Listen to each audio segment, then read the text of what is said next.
Hello and welcome to Owens Field at Averett University as we have today's doubleheader matchup between your Averett University Cougars and Marymount. Let's get into a little starting lineup here. First with Marymount. Marymount coming in 3-0. Leading off is going to be number 2, a shortstop, Alex Lemery. Hitting second, number 33 at third base, going to be Jimmy Baker. Hitting third is going to be number 17, first baseman, Bryce Smith. Hitting cleanup today is going to be number 12, catcher, Ryan Maley. Hitting fifth is going to be number 21, left fielder, Ryo Fabry. Hitting sixth is going to be number 8, DH, David Muirhead. Hitting seventh is going to be number 20, right fielder, Jordan Dixon. Hitting eighth is going to be number 50, second baseman, Remigio Ferrara. And last to hit today is going to be number 9, hitting 9 is going to be number 26, center fielder, Robbie Cable. And pitching for Marymount today is going to be number 14, Kenny Sisson.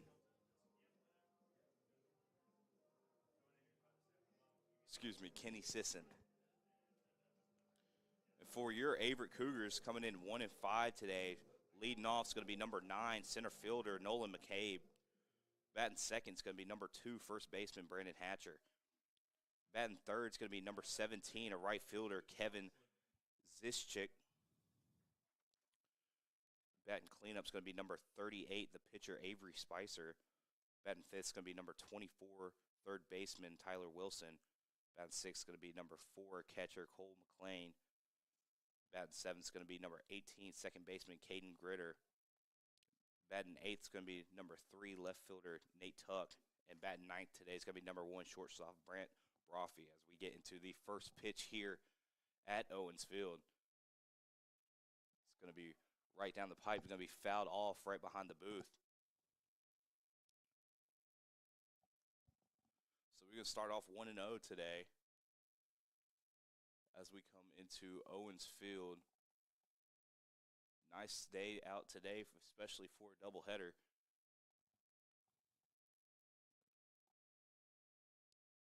As the second pitch is underway. It's going to be called for a strike. Looked like it hit the bottom right corner of the strike zone.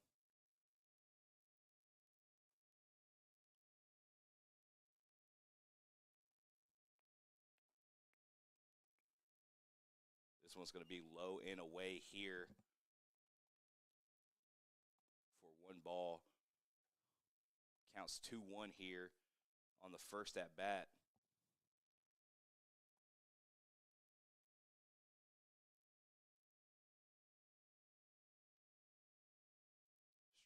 Next pitch is going to be called for a ball.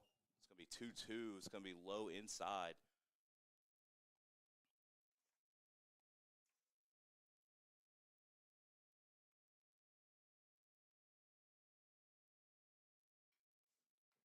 Pitch is hit well by number 2, right in between third base and shortstop. He's going to get in there for a single.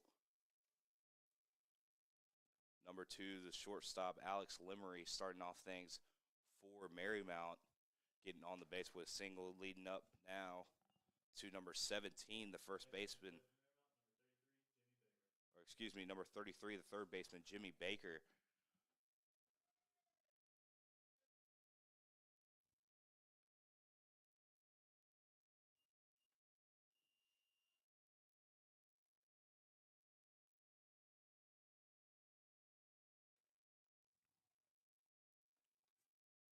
First pitch is called ball. Jimmy Baker in 10 at-bats has 5 hits, 2 runs batted in with a double. As we get the pickoff attempt right here to the first baseman. Runner gets back safely. And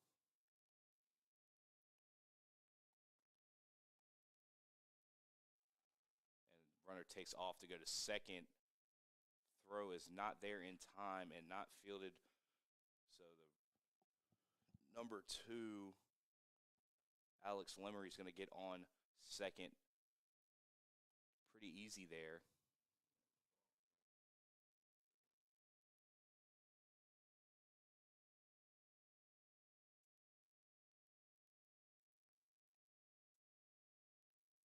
Next pitch here is going to be away and to the right. It's going to be called ball here.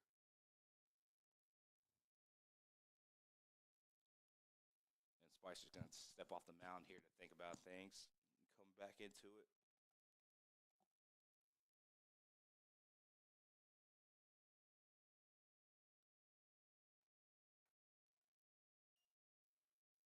That pitch catches the outside of the strike zone, sneaks it in there for his first strike of the at-bat.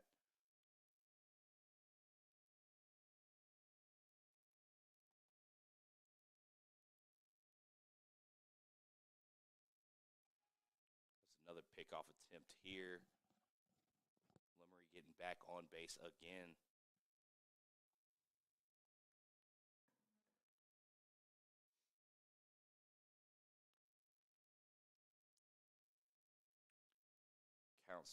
Counts currently 2-1, no outs.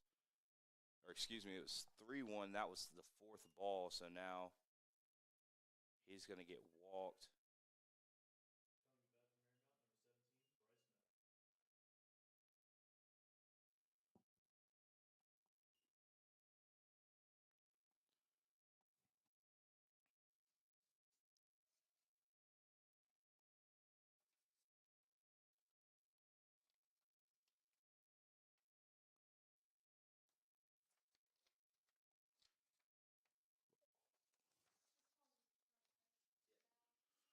And that brings up batting third today, number 17, first baseman Bryce Smith. Bryce Smith coming in with 2 runners on base, currently first and second, no outs. As the first pitch was called strike. And Spicer's going to step off the mound again and think about things a little bit more. As bunt attempt here is going to be fouled off the third baseline.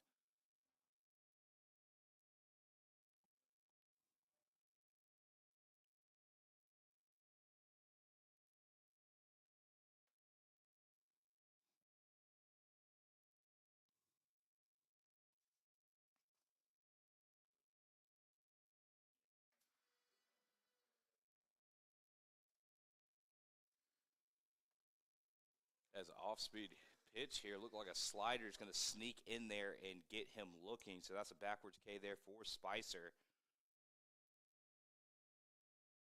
to get the first out of the inning.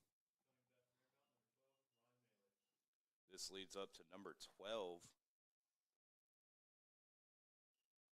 Number 12, Ryan Maley there, the catcher, batting cleanup with a man on first and second still.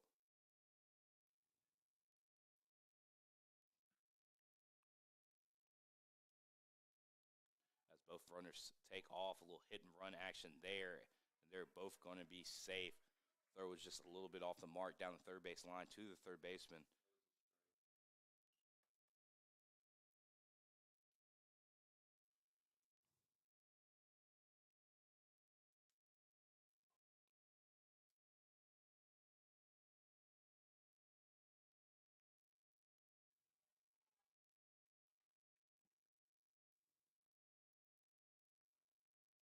Maley's still up to bat here as we go for the second pitch of his at-bat.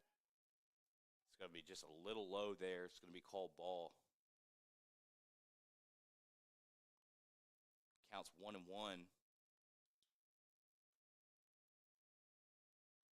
With 2 outs. Runner on second and third. As pitch is going to be off the mark here and not fielded by the catcher. So a runner's going to walk in for the score to make the score 1-0.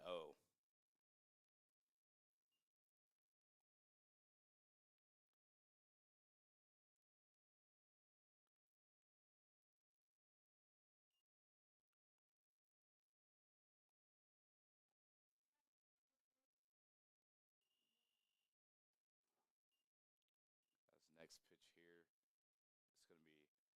strike, swing and a miss there by Maley to bring the count to 2 strikes and 2 balls, I believe.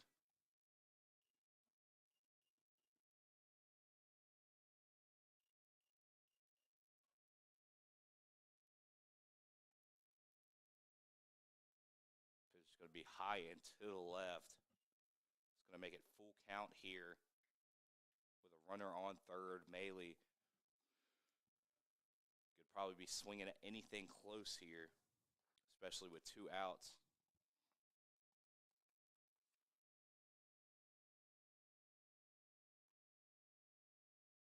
As that's going to be similar location and be called a ball. So runners now on first and third.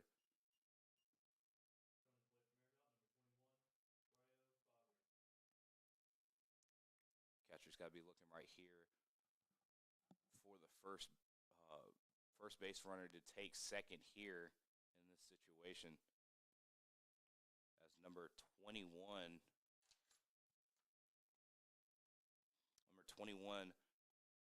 Ryo Fabry is up to bat now in the 5th hole.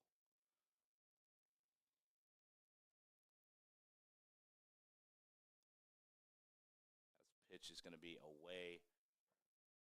Oh, strike there.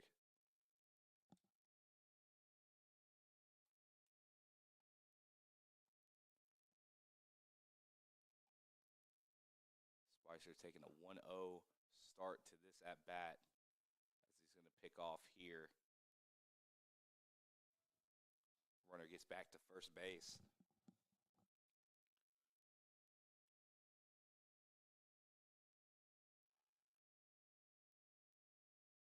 Going to try him again there, keep him honest there on the first base.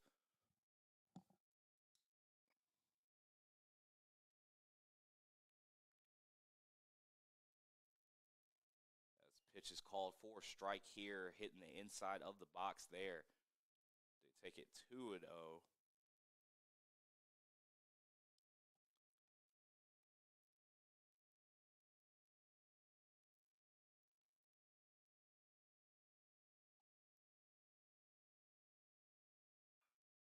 As pitch is roped down the third base line, stayed fair. And this is going to bat in a runner on a double here by Fabry.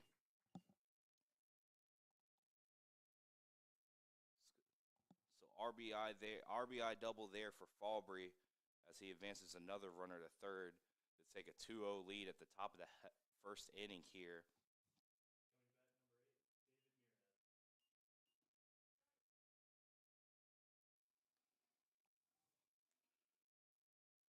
Up now, it's going to be number 8, the DH, David Muirhead.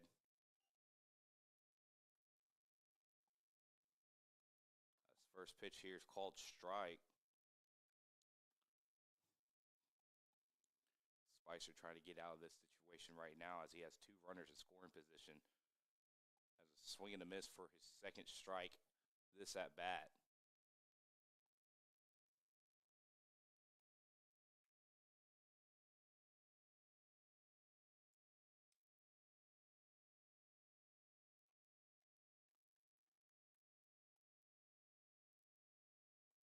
And the third pitch gets him swinging. That's going to be a regular K there for Spicer.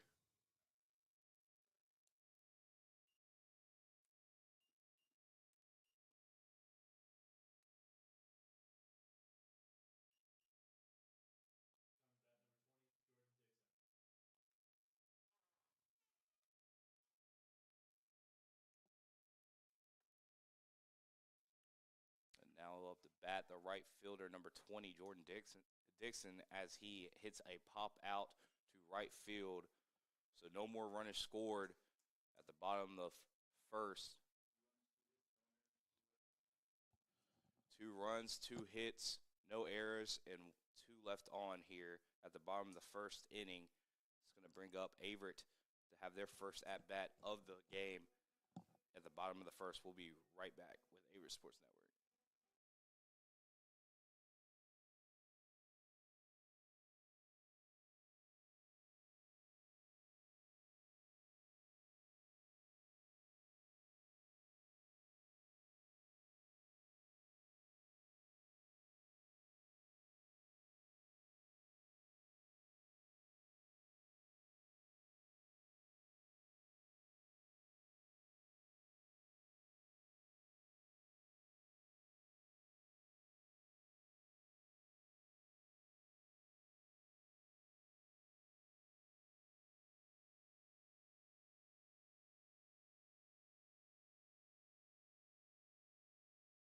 I think Averett's a special place because of the camaraderie amongst everybody. I feel like it's a lot of friendships that won't be broken throughout my life, and it gave me a chance to show my abilities in wrestling and in the classroom.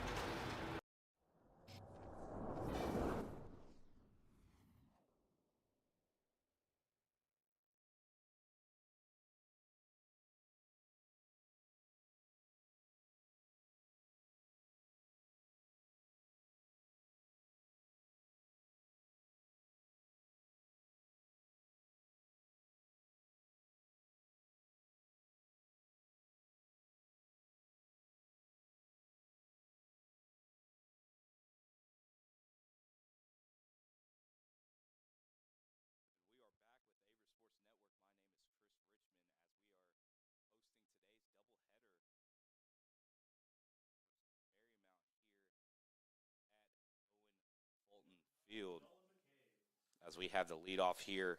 Number 9, Nolan McCabe coming in to get things started for the Cougars. Coming into this one, Nolan McCabe, 15 at-bats, 3 hits.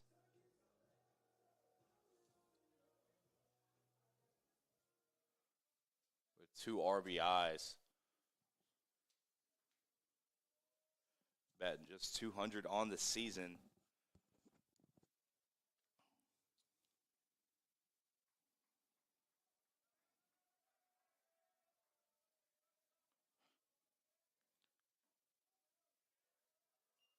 First pitch is going to be called ball here, so count 1-0 here at the first at-bat for the Cougars.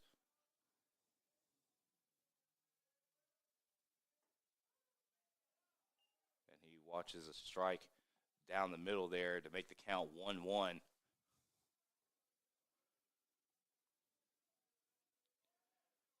McCabe, a guy with a lot of speed, so it's very valuable to get him on base to lead off and start things off for the Cougars. This third pitch of the at-bat is going to be called ball and make it count 2-1. And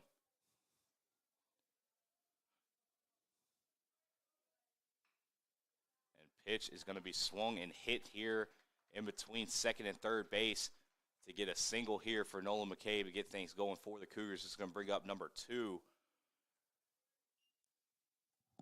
for the Cougars.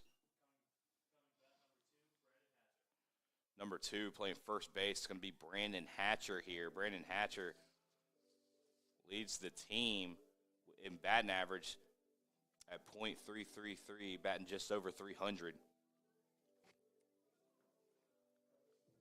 Swinging the bat really well for the Cougars right now as he comes in at the second position and fouls the first pitch off to make the count 0-1 to start off the second at bat.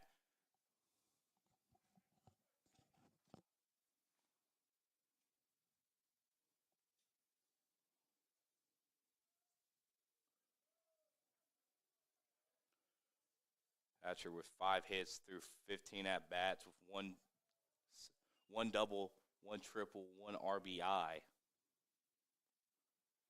As the second pitch here is called for a strike. Counts 0-2 here. And it's going to catch him swinging here, but McCabe takes second on a stolen base. So first out here for Marymount.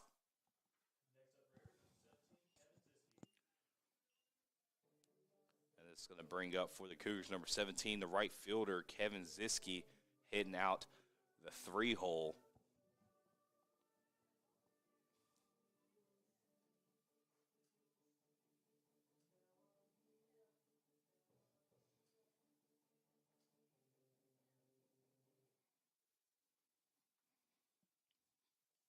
A little pause in action here as the umpires get together to talk about things. Number 17, Kevin Ziske, 25 at-bats, has 6 hits, 2 doubles, and 2 runs batted in.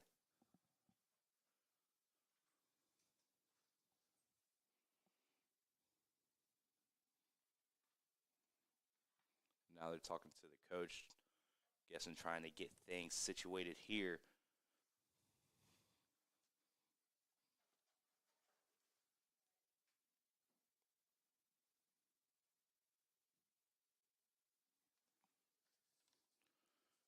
Cougars coming into this one are looking to rebound from a 7-1 road loss versus the University of Lynchburg.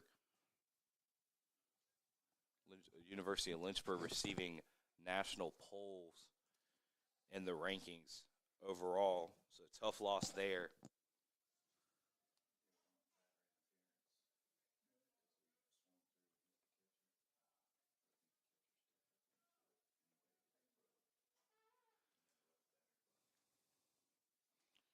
And we get back to this at bat with one out on the board. Runner on second here.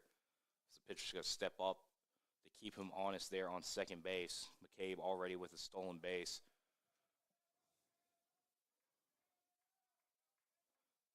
This pitch is going to be on the outside of the box to the left there. It's going to be called a ball. Start off the count 1-0 here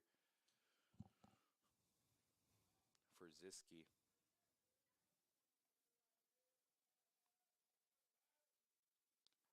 Second pitch here is going to be right down the pipe. Swing and a miss there for Ziski to take a 1-1 count.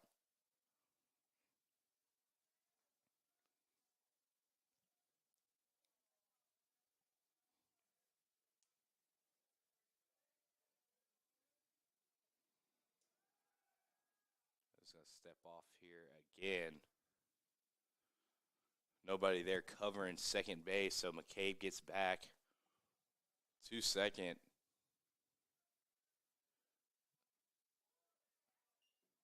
This pitch is going to be right down the middle again. This time looking, he's going to make the count 1-2.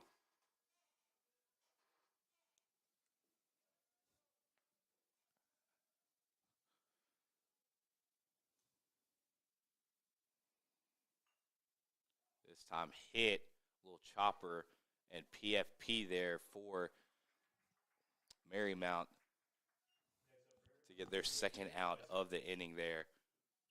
It's going to bring up next for the Cougars. It's going to be number 38, the pitcher, Avery Spicer.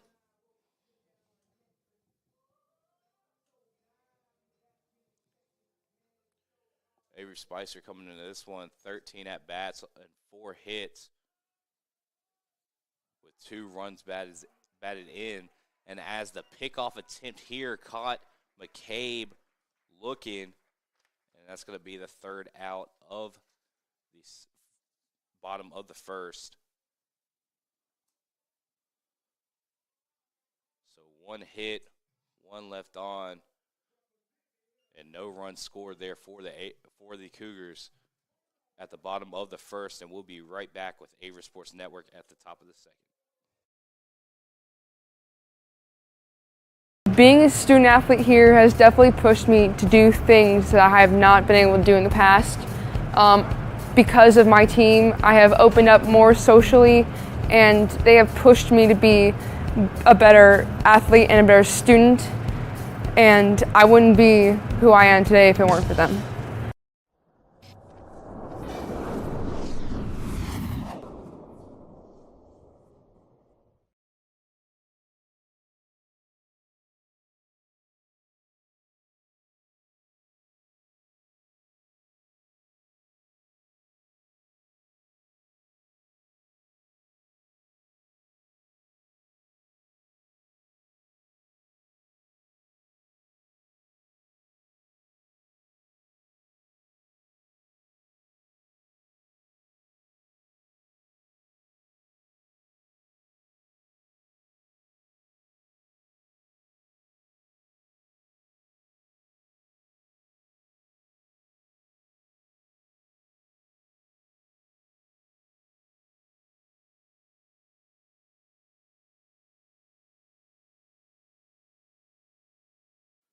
We are back with Averett Sports Network. My name is Chris Richmond. As we are in the first at-bat of the top of the second, it's going to be number 50, Remigio Ferrara here for Marymount. Ferrara And on 8 at-bats, has 5 hits, batting with a .625 batting average. Swinging the bat really well for the Marymount with 1 run batted in. So he's going to lead things off here for Marymount as he fouls one off here.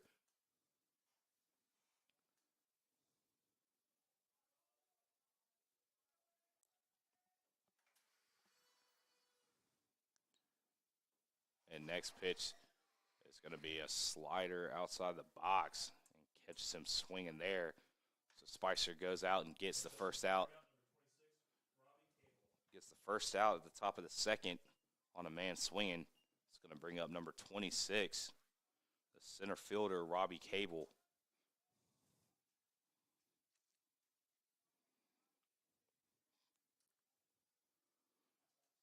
And on deck is going to be the leadoff man, number 2, Alex Lemery. First pitch here is going to be fouled off. Hatcher's trying to make a run for it. It's going to be outside the fence, though. So 0-1 here to start off the at-bat for Cable.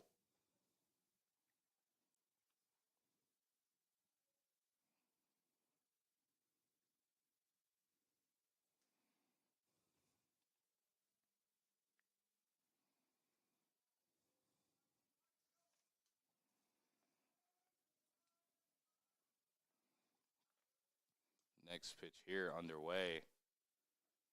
It's going to be right down the middle there for Spicer. Make it an 0-2 count.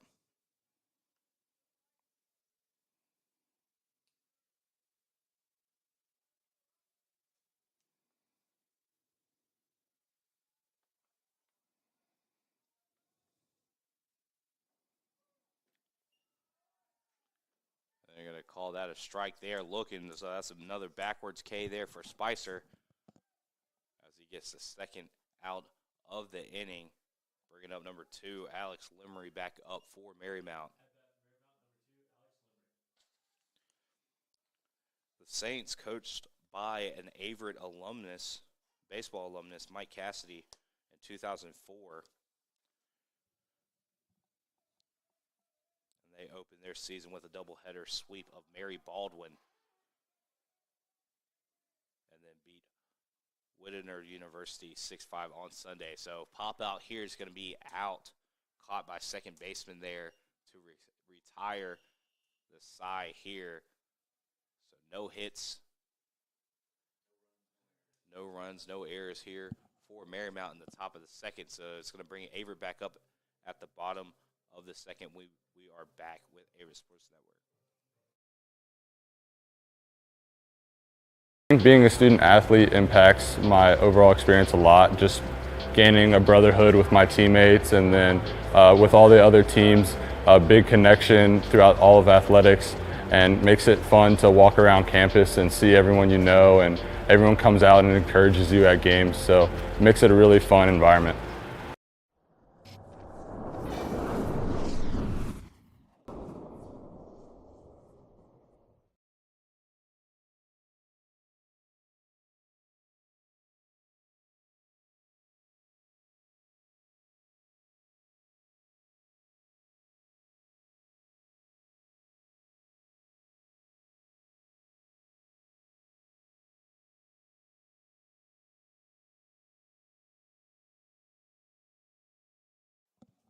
We are back with Averett Sports Network. And leading off here for the Cougars is going to be Avery Spicer. Spicer was up to bat the last inning, but they caught number 9, Nolan McCabe, on a pickoff on second base. So Spicer didn't get the swing here for the Cougars, so he's going to lead things off here. His first pitch is going to be called strike here. Starting to count 0-1 here for Sisson.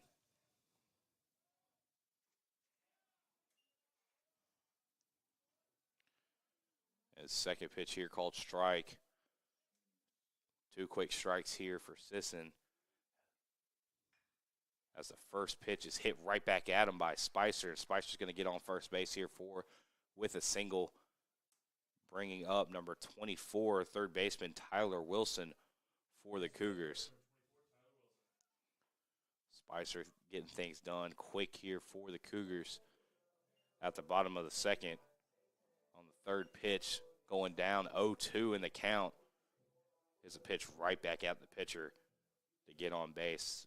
Now Tyler Wilson up to bat for the Cougars. Tyler Wilson has 12 at-bats with 1 hit, 1 RBI for the Cougars.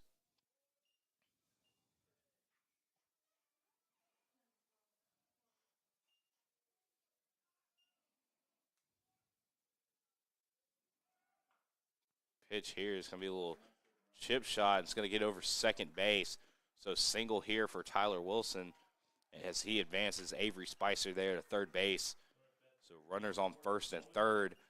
No outs here at the bottom of the second. And Cougars getting their bats swinging early here in the inning.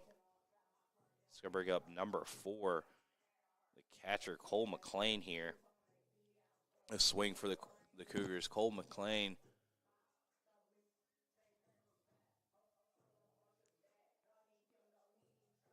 It's 20 at-bats for the Cougars.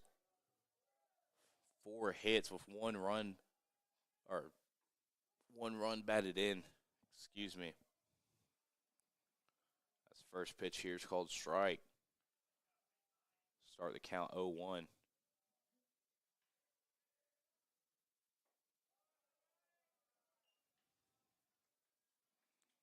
Second pitch is going to be inside and at him, called ball, and make it count 1-1.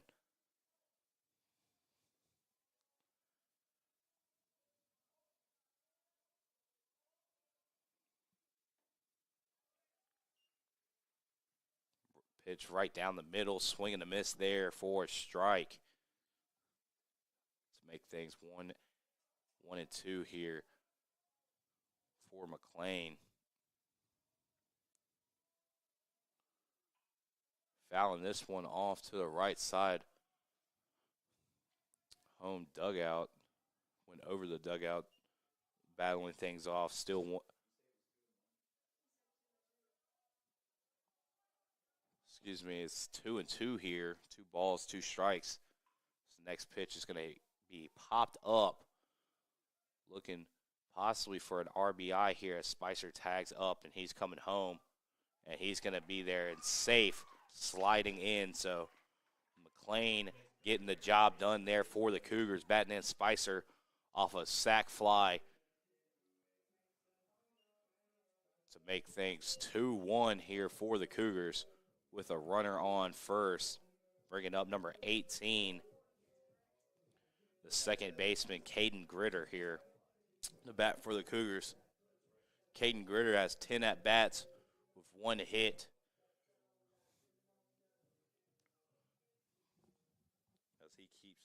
As he looks to keep things going here for the Cougars with just 1 out.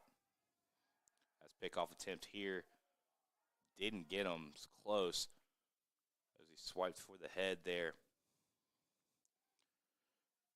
Just a quick little stat for you. Averitt is 4-3 all-time against Marymount. The Cougars have won 4 in a row before the Saints swept a doubleheader when they last met in 2017. And pitch there called for strike.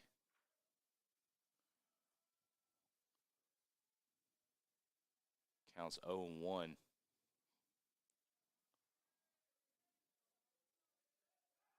It's another pickoff here. Ball's going to get away.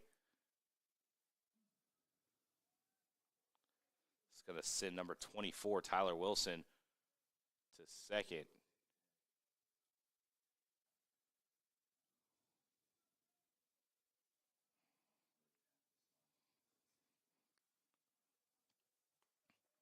Wild throw there on the pickoff attempt to first base, got away and brought a runner to second. So runner now on second with Gritter up to bat as he swings and a miss right there. Make count 0-2.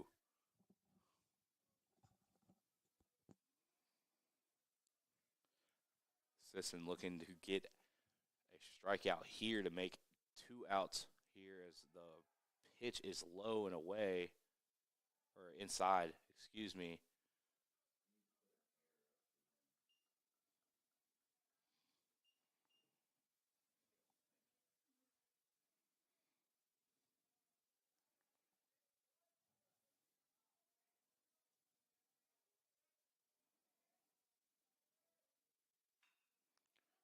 pitch right down the middle is going to be thrown to third to get the lead runner.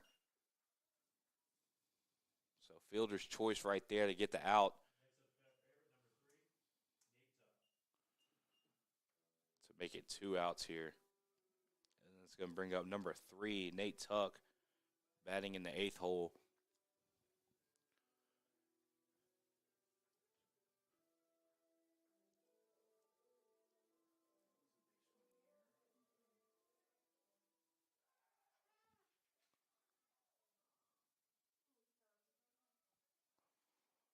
That's a quick pickoff here is unsuccessful. First baseman there thought he got him as he started running towards the mound. And they went right back at him.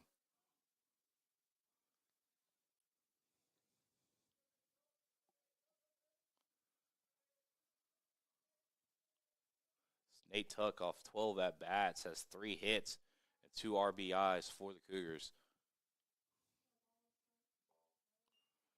As ball here for Nate Tuck to make things 1-0. Start off his at-bat. Pitch called strike here to make it 1-1.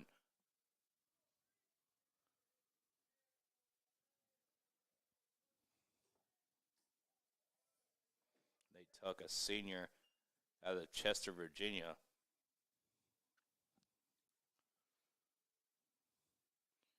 Kind of one of those utility guys for the Cougars as he plays a lot of infield positions and also plays outfield for the Cougars. And pop out here is going to be caught by the shortstop running over.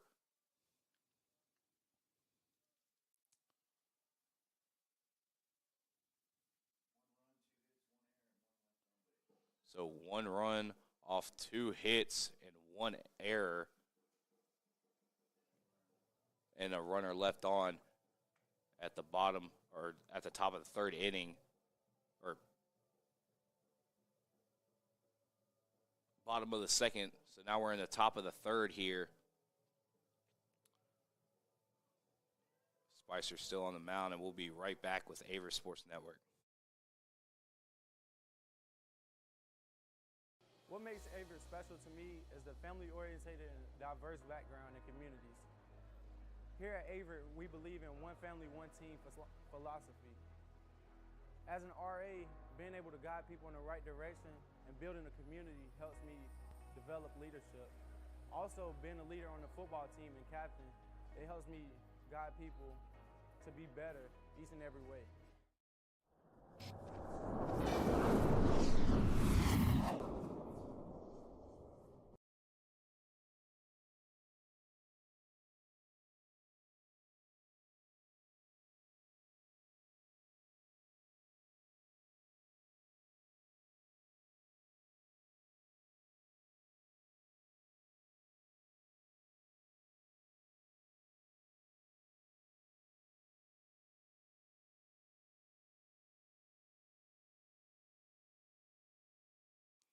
We are back with Averett Sports Network. My name is Chris Richmond, bringing you today's matchup and doubleheader between Marymount and Averitt. So we're in the top of the 3rd here. Spicer, first pitch is going to be outside to make the count 1-0.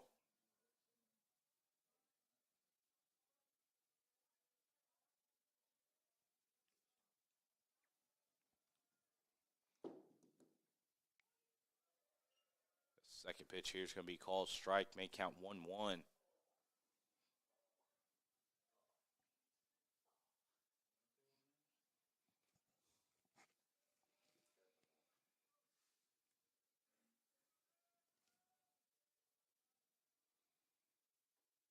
Next pitch is going to be swing and a miss for the second strike of the at-bat. Swinging right now, it's going to be number 33, third baseman Jimmy Baker for Marymount.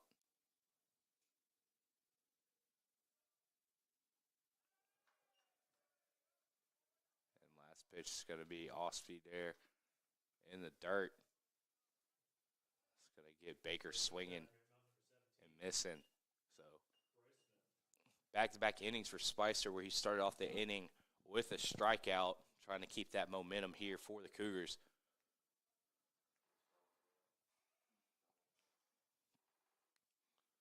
So quick out there for Spicer going and get it as he goes into the next at-bat. First pitch is ball.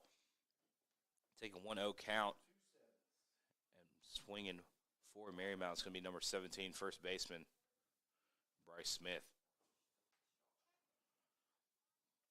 A second pitch here.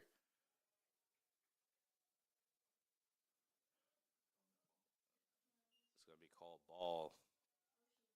Just a hair high here on the strike zone. Making a 2-0 count for Spicer after getting the first out with a strikeout at the top of the inning. This pitch is going to catch the outside part of the box for a strike. May count 2-1.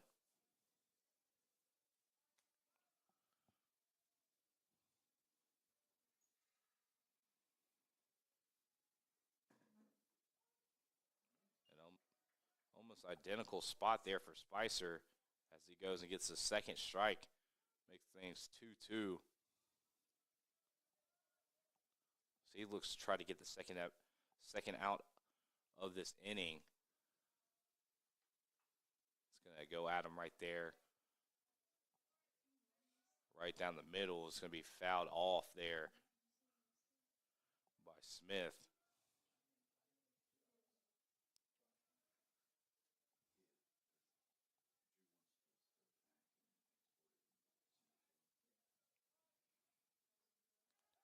And off speed there.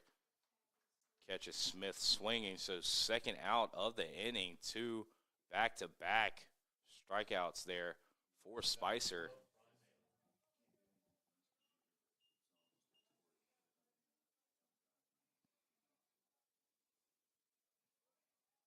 Spicer getting a little momentum building there for the Cougars after that first inning, giving up 2 runs.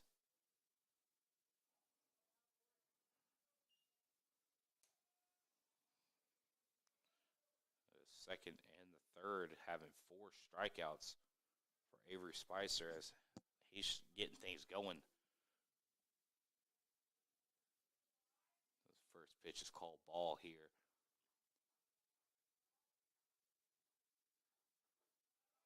Second pitch, swing and a miss there for number 12, Ryan Maley, the cleanup guy.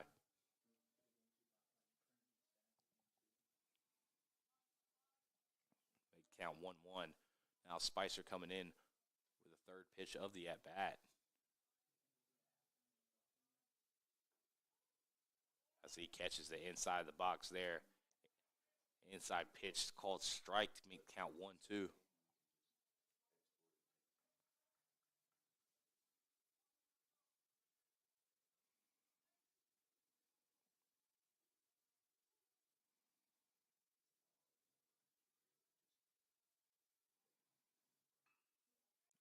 Hit here is going to be hit to second baseman and out.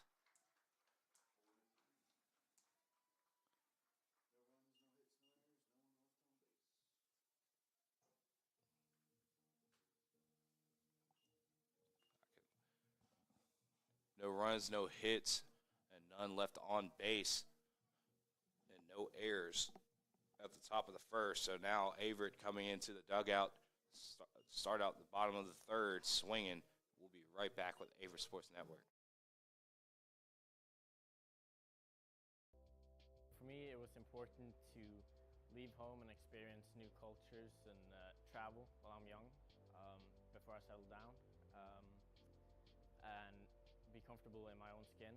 And Averitt University has really helped me develop as a person and be more outgoing.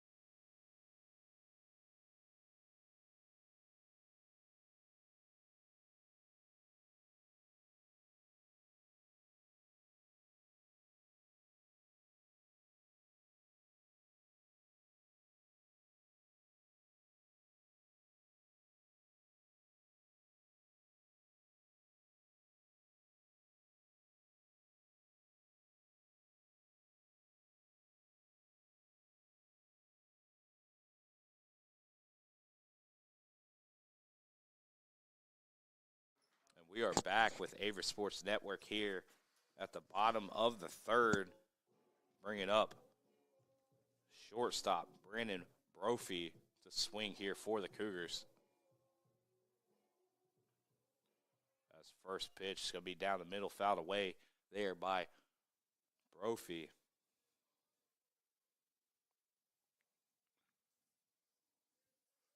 Brandon Brophy has 15 at-bats, 1 hit for the Cougars. As the count now split 1-1. Or 0-1.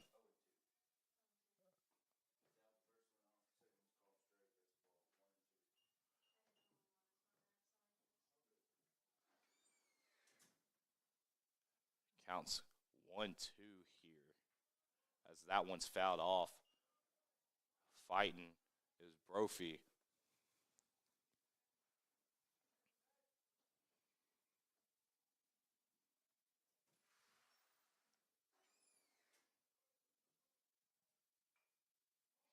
This one is going to be a bouncer to third, and the throw was not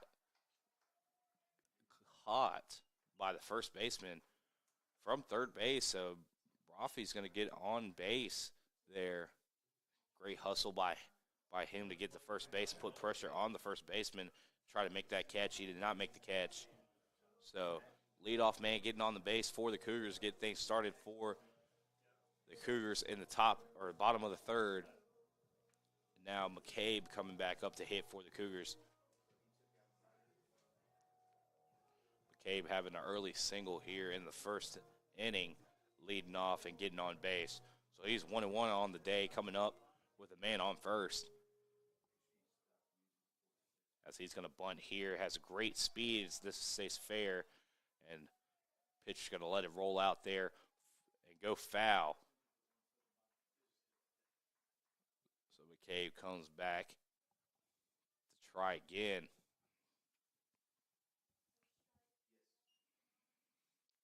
So count 0-1 as that one fouls off for McCabe.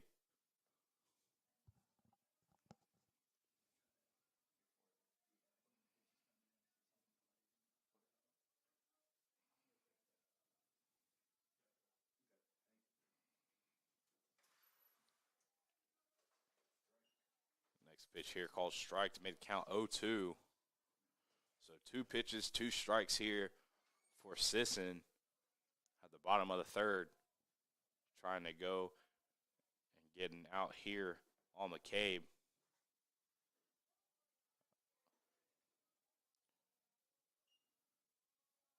Little movement on that pitch. Try to break inside off the inside pitch. It's going to be called ball and make it count 1-2.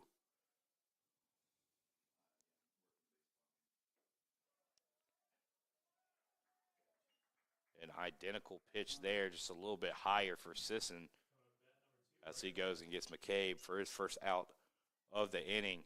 Bringing up number 2, Brandon Hatcher. Like I mentioned before, Brandon Hatcher leading the team in batting average so far. Swinging the bat really nice for the Cougars. He's going to be up with a runner on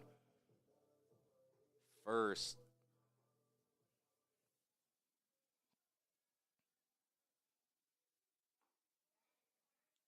That's first pitch is going to be called strike. As Hatcher looks his first pitch.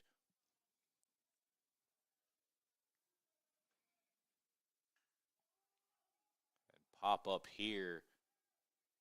Looks like it's going to be going to center field as he came up and got that one for the second out of the bottom of the third.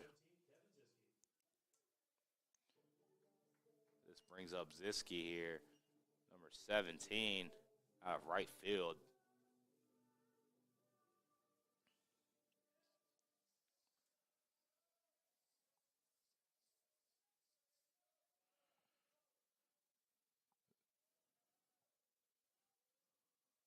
Ziski, a freshman utility guy, had a bump past Virginia.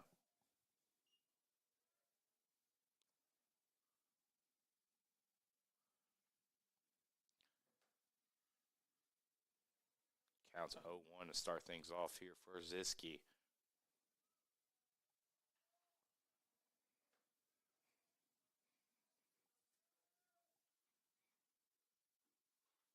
Next pitch is going to be low. Going to be called ball. They count 1-1.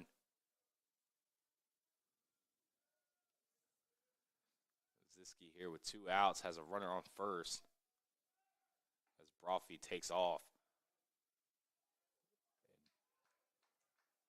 And not a bad throw down there by the catcher, but great hustle and speed there by Brophy, able to get to second base. Safe. So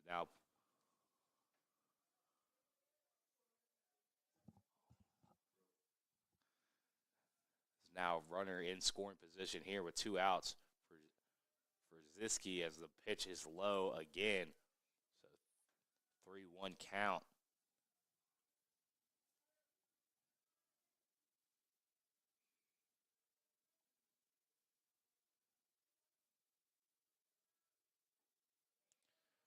And another low pitch is going to send Ziski to first base off a walk, bringing up Avery Spicer.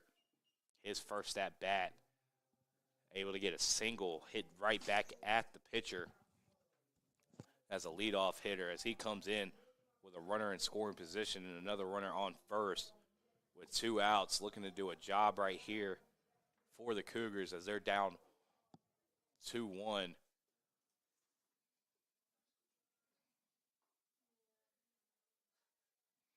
As he looks at the first pitch, it's going to be called ball. Start off the count 1-0.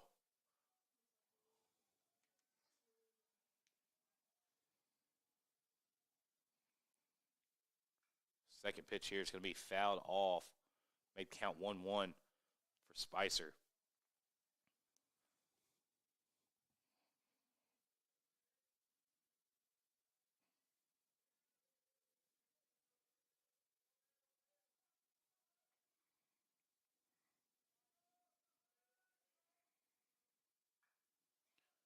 Fouled off again to the left side. Spicer. Count 1-2, 2 outs. Spicer battling right here as he has 2 runners on.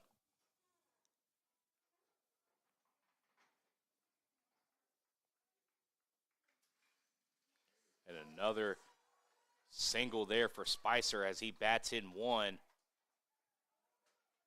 He's going to run around.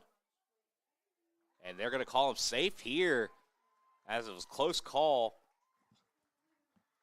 As Spicer able to hit a single and score 1 and bring another to third base. So now 2 runners in scoring position as things are tied up here for the Cougars, 2-2, with a nice single for Avery Spicer. Avery Spicer 2-2 on the day, also having quite a few strikeouts for the Cougars so far as he's trying to bring things back for the Cougars after that first inning, giving up 2 runs. So now number 24, Tyler Wilson, the third baseman, coming in for the Cougars.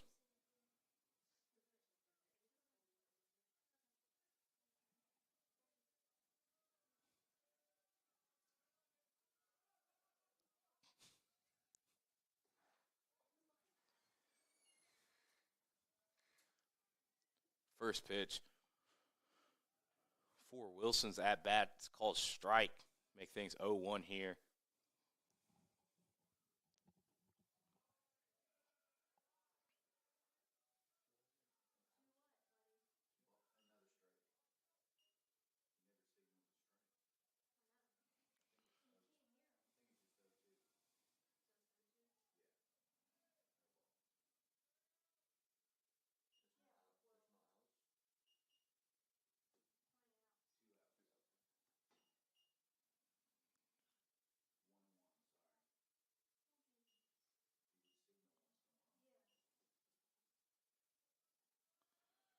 So 1-1 is the count here with 2 outs.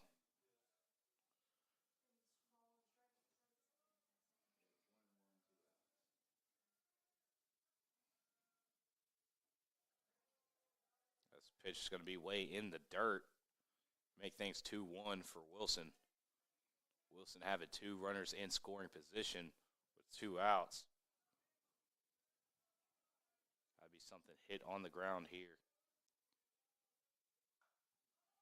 As he pops that one high in the air, it looks like it's going to stay in the infield grass, and third baseman, number 33, Jimmy Baker's going to come out to make the routine pop fly. 1 run, 2 hits, no errors, with 2 left on there for the Cougars at the bottom of the third to tie things up 2-2 off of Avery Spicer's single right up the middle.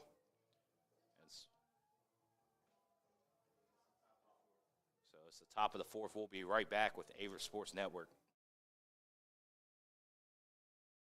Being a student athlete here has definitely pushed me to do things that I have not been able to do in the past.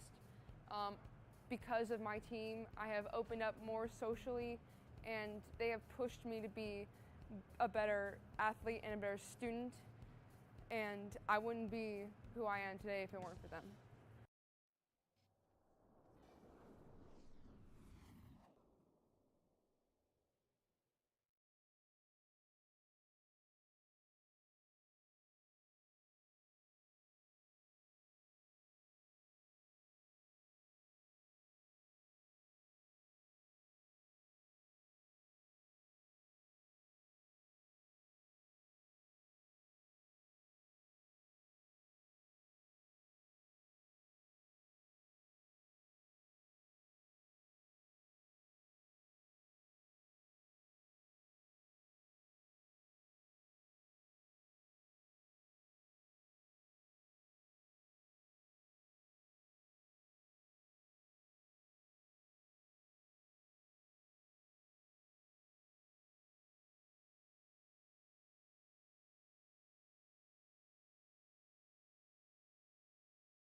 We are back with Averett Sports Center, or Averett Sports Network.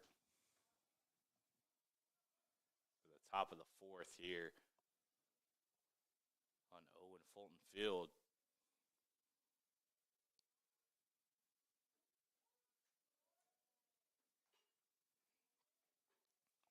First pitch called strike here. Made the count 0-1. Ryo Fabry here, batting for Marymount.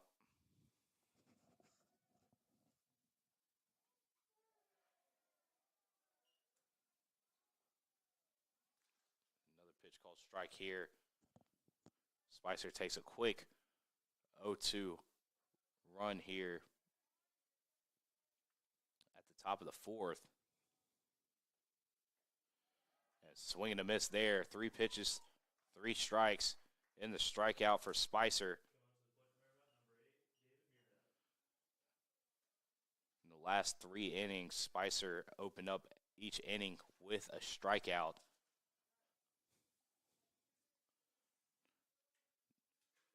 Now number 8, the DH, David Muirhead, coming in to swing with 1 out on the board.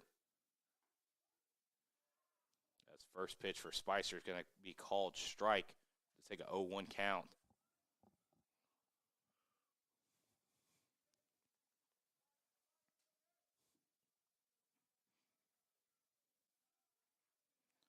Second pitch here is going to be away and to the right for Spicer. It's going to be called ball to take a 1-1 count.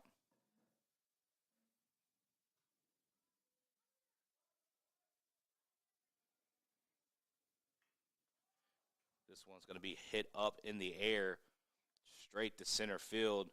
McCabe didn't have to move too much for that one as he gets second out of the half inning there. So two batters, 2 retired so far at the top of the fourth.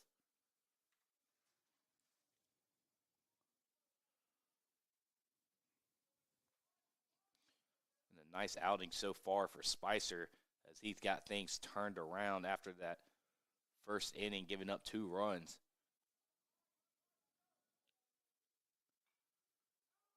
First pitch here for Dixon's at bat is going to be fouled off. Take a 0-1 count.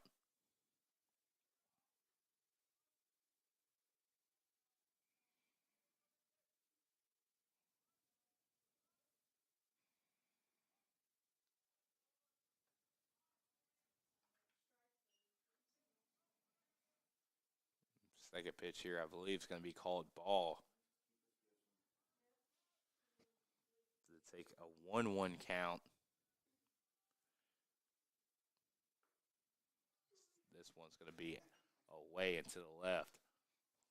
So 2 balls, 1 strike here for Spicer with 2 outs on the board.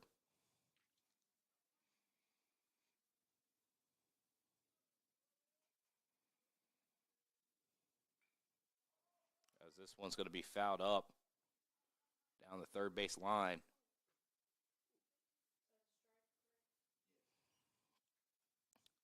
Make the count 2-2.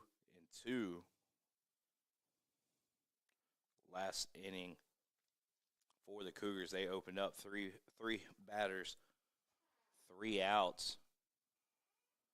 Looking to do the same thing here as they have 2 outs, retiring the first 2 batters swinging.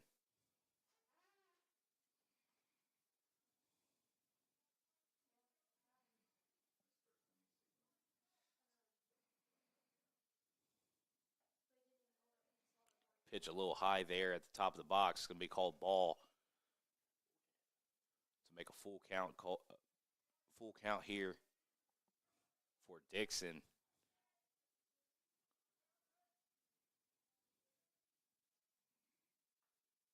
Pitch going to be inside, fouled off towards the Cougar bench as Dixon's just trying to fight here, taking a 2-strike approach.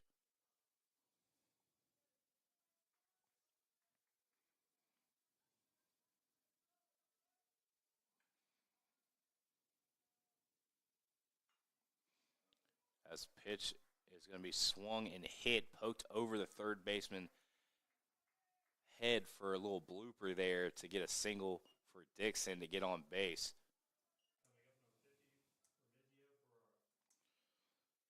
So now number 50, Remigio Ferrara, coming up to bat with 2 outs, 1 on first.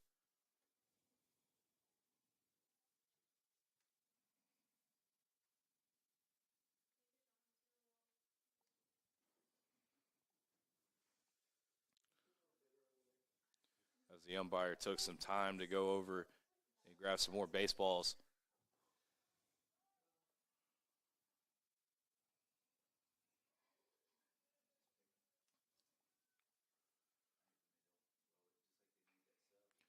As this pitch is going to be hit straight to third, caught in the air.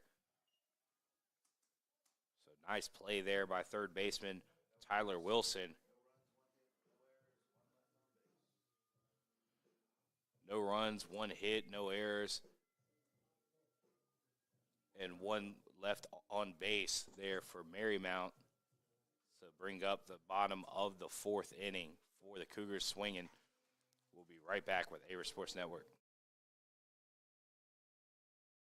I think Averett's a special place because of the camaraderie amongst everybody.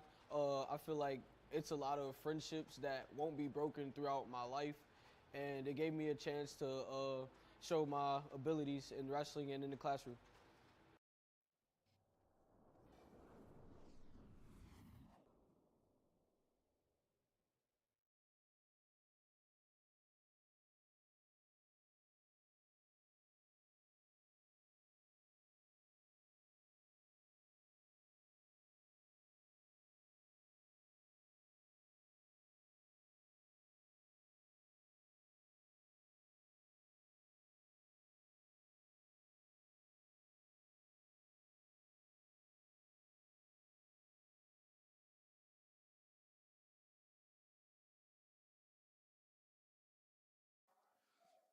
And we are back with Averett Sports Network. My name is Chris Richmond, bringing you today's doubleheader with Averett University and Marymount University.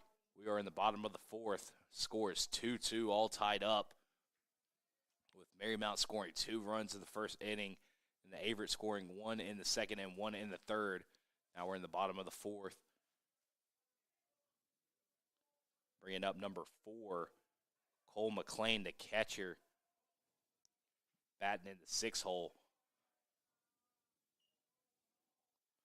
That's first pitch here. It's called ball to take a 1-0 count. Let's start off McLean's at bat.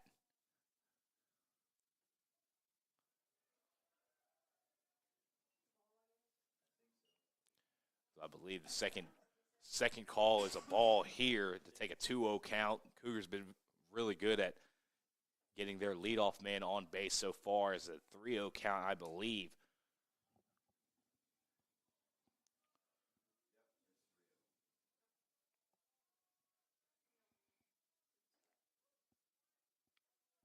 And just a safe pitch here by Sisson, just trying to get a ball right down the pipe to take a strike.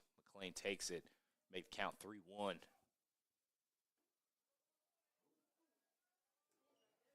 McLean thought he got a ball there. Ump called it a strike to make it a full count. So McLean taking a 2-strike approach here, swinging at anything close. This one's going to be fouled off and down the right side, hitting to the bullpen for the Cougars.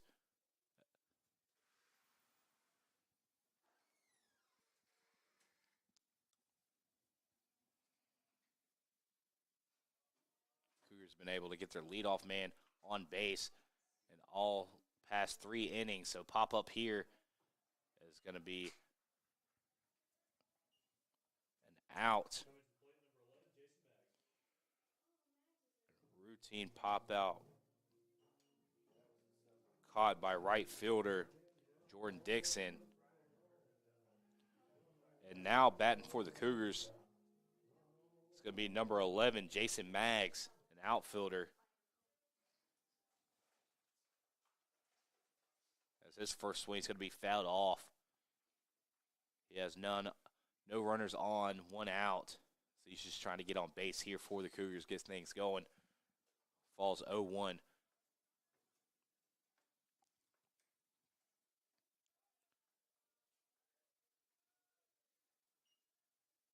He backs away from that one, taking the ball, make the count 1-1. Jason Maggs just 1 at-bat this season, no hits.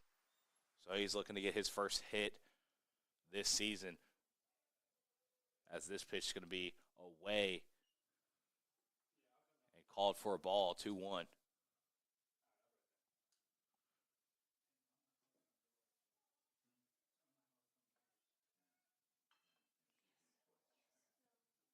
Ball hit here to the third baseman. Routine play, and it's going to be out. Nice play there by Baker.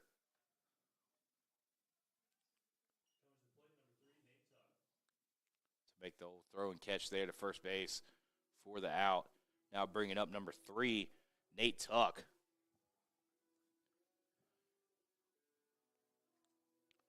He's going to be coming up to base with 2 outs, no runners on.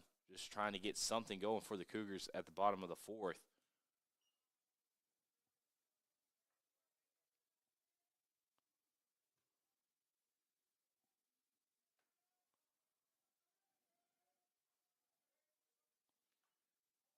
As first pitch is fouled away, second pitch is fouled away.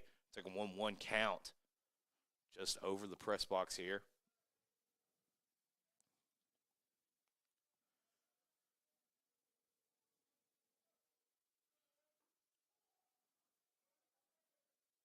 Nice movement on that pitch, but couldn't break enough. He's going to be called inside for the second ball of the at-bat to make it 2-1. This pitch is going to be hit at the shortstop. Shortstop coming up, making a play. A nice stretch there to stay on by the first baseman, number 17. Bryce Smith stretching out there, keeping a foot on to retire the side. No runs, no hits, no errors, and no runs scored there for the Cougars. It's going to bring us into the top of the fifth. Score still 2-2, and we'll be right back with Averett Sports Network. Being a student athlete impacts my overall experience a lot, just gaining a brotherhood with my teammates, and then with all the other teams, a big connection throughout all of athletics, and makes it fun to walk around campus and see everyone you know, and everyone comes out and encourages you at games, so it makes it a really fun environment.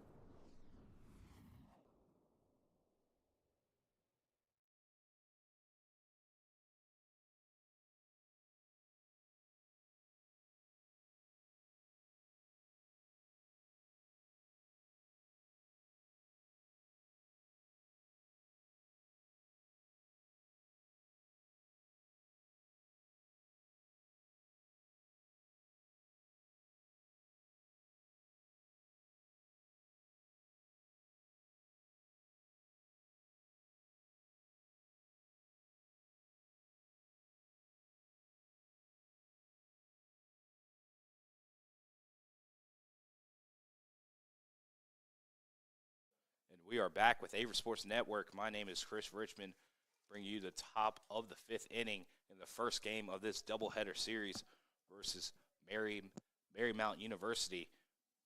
Scores 2-2 in the first one. First pitch underway. It's going to be outside, called ball. Taking 1-0. Spicer is in his last 3 innings has struck out the first batter, the leadoff batter. So he's looking to keep that going. As a second pitch here, called ball. Now 2-0 count.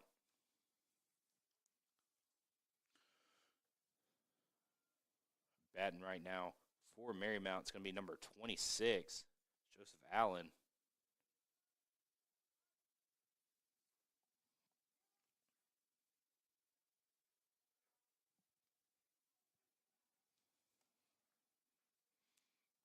As he's going to step out the box, think about things a little bit, coming back in. Next pitch. He's going to get in for a strike at the upper part of the zone, make things 2-1. Spicer's trying to battle back here as he got behind by 2 pitches in the count early.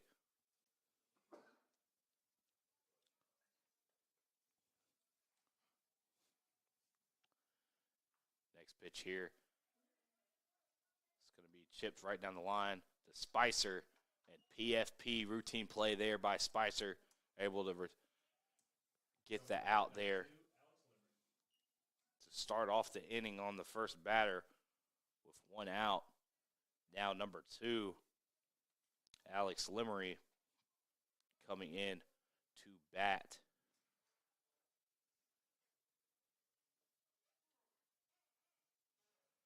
Excuse me, that last batter was number 26, Robbie Cable. I apologize.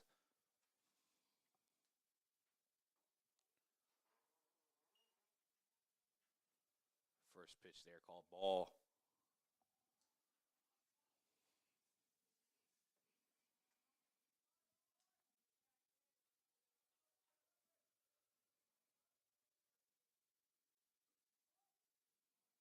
And second pitch, called ball there. So Spicer getting behind in the count again, 2-0.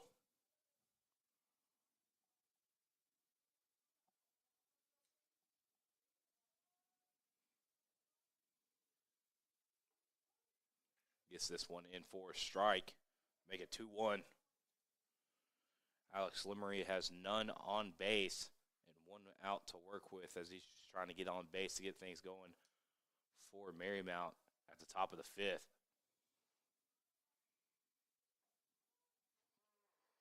And similar pitch there by Spicer, able to get that one in. So he's battling back, tying up the count 2-2.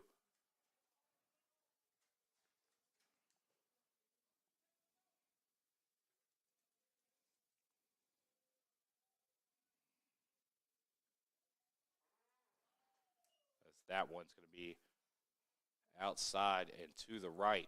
It's going to be called ball and make it full count here for Alex Limery.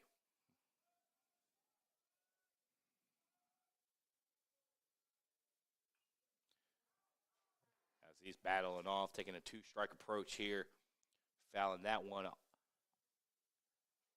out behind him.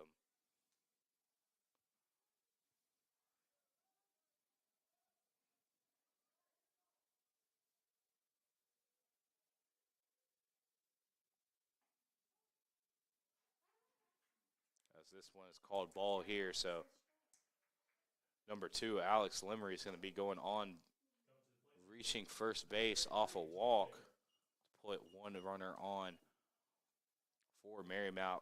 It's going to bring up number 33, Jimmy Baker, up to bat, batting in the 2-hole.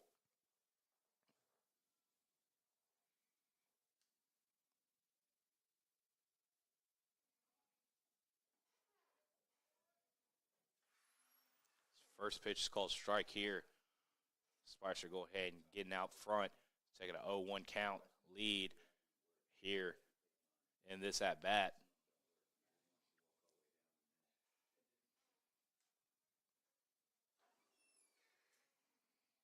Pick off here by Spicer, trying to keep Lemery honest.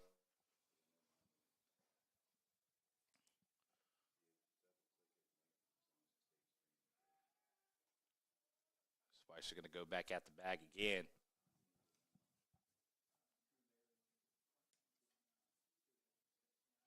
He's going to go for a third time.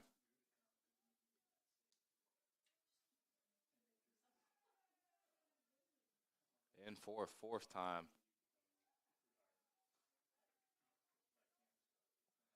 As they're doing a little back and forth there. Who said baseball can't be fun? As this one's fouled off. Make count 0-2.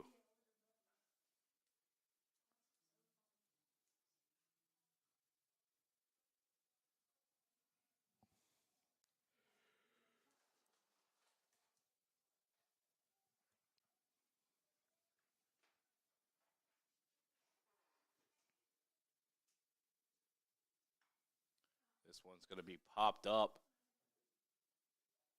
And trying to make a diving play was Ziski coming up. Great effort by him, but not able to make the play. So pop-up single there for Jimmy Baker. It's going to advance the runner to second base. It's going to bring up number 17, Bryce Smith, with a runner in scoring position and another runner on first base with one out to work with.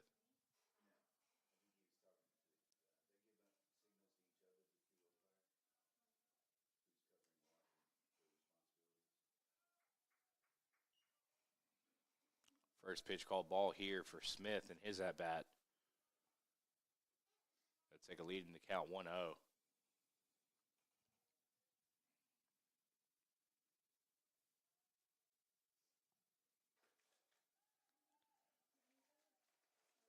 Spicer, think about the pickoff move. Nobody there to guard, defend second.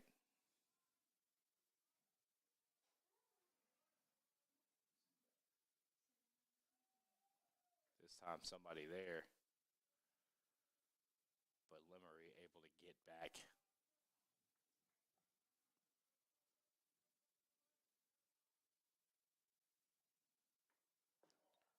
Pitch there outside to the left for Spicer. He gets behind in the count 2-0.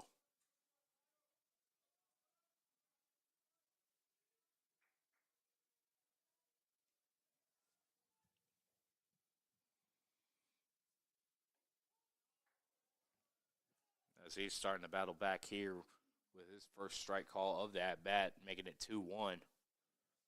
Pitch right down the middle. Smith elects to look at it.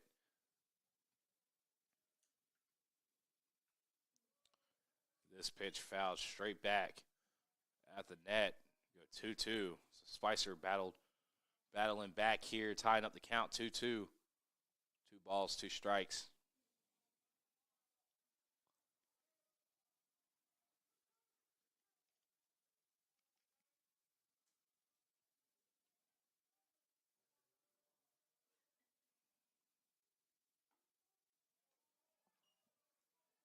Spicer trying to paint the outside of the box there. Didn't get the call, making a full count here, 3-2.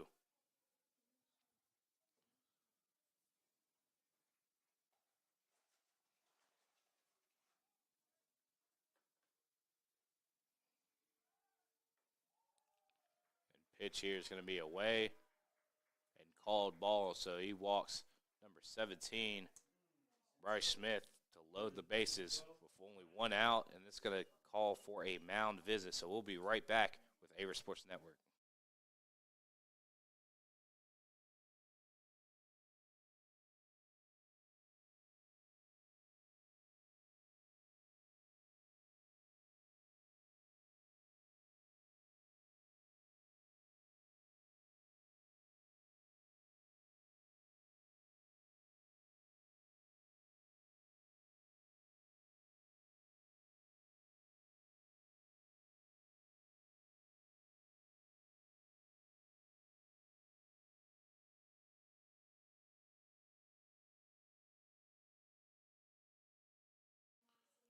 We are back after that mound visit.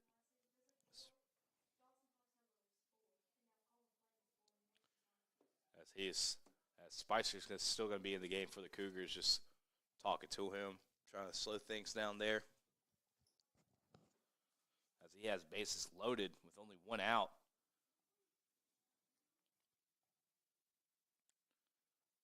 His first pitch is going to be away from the catcher. Is going to bring in easily number 2, Alex Lemery, for the score to take a 3-2 lead for Marymount. And now 2 runners in scoring position with only one out.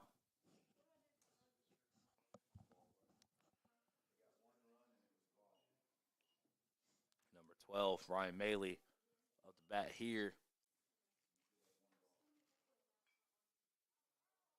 As he fouls this one off. Counts 1-1. Sack flies. A possibility here with only one out.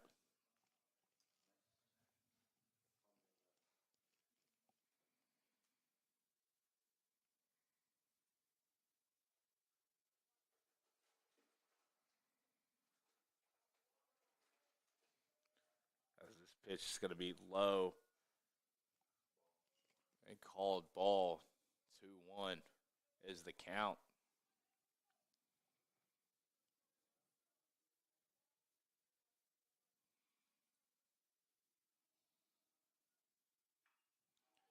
This one's going to be fouled down the line. It's going to start spinning. It's going to be fouled out just above the bullpen. So 2-2. Spicer battling back with 2 runners in scoring position and 1 out on the board, trying to go ahead and get the second out here on number 12, Ryan Maley of Marymount.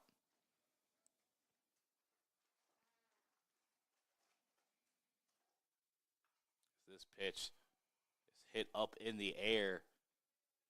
Hatcher running for it, but this one's going to be well out of play.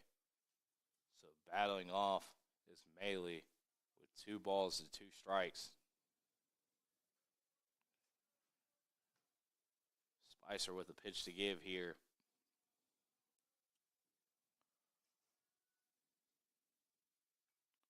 This one's going to be fouled off as well. So battling is Maley, not trying to give up that strikeout.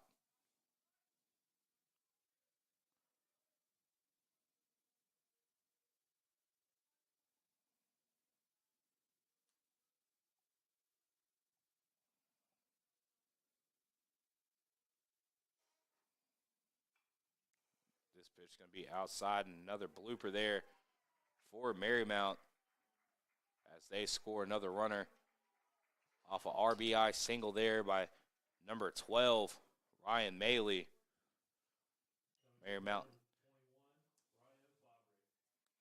Marymount getting the bats going here at the top of the 5th with 2 runs scored, only giving away 1 out. And now with a runner in scoring position, and Bryce Smith at third base. And now Maley on first base as well. So 2 runners on, 1 in scoring position. And Spicer here, first pitch, swing and a miss. As Maley takes second here to make 2 runners in scoring position, runner on second and third for number 21, Ryo Fabry. As he falls behind in the count 0-1 to start it off. Only 1 out, so sac fly is still a possibility here. As he hits one up, and another blooper there for Marymount as they bat in another runner. This time right over second base. So that's an RBI single there for Fabry as he bats in Smith and advancing Maley to third. So another 1-3 situation. And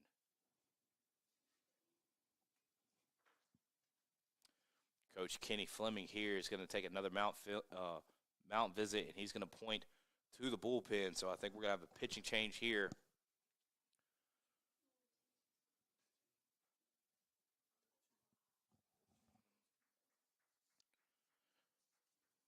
This is going to bring in number 32, Kyle Lamantia.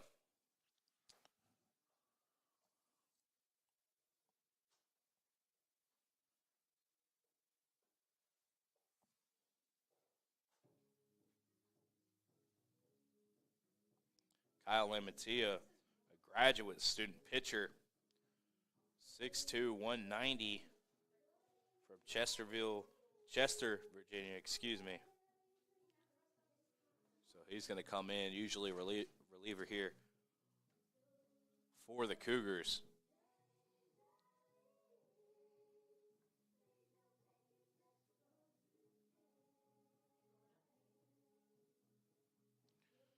As he's warming up, we're going to take a break, and we'll be right back with Averett Sports Network.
And we are back with Averett Sports Network. My name is Chris Richmond here in doubleheader action at Owen Fulton Field. Now Kyle Lamantia on the mound for the Cougars.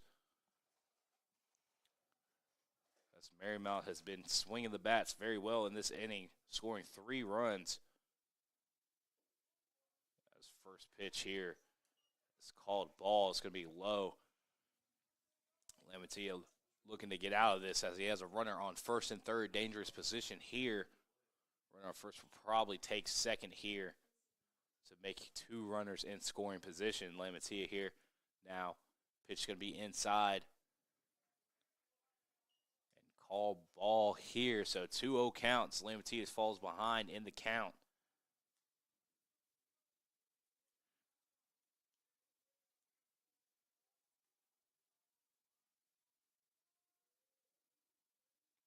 Next pitch here is going to be low again. So 3-0.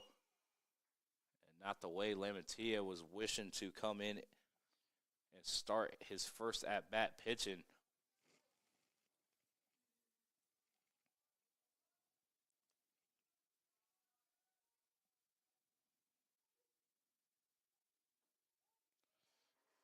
And his first strike is coming in with the count 3-1. As he's going to try to battle all the way back behind in the count.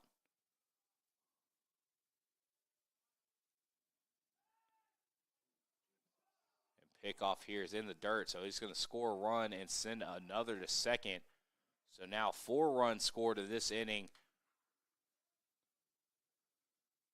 for Marymount to take a 6-2 lead in this first game of doubleheader action.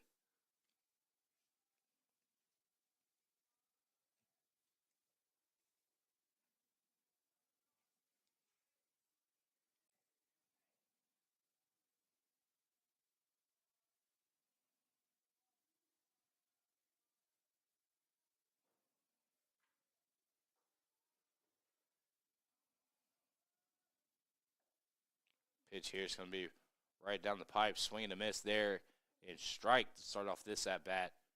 Or, excuse me, same at-bat to battle back and make it a full count.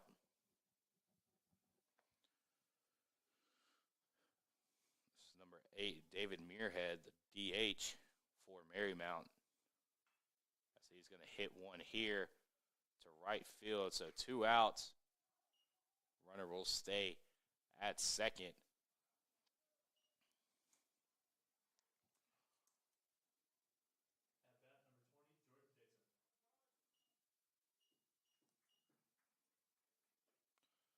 Going to bring up number 20, Jordan Dixon here, the right fielder for Marymount. Is going to be swinging with 2 outs, 1 in scoring position on second base. As he's going to try to keep the bats flowing for Marymount. And pitch here is going to hit the batter. So runner now on first and second.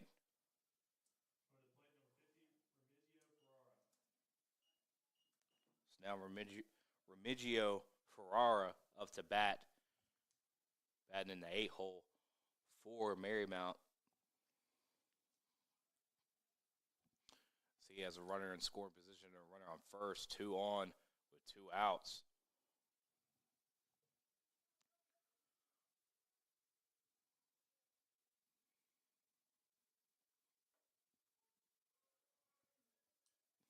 First pitch of this at-bat is going to be called strike.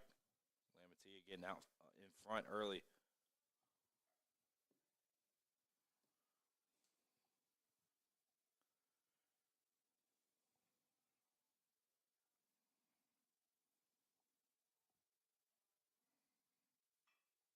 The second pitch here is going to be hit to Hatcher as he fields it cleanly and runs over to get the out at first. So Lamatia gets out the inning, but not before Marymount scores 4 runs off 3 hits, 1 error, and 2 left on base.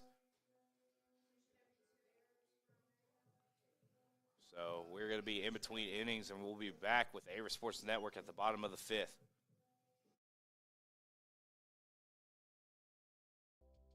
For me, it was important to leave home and experience new cultures and travel while I'm young, before I settle down, and be comfortable in my own skin.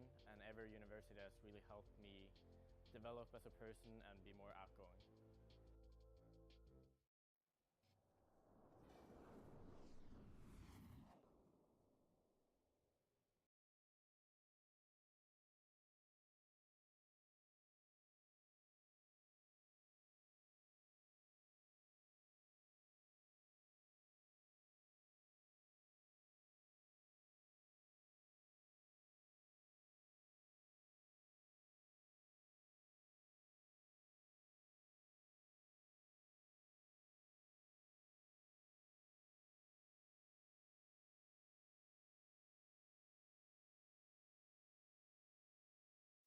We are back with Averett Sports Network at the bottom of the fifth.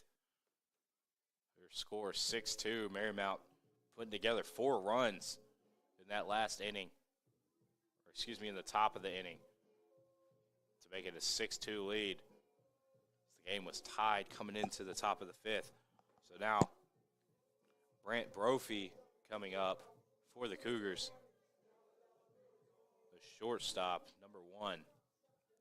So he's going to try to start off things for the Cougars, try to bring things back.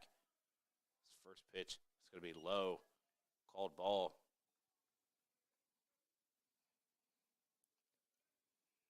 Good eye there by Brophy.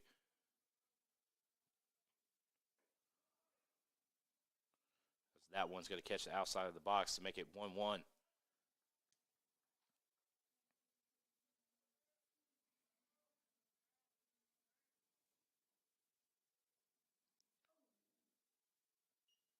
this one's going to be low again.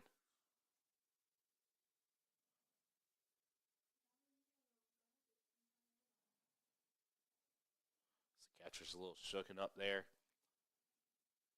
So he's going to take his time.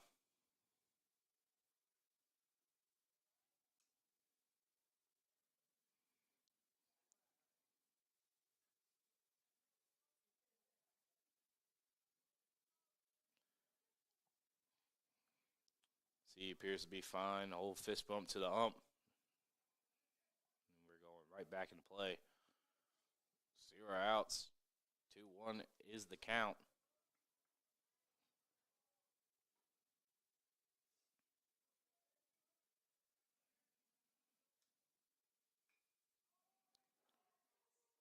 Brophy poked at that one, hit it up in the air. It's going to be caught there by the right fielder, number 20, Jordan Dixon, for the first out of the inning. Now bringing up number 9, the center fielder, Nolan McCabe.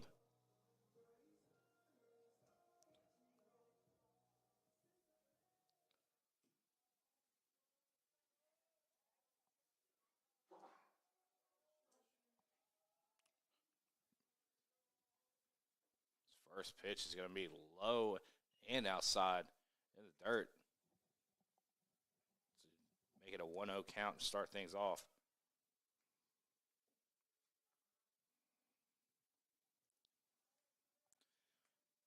Number 14, Kenny Sisson, still pitching for Marymount.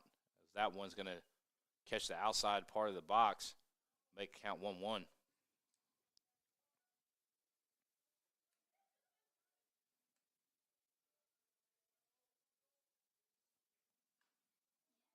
That one's going to be poked to shortstop, but thrown out.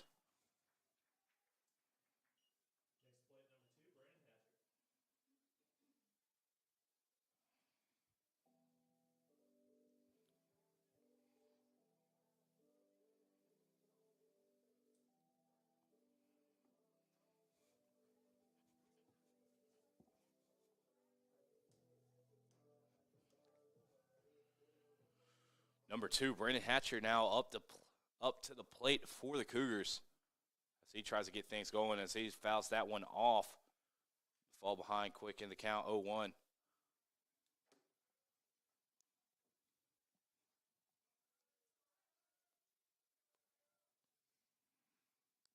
This pitch is able to make contact, and it's going to fall right in front of center field. So single there for Brandon Hatcher to get the bat swinging for the Cougars.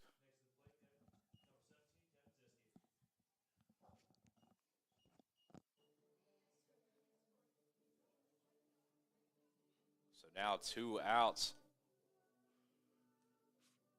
for Ziski here as he tries to keep things going with the bats. Has 2 outs, 1 on first.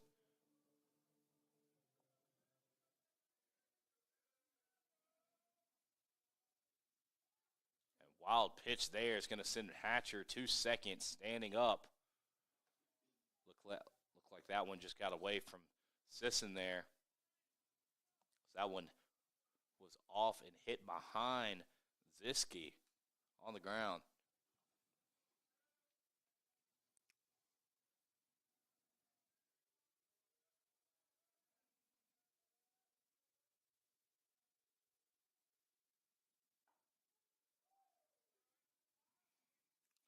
Strike called there to make the count 1-1. And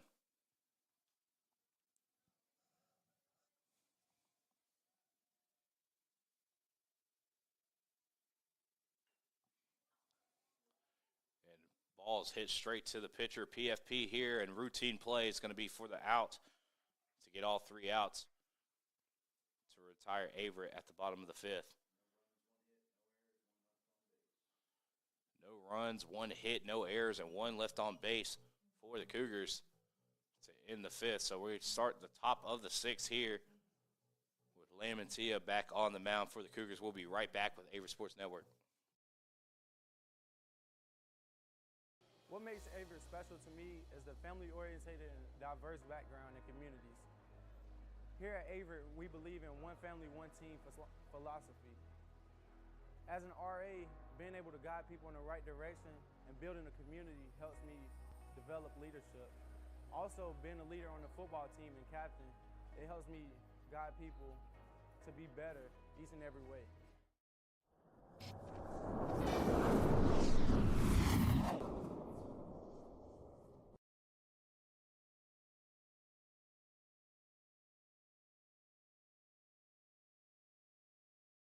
Being a student athlete here has definitely pushed me to do things that I have not been able to do in the past.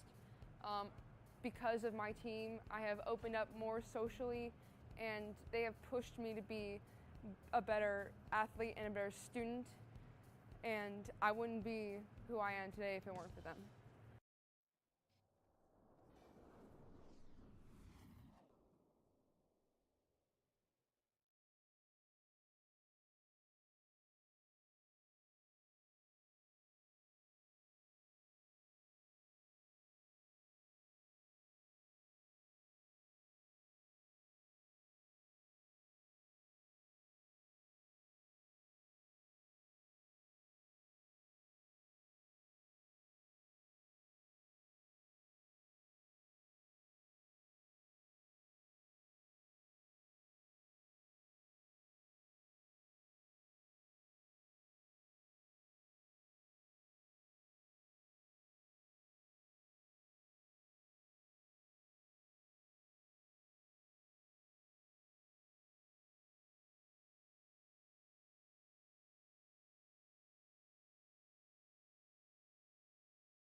And we are back with Averett Sports Network at Owen Fulton Field with the first game of play of this doubleheader.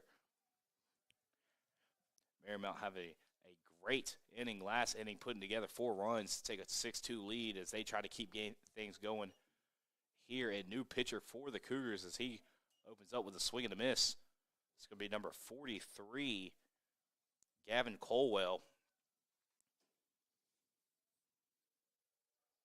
Gavin Colwell, freshman outfielder and pitcher out of South Boston, Virginia. As this is hit, and another blooper for Marymount as they keep the bat swinging and hitting that sweet spot right between the outfielders and the infielders for these singles. So single there for number 26, Robbie Cable, and this brings up leadoff guy, number 2, Alex Lemery.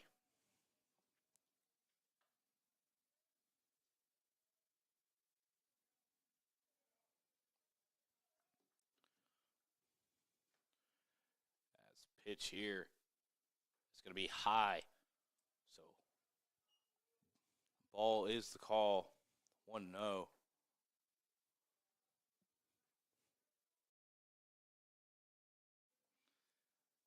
1-0 is the count, and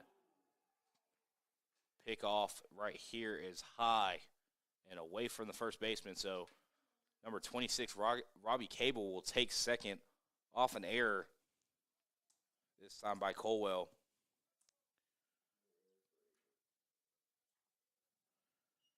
And this is going to give number 2, Alex Lemery, a shot here with the runner in scoring position with 0 outs. As this pitch is called ball. So 2-0 for Lemery. So he's ahead in the count.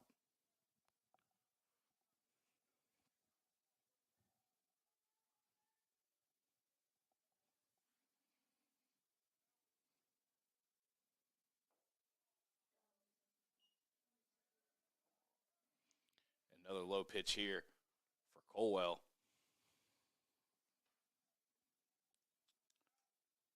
As he falls in behind the count at 3-0.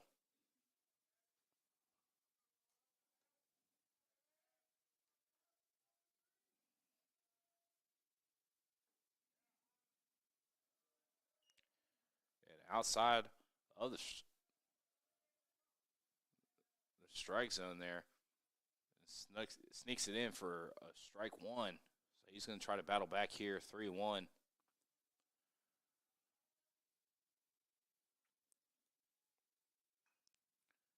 hit here at third base. He's going to look off the runner on second. They're going to call Lemery out. So nice play there by number 24, Tyler Wilson, making the routine ground ball play, but looking off the second baseman or second base runner, keeping him honest at second base and making the play at first. So no runners advance and the out for Averitt. So 1 out.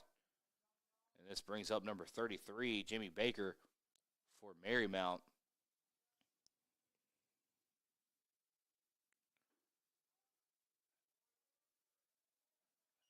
This pitch is called ball. Start off the count 1-0.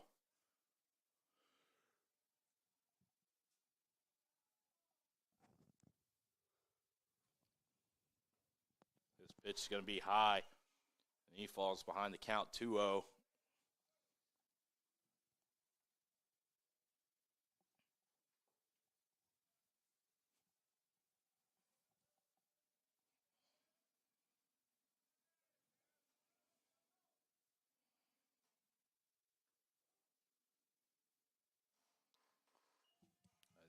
That next pitch a little bit too much inside. So 3-0 for Caldwell.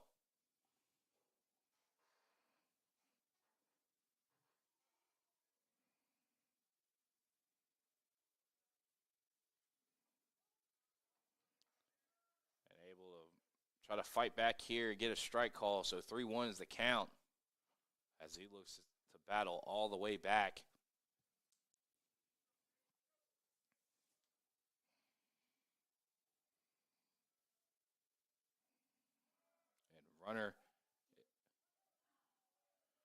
Runner is safe at third as he stole, and the batter, Jimmy Baker, advances off a walk. So runners on first and third here with 1 out. A similar situation that they had in the last inning. They were at back.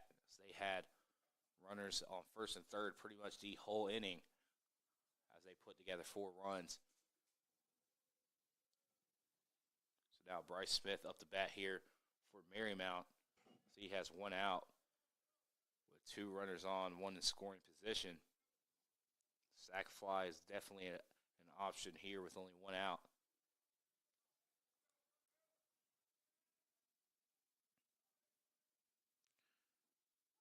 Pitch here is a strike to the left of the strike zone.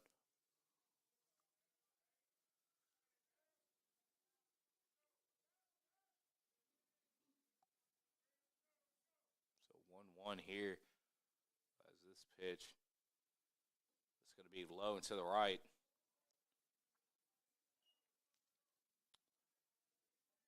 Good job by the catcher Cole McLean, keeping it in front of him here, making it count 2-1. And hit here is going to foul off down the third baseline. So 2-2. Caldwell battling back on the first baseman, Bryce Smith at bat.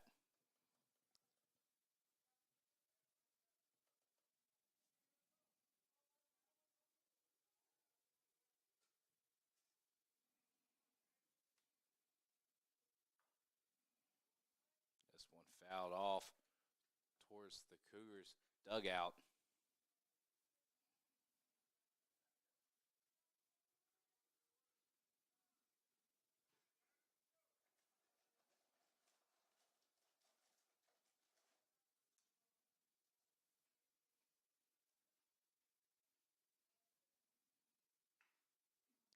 This one hit right at second baseman Nate Tuck and tries to roll the double, but throw by Brant Brophy is high over Brandon Hatcher's head, so that will score one to make the score 7-2 off a fielder's choice there. 2 outs for the Cougars as they did get one.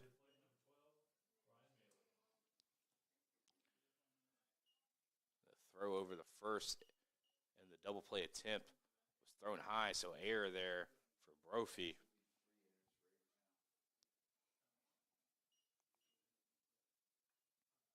This one fouled straight back by number 12, Ryan Maley.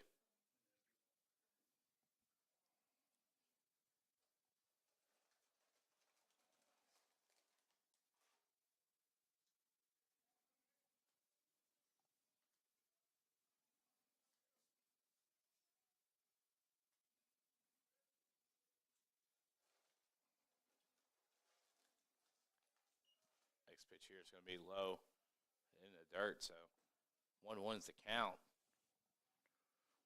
Runner on second with 2 outs.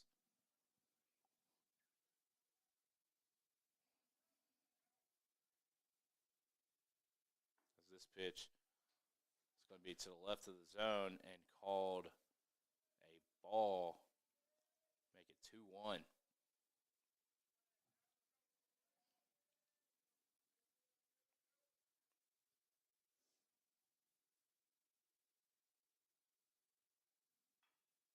This pitch is going to be hit right at Hatcher, so Hatcher's going to run over and get the out for the Cougars. So at the end of the 6th,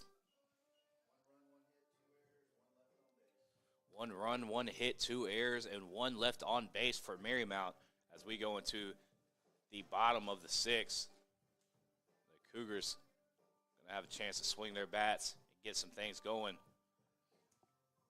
And we'll be right back with Averett Sports Network. I think Averett's a special place because of the camaraderie amongst everybody. I feel like it's a lot of friendships that won't be broken throughout my life, and it gave me a chance to show my abilities in wrestling and in the classroom.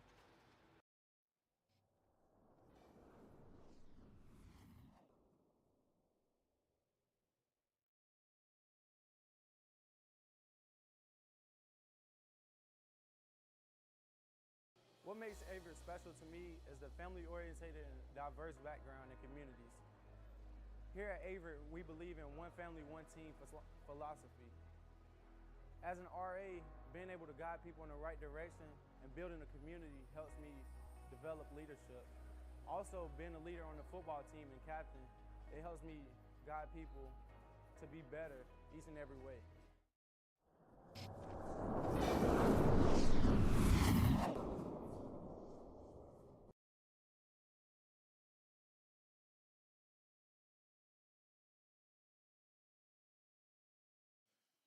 We are back with Averett Sports Network at the bottom of the 6th. Averitt up to bat here. Score 7-2. Marymount putting together a nice couple of innings in the 5th and the 6th, putting up 5 total runs between the two. And now Spicer coming up to bat for the Cougars. His first pitch here is hit, but up, and right fielder's going to come up and make a quick play off the first pitch of the half inning. It's going to be an out. Routine pop-up to right field. It's going to bring up number 24, the third baseman, Tyler Wilson.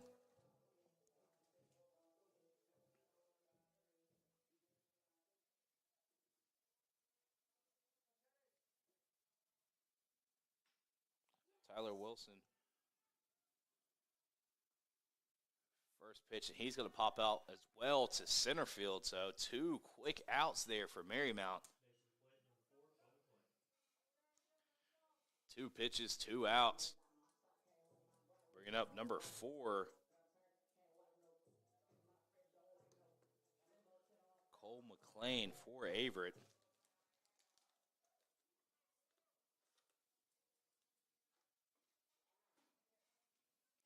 First pitch strike as he looks at it. It's going to be 0-1 for McLean.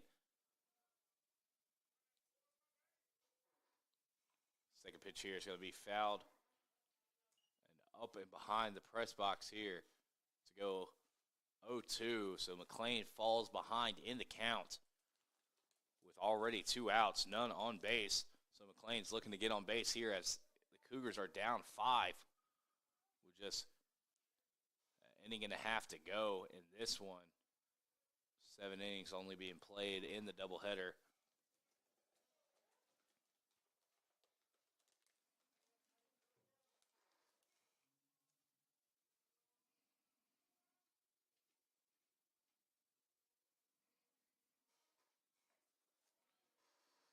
High ball there. It's going to be called for a ball. So 1-2 is the count for McLean. So he's going to swing right here, hit up, and a pop fly to left field this time. So pop flies to all the different outfielders, left field, center field, and outfield for the 3 outs. No runs, no hits, no errors, and no one left on base there for the Cougars. Great defensive outing and great pitching by Marymount to get out in just 3 batters. 3 up, 3 down as we go up in the top of the 7th. We'll be right back with Averett Sports Network.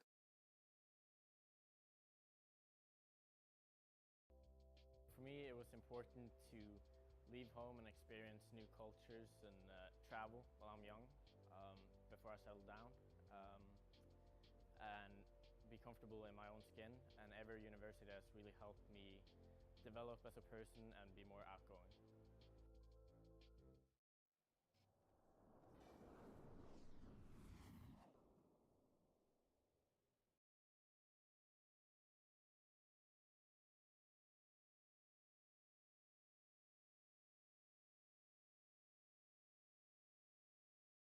What makes Averett special to me is the family-oriented and diverse background and communities. Here at Averett, we believe in one family, one team philosophy. As an RA, being able to guide people in the right direction and building a community helps me develop leadership. Also, being a leader on the football team and captain, it helps me guide people to be better each and every way.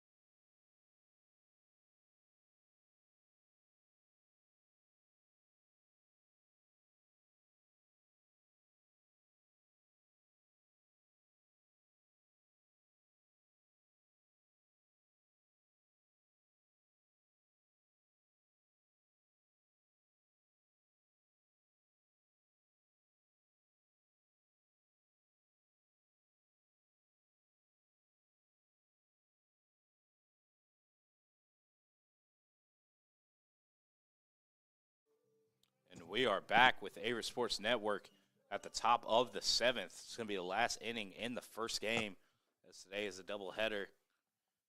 Bringing up a new pitcher for the Cougars, going to be number 12, Wesley Payne. Wesley Payne, a senior pitcher out of Culpeper, Virginia, as he's going to come in. First pitch is fouled away down the third base line. Roped that one, but is out of play. It's number 21, Ryo Fabry. Wesley Payne getting out in front.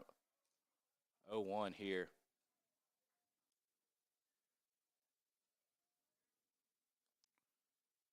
Second pitch here is going to be in the dirt. So 1-1 is the count.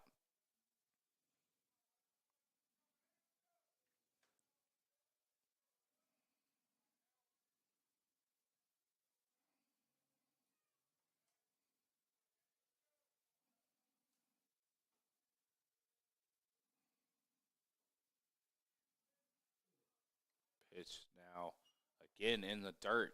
Go 2-1, falling behind in the counts. Wesley Payne.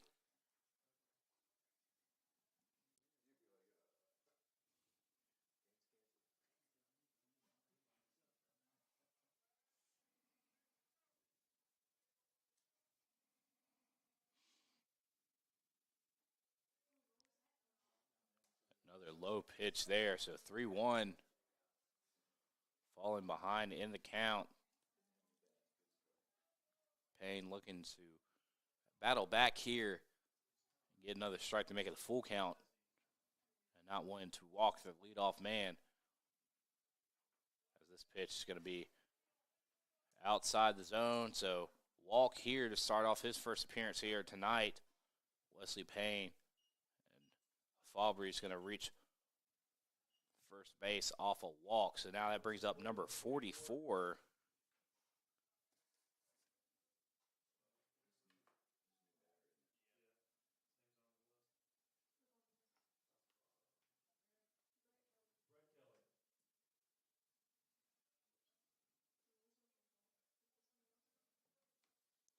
It's going to bring up number 44, Brett Kelly. For Marymount. Now stolen base here is a hit and run. As Kelly's going to pop this one up. And a little confusion there as Kelly pops it up. And they thought it was going to be a routine pop fly. So Fabry, who took off running at first, ran back. And the pitch, or the hit, dropped. So the Cougars were able to get Fabry at second for the force out.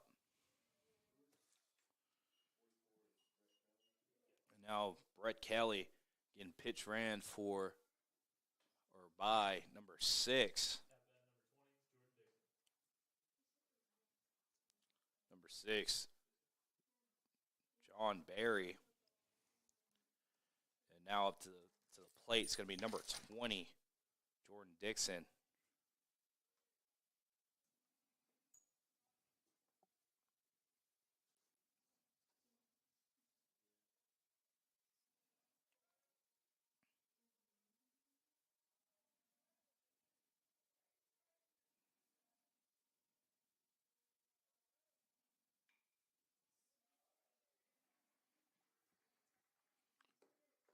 hit here. Going to poke through and send a runner over to third base. And Dixon's able to get the second. So now 2 runners in scoring position, It's going to send Remigio Ferrara back to hit with no outs, 2 runners in scoring position. And with a 5-point lead here.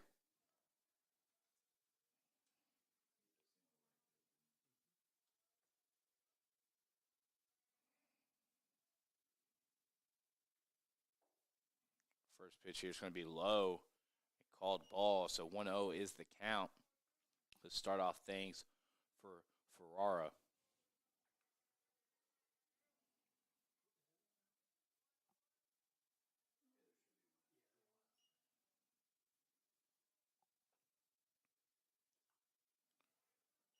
So, there's 1 out. So 1-1 is the count. So that one is fouled off. So sac fly is an option here with an out to give. And a runner on third.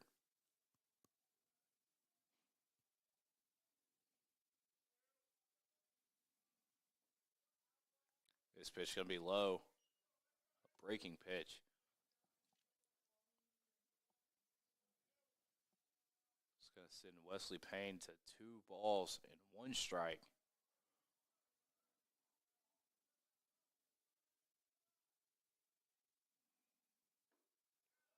And this one, nice pitch by Wesley Payne, able to get a swing and a miss. So bring him back in the count, 2-2.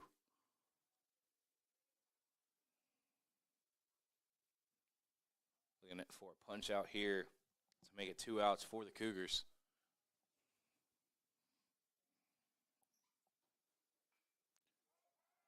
Pitch is fouled off, so Ferrara doing a great job fighting off with a 2-strike approach.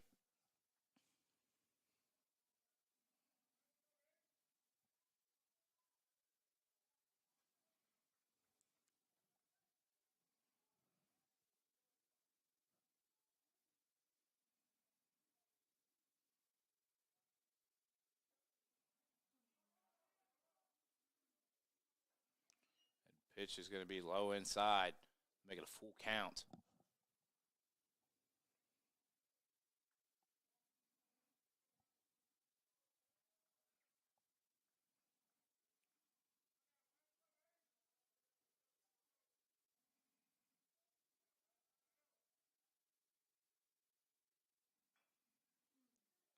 So his hit the shortstop. It's going to score a runner.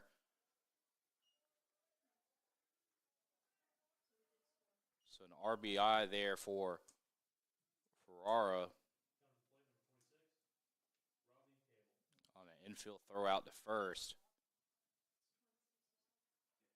So that scores one, 8-2, and leaving a runner on third base in scoring position for number 26.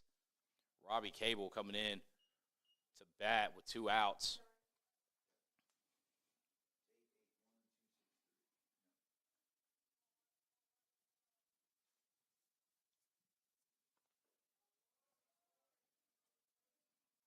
Pitch here is called strike. So 0-1, Payne able to get out in front early here.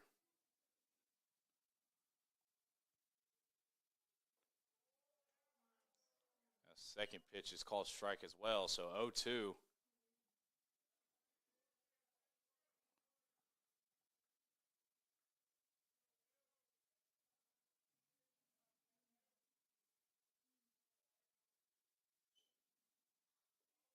low pitch. Great job by McLean, able to block that up and keep it in front of him as there's a runner at third base.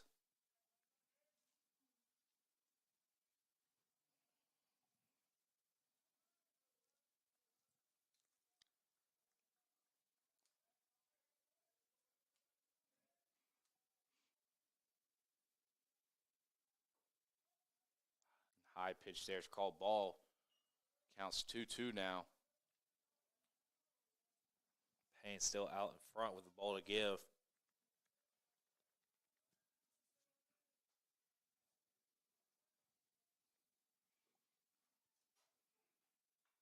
As this one's fouled away. So excellent fight here for number 26, Robbie Cable. Able to fight off of the 2-strike approach. Stay alive with 2 outs.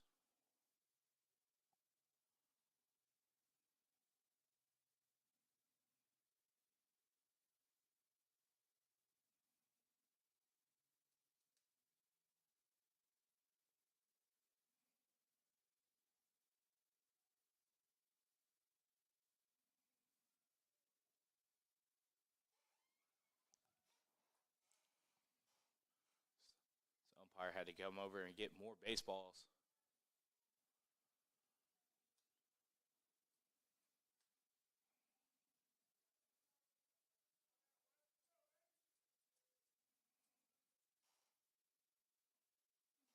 And low pitch. Ball got away from the catcher, but man on third will stay.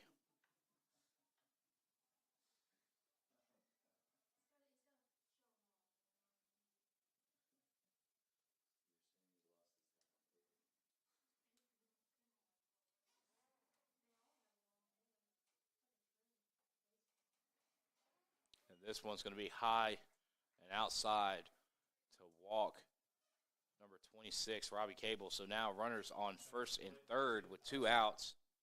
Bringing up number 2, Alex Lemery, the leadoff guy.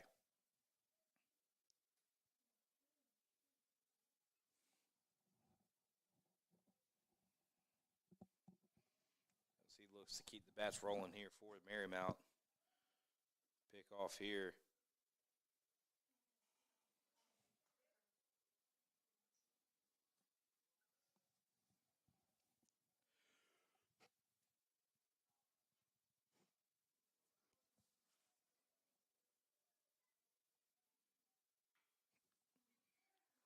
Hit here right down third base line and snuck through the third baseman. So now it scores 1. And now Robbie Cable is going to get thrown out to end the inning. He tried to get around to score but couldn't. But not before Lemery bats in one. So RBI there for Lemery to end the inning.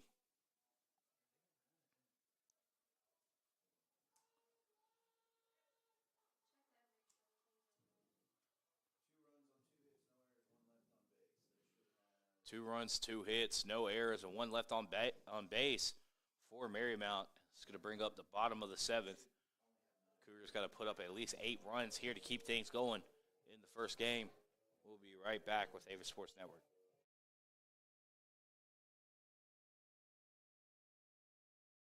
I think Averett's a special place because of the camaraderie amongst everybody. I feel like it's a lot of friendships that won't be broken throughout my life, and it gave me a chance to show my abilities in wrestling and in the classroom.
And we are back with Averett Sports Network at the bottom of the 7th.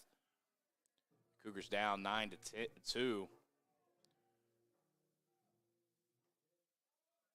first pitch is going to be a strike. New pitcher here for Marymount. It's going to be number 27, Coleman Growick, coming in to close things up in the first game. Number 11 now up to bat for the Cougars, Jason Maggs.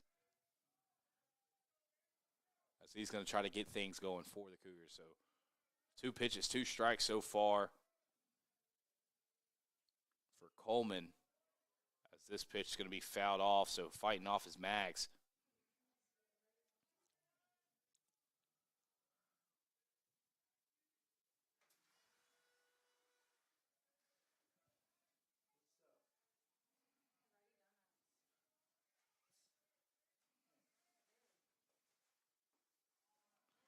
So first at bat is a strikeout here for Grayowick. A swing and a miss there by Maggs. Start off the inning with 1 out. Now bringing up Nate Tuck to swing for the Cougars.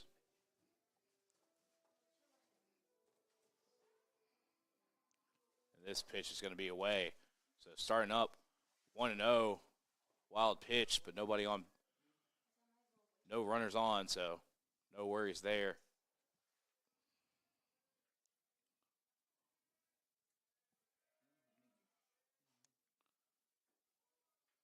This pitch is going to get in for a strike to make the count 1-1 for Nate Tuck.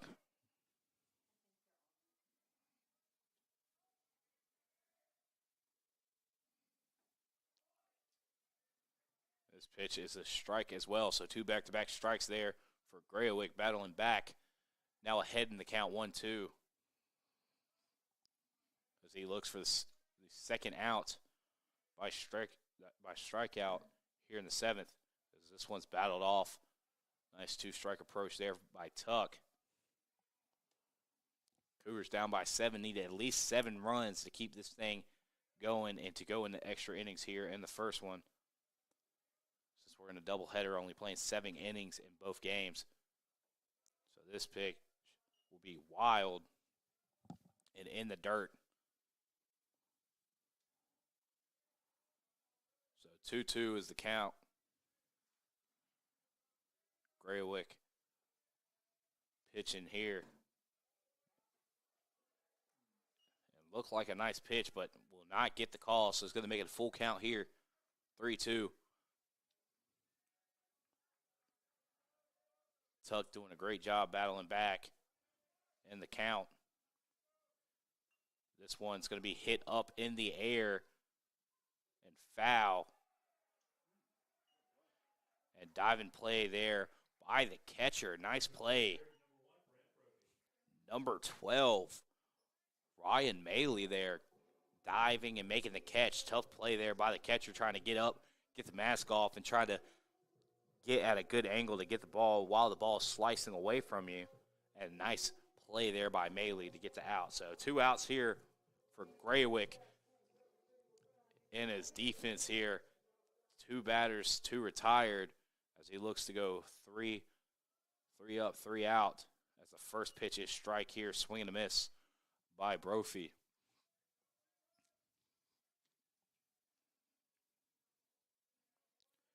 Second pitch here.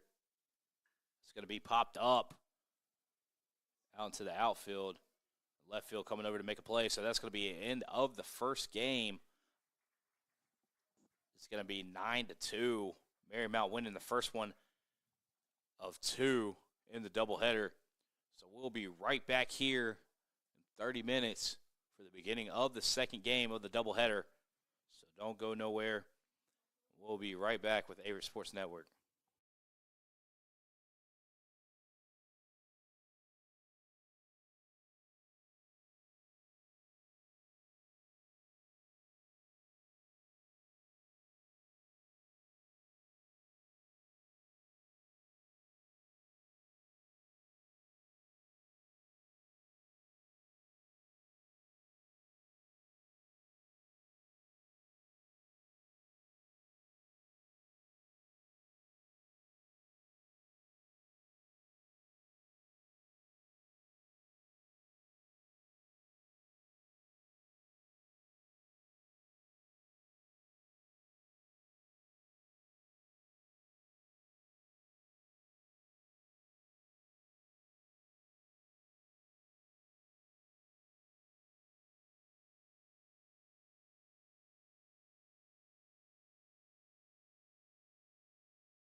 We are back with Averett Sports Network with the start of Game 2 of this doubleheader action between Averett University and Marymount University. Marymount taking the first game 9-2. So we're going to start off this one. Leading off here is going to be number 2, Alex Lemery.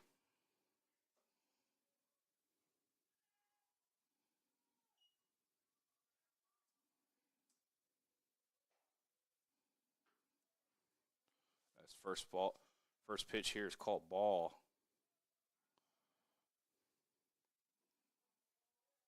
Second pitch is going to be a ball as well. So 2-0 count so far here. Pitching for the Cougars is going to be number 22, Nathan Comer.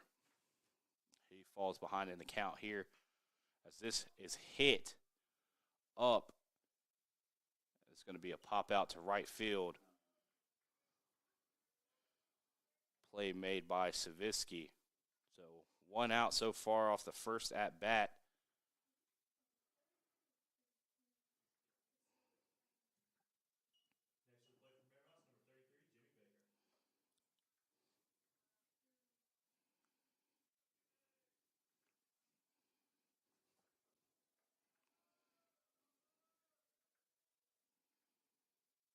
First at bat here for Comer. Or first pitch for Comer is going to be called ball. At bat, I believe that's going to be number 33, Jimmy Baker.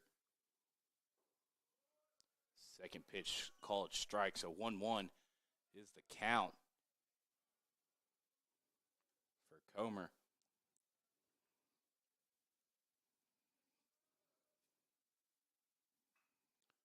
This one's going to be hit out to right field, and another play there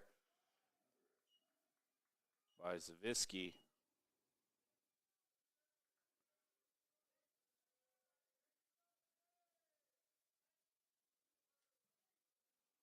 Excuse me, Ziski there making a play. Make it 2 outs.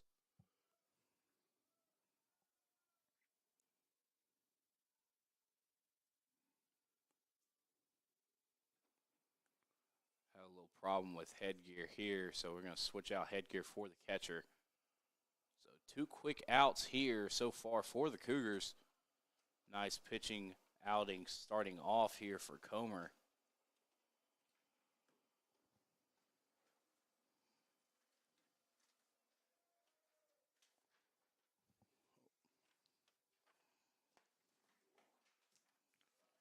Pitch called strike. So 1 strike here at bat's going to be number 3, the DH, Ryan Lee.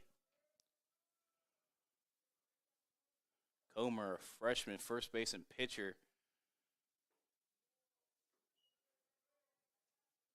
Out South Boston. As he splits the count here 1-1 with 2 outs. And second strike here, so 1 ball, 2 strikes for Comer.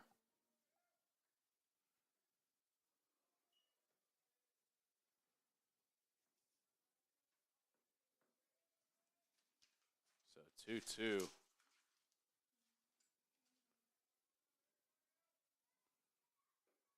This one's going to be outside the zone to the right, so full count for Comer. Number 3, Ryan Lee, is going to take a 2-strike approach here, try to play it safe. And pitch right down the middle is going to be hit right at the center fielder, and that's going to be 3 outs, 3 pop flies. No runs, no hits, no errors, nobody left on. So 3 quick ones there for Averitt as 3 up, 3 down as we go into the bottom of the first inning.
We are back with Averett Sports Network at the bottom of the first inning here.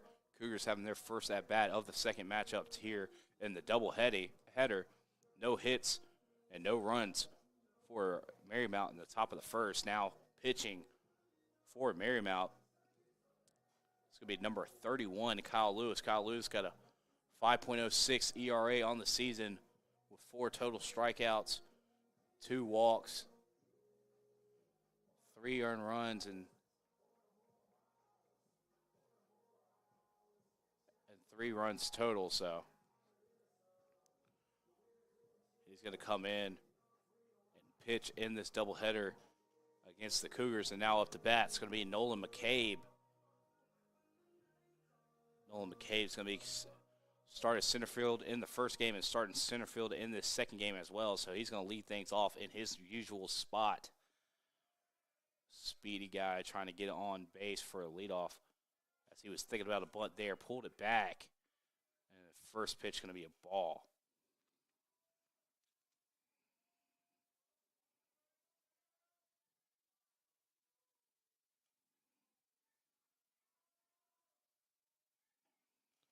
Second pitch here is going to be called strike right down the middle.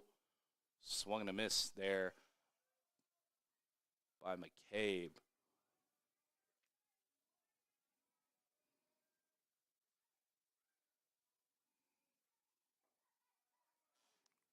Strike 2 is the call. 1 and 2 so far.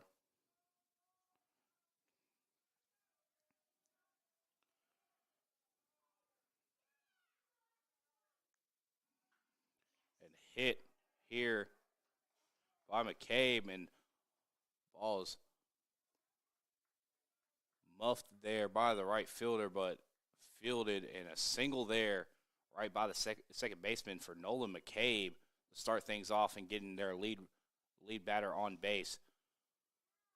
So runner on, no outs. Second at bat here for the Cougars at the bottom of the first is going to bring up number 2, Brandon Hatcher. Still starting at first base, started at first base in the last game as well. So he's going to be batting here.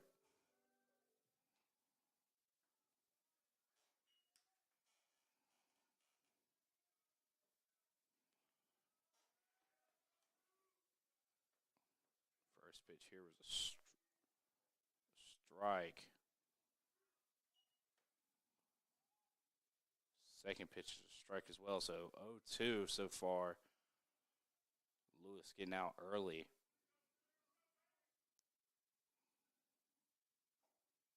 This one's going to be a ball.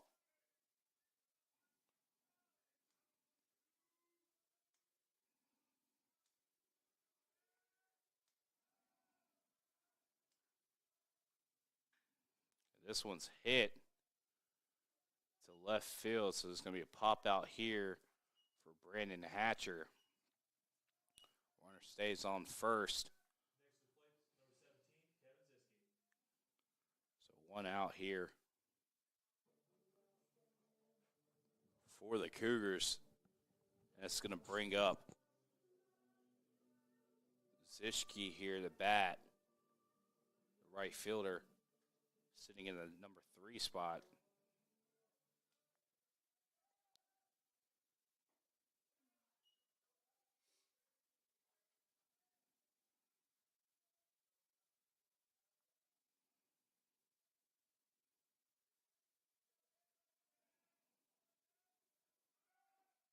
And runner is stealing here. High pass from the high throw there by the catcher. McCabe's going to get there pretty easily for the stolen base. So 0-2 is the count here on Zischke.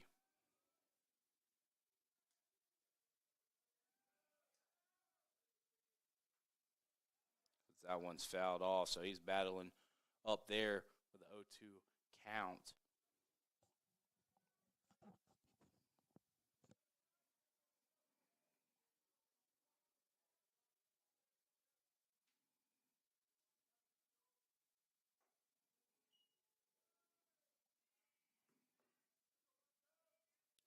That one's going to be high. So count now 1-2. 1 balls, 2 strikes.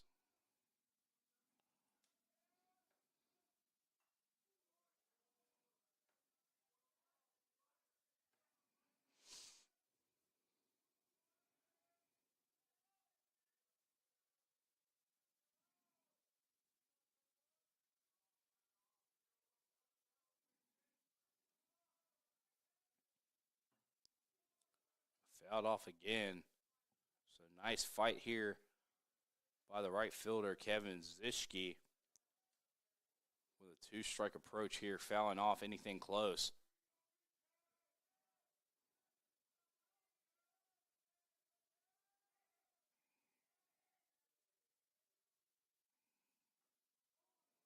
This one is fouled off as well.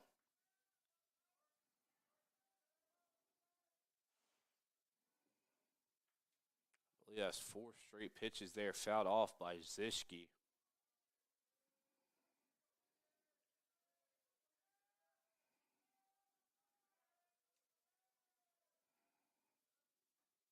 This one's going to be outside the zone to the left for 2-2.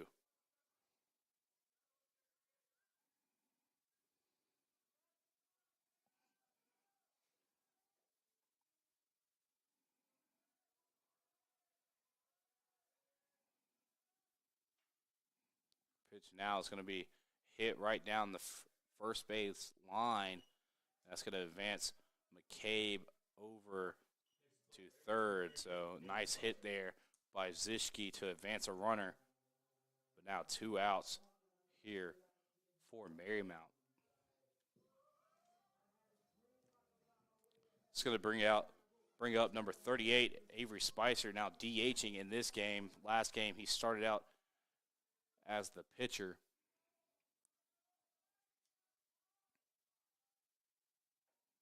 His first pitch here is in for a strike.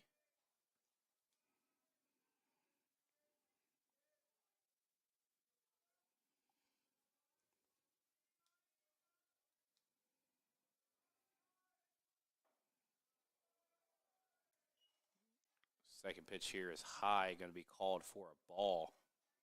1-1 is the count.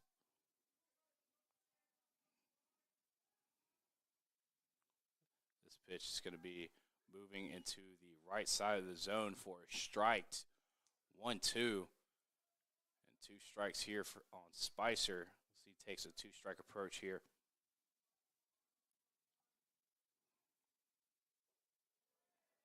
That one's going to be low in the dirt, so 2-2.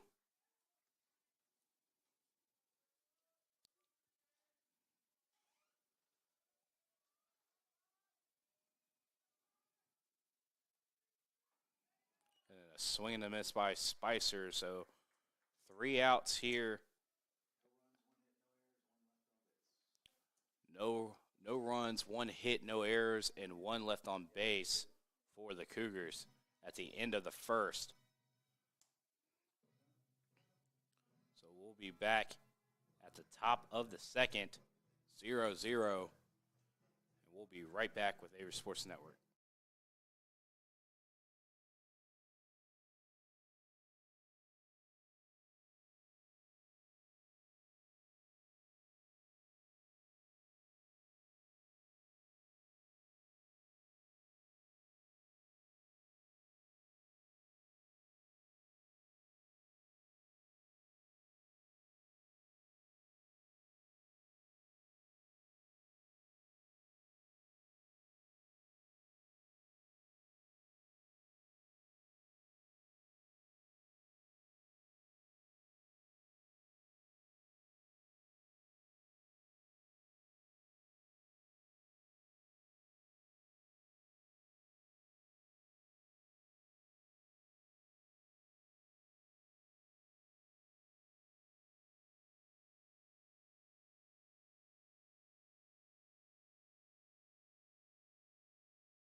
We are back with Averett Sports Network. My name is Chris Richmond, bringing you the second game of the Marymount versus Averett doubleheader here on Owen Fulton Field.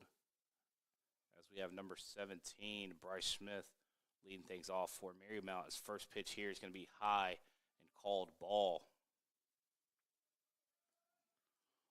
1-0 so far for Comer. As he pitched a pretty good first inning. The first hit of the inning is going to be hit and over the head of Zishki.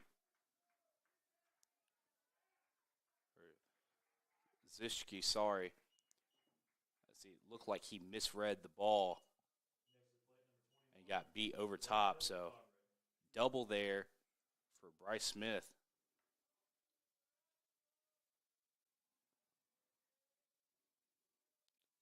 So leadoff man now in scoring position, bringing up number 21,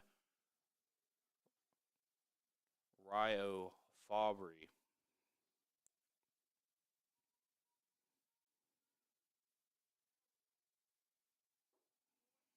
As this pitch is in the dirt for a 1-0.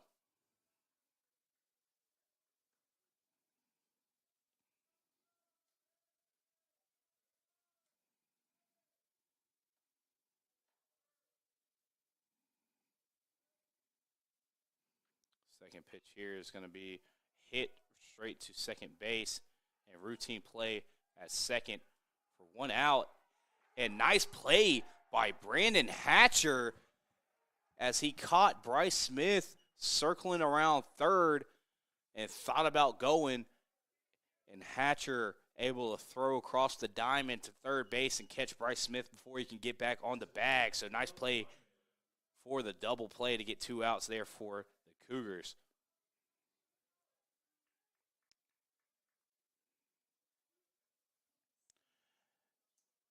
Now up to bat, number 12, Ryan Maley. His first pitch is a swing and a miss for a 0-1 count.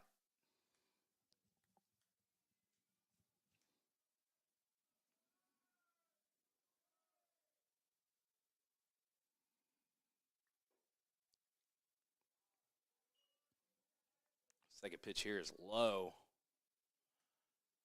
It's going to even out the count to 1-1.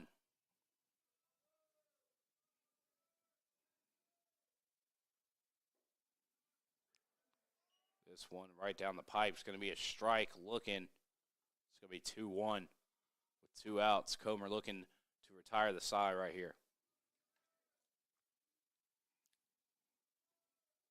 This pitch is going to be hit up in the air, fouled off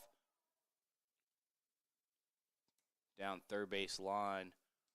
It's going to be fall out of play. Nice effort there by number 4, Cole McLean. Played catcher last game, but now playing third base in this one. Tried to get over there, but ball play went out of play. So now 1-2 still for Comer as he pitches a little bit high, making it 2-2. Still ahead in the count as he has a pitch to give here.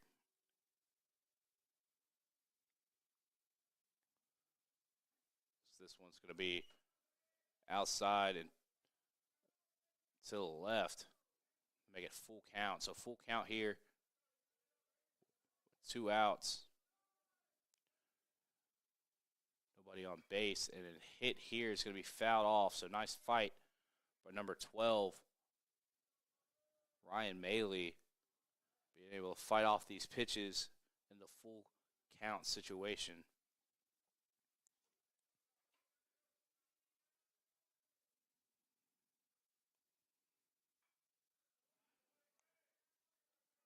Another foul hit outside of the field.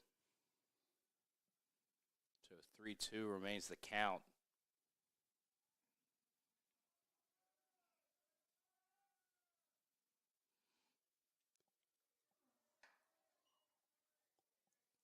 Pitch is going to be called low, and the walk is going to be rewarded to Maley. sending him the first. So now runner on first, 2 outs. Now number 4, the left fielder, David Kurzrock, coming in to hit out of the 7th hole.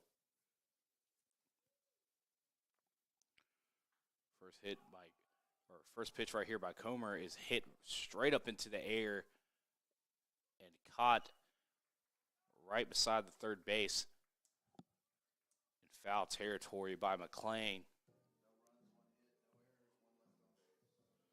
And no runs, 1 hit, no errors, and 1 left on base at the end of the top of the second.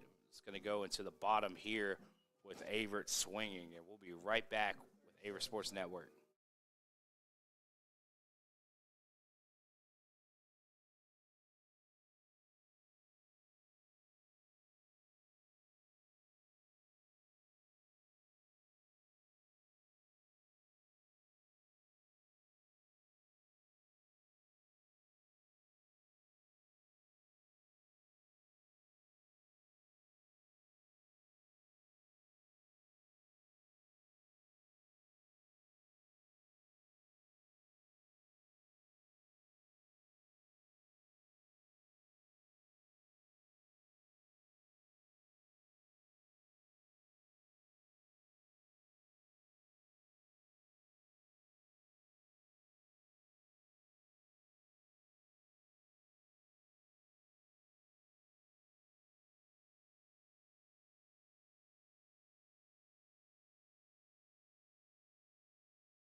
We are back with Averett Sports Network at the bottom of the second here.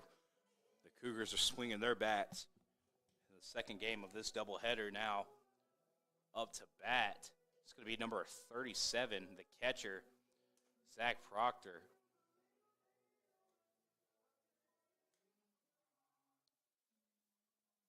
As he makes his first appearance of the day. First pitch is going to be low and ball. Start with a 1-0 count.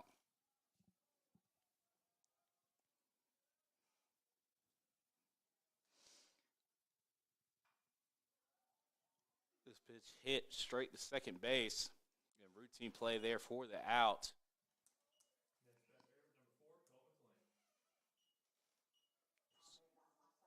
So second base to third base, or second base to first base for the first out.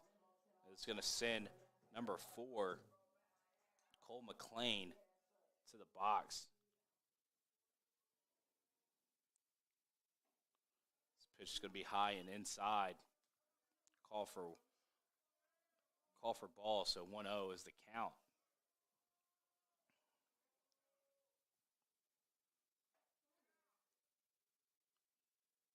Second pitch here is going to be in the same spot. So 2-0.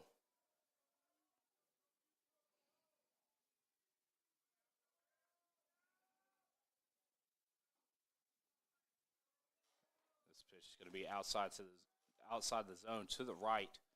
So 3-0.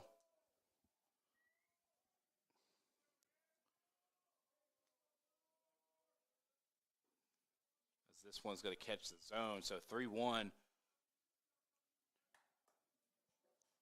As Lewis here is going to try to fight back into the count here. This pitch is going to be outside, so a walk here to send McClain to first base.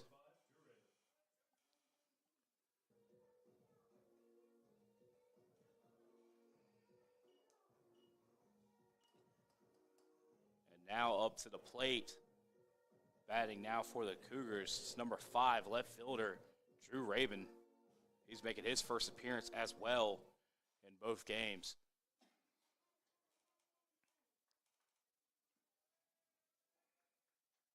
First pitch here is swing and a miss. Start out 0-1.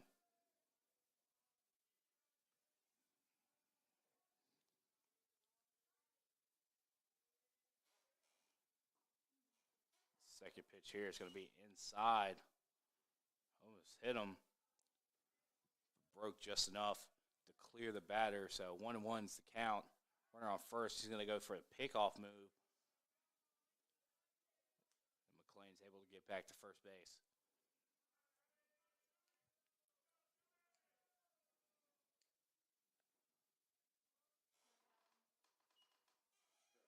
Foul tip here. It's going to be a strike. Counts now 1-2. So Raven's going to take a two-strike approach right here.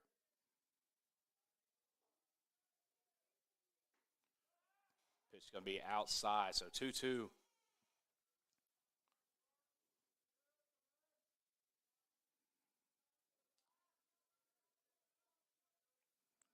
Runner on first, 1 out.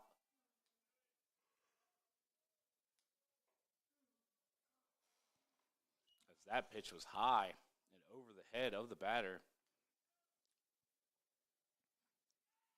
The catcher's going to walk out, just talk to him a little bit, slow him down, calm him down. So he takes the time, full count here. As Raven was able to battle all the way back into the count. Force a full count here.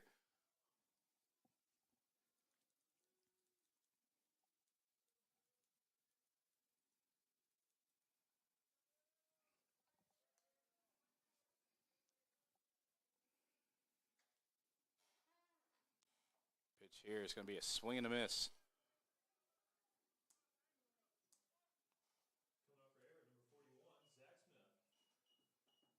So two outs now, runner on first, and Lewis able to get a strikeout there. So now that will bring up number 41, Zach Smith, the shortstop, making his first appearance in both games. And he's going to hit into the shift there. And he's going to first pitch, first at bat of the day is going to be a single there for number 41, Zach Smith, to advance a runner in McLean to second base. So runners on first and second, 2 outs. That's going to bring up 39, the second baseman, Nick Romano.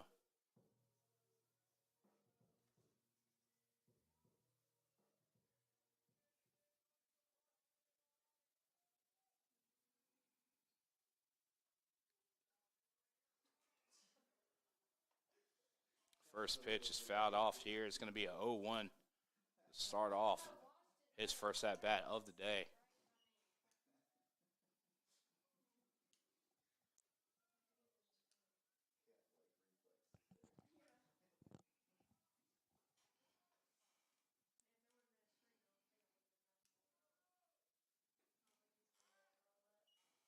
Second pitch is going to be outside the zone to the right. It's going to be 1-1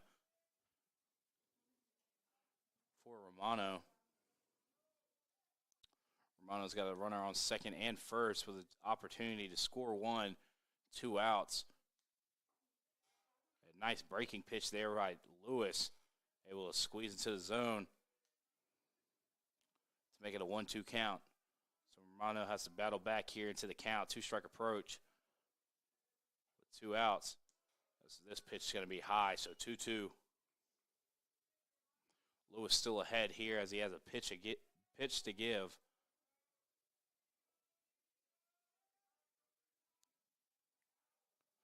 Sack fly is not an option here. And it's going to sit him down here looking backwards, K, for Lewis. No runs, 1 hit, no errors, and 2 left on there for Marymount, or for the Cougars at the bottom of the second. So the score still 0-0 as we go into the top of the third, and we'll be right back with Averett Sports Network.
We are back with Averett Sports Network at the top of the third here.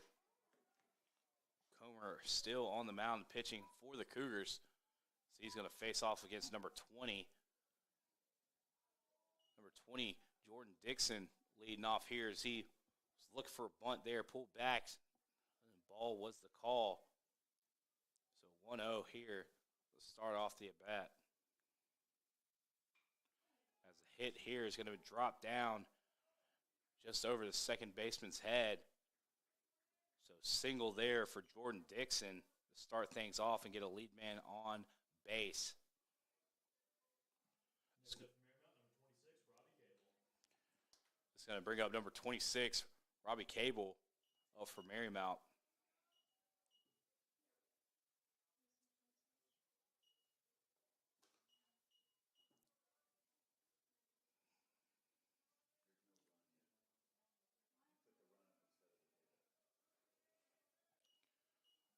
Probably going to see a bunt right here as we have a man on, no outs.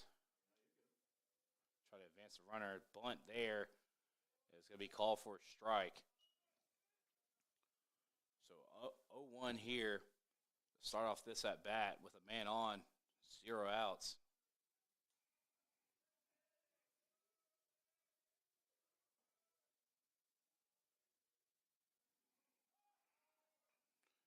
And bunt is going to go down the first base line.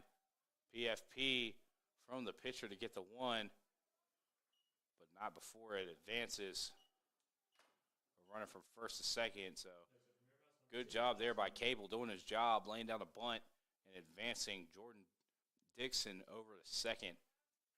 So 1 out, runner in scoring position, bringing up number 2, Alex Lemery, the leadoff man.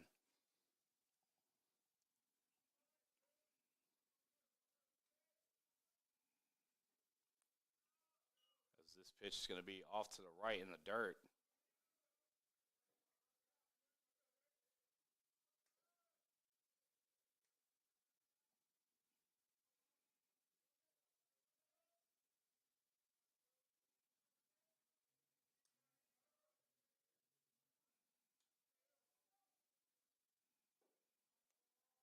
This pitch is going to be called ball. So 2-0 so far in this at bat. Comer's going to look to try to battle back into the count here.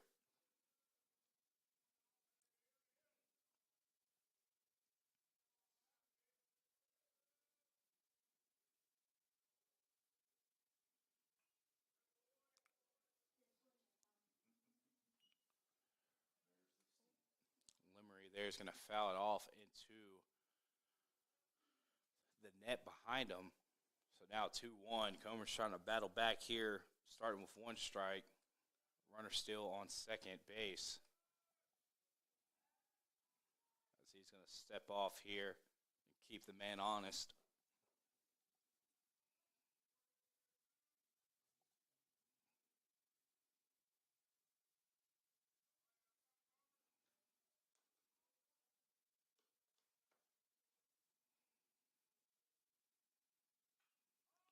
Pitch is fouled off and out of play, so 2-2. Still 1 out, man on second. As Comer battled all the way back into the count and has a pitch to give here.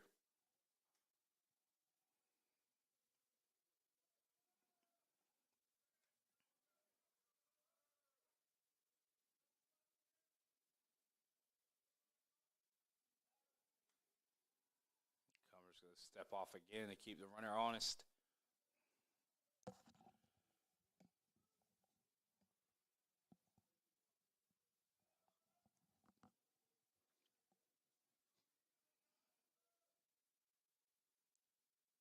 This pitch is going to be hit up and short. It's going to be just over the second baseman's head. So this is going to be thrown in. Runner scores. But Lemery will be out at second base, so 2 outs and an RBI hit there for Lemery.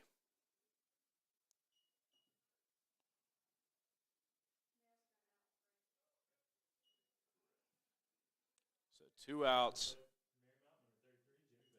1 run there. This will bring up Jimmy Baker, the third baseman, hitting with 2 outs, nobody on. And nice job there by Lemery, able to put the ball just over the second baseman's head and scoring the man from second.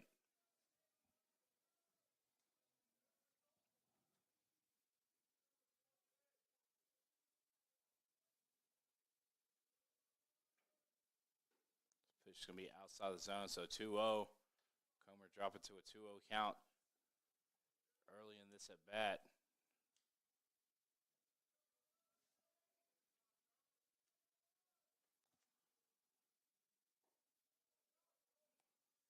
Baker thought about it but did not pull the trigger, so 3-0. As Comer has to battle all the way back here. Gets 1 strike here, 3-1.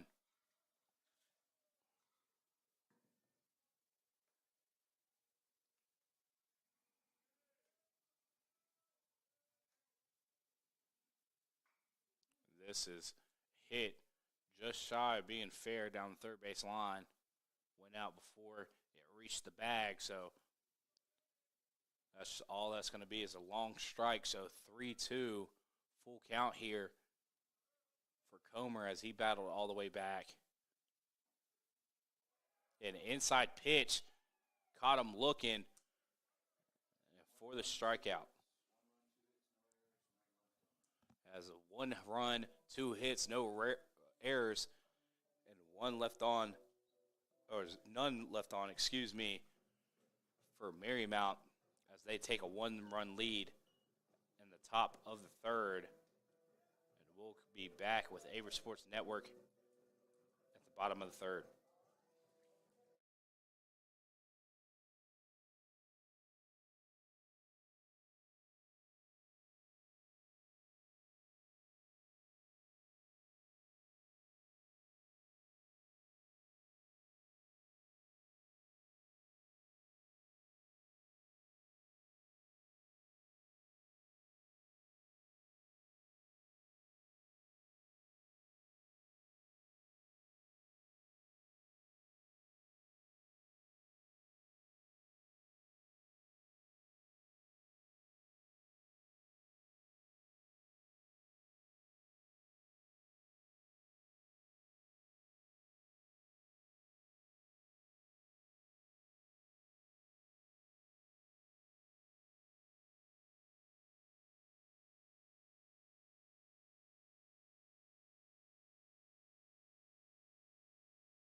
We are back with Averett Sports Network bringing you the bottom of the third inning in today's doubleheader matchup, the second game of the 2. Marymount taking the first one 9-2, now taking the lead in the last inning 1-0 here in the second. Now we have Nolan McCabe coming back off, the leadoff man for the Cougars.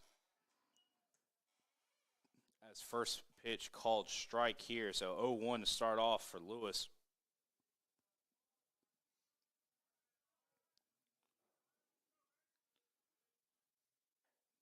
As he's been pitching well, allowing 0 runs and only 2 hits.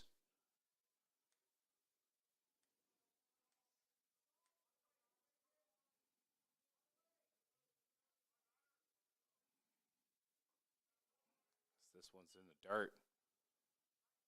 So 2 straight balls there for Lewis as he falls behind the count 2-1.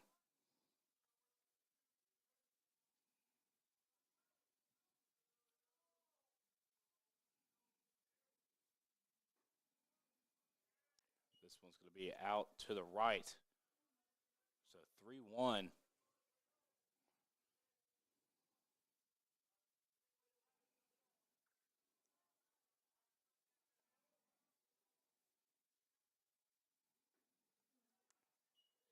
Caught McCabe swinging at that one to go 3-2. So full count now for McCabe.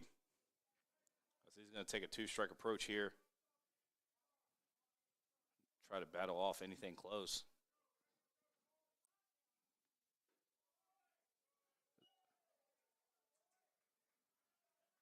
As he's going to use his good eye there and see that one in for the walk. So now runner on first, no outs. Leadoff man able to reach the base. And now number 2, Brandon Hatcher, is going to come up and swing the bat for the Cougars.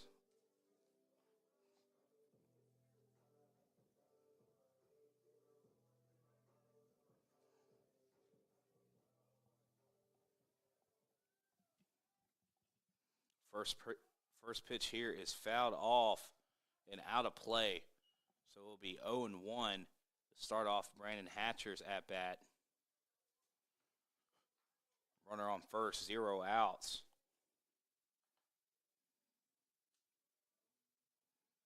Hatcher going to try to get this guy in scoring position here. But knowing McCabe with his speed, it's very likely for him to steal here and get himself into scoring position.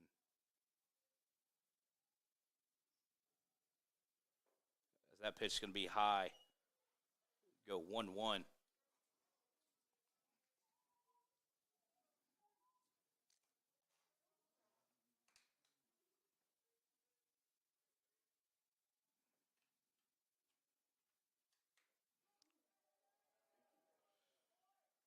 That pitch is going to make contact with the batter as an inside pitch. So Hatcher takes the base on a hit pitch to put McCabe now in scoring position and Hatcher now on first base.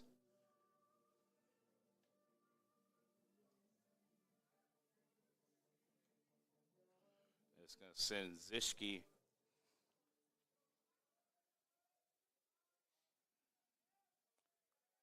swing for the Cougars. As the bunt is up in the air for 0-1. 2 runners on, no outs.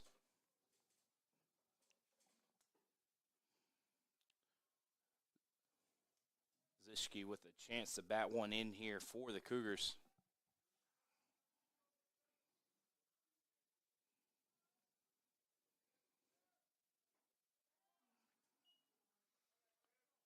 Strike number 2 there for Lewis.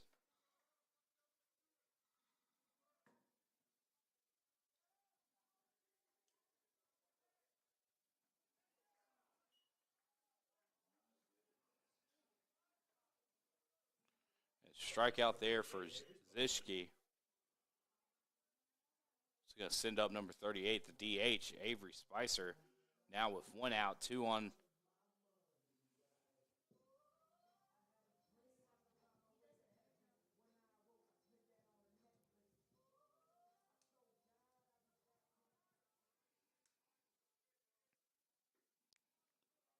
This pitch is going to be away to the right of the box. So this is going to start the count out 1-0.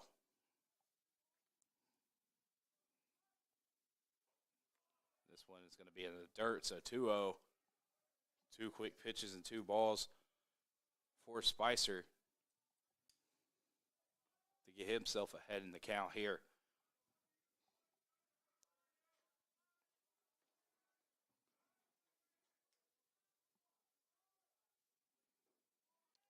This pitch is going to be called strike. So 2-1's the call. With 1 out, 2 on.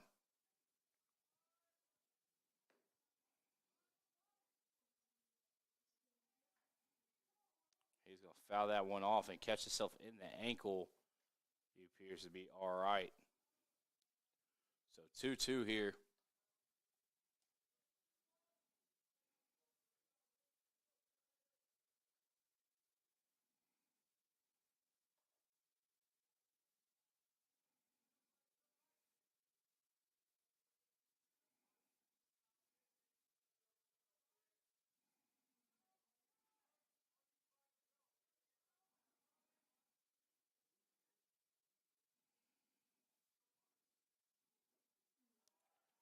Spicer gets caught chasing there at a low pitch and gets caught swinging.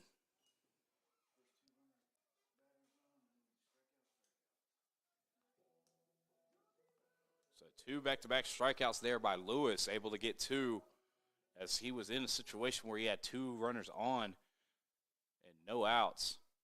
But now he has 2 outs, and there's both runners in the same position, first base and second base. And now Zach Proctor up to bat, the catcher for the Cougars. That one's going to be away, so 1-1 so far as the count.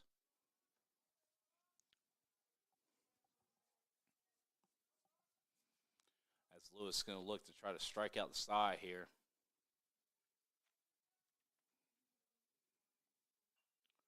Pitch here is going to be fouled off by Proctor. So 1-2.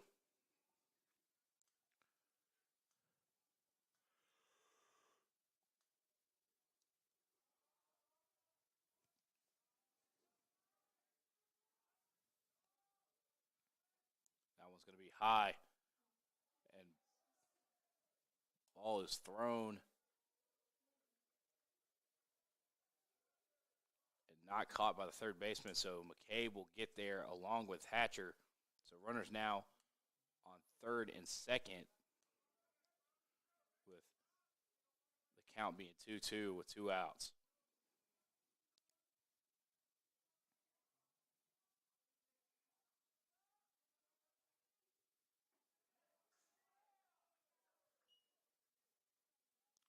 Pitch now. Got caught looking, strikes out the side is Lewis.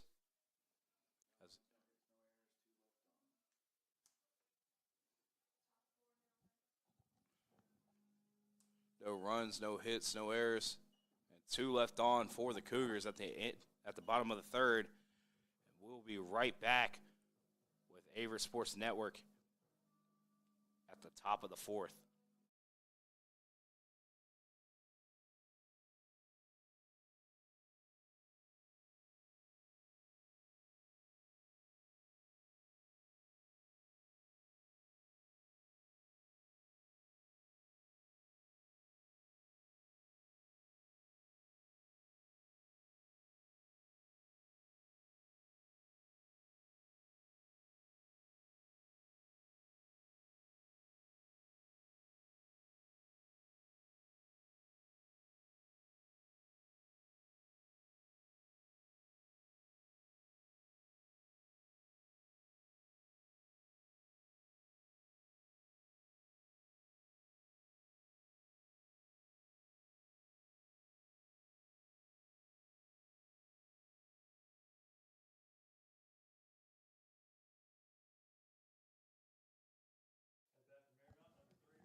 We are back with Averett Sports Network. My name is Chris Richmond, bringing you the second game of the doubleheader action tonight with Marymount University versus Averitt University.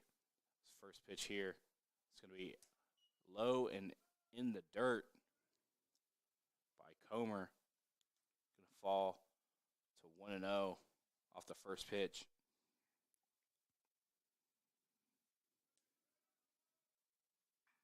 Second pitch here is going to hit foul, so 1-1.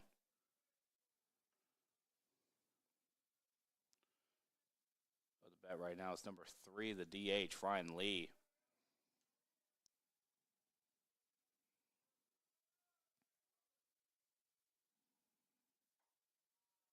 This pitch is going to be outside to the right.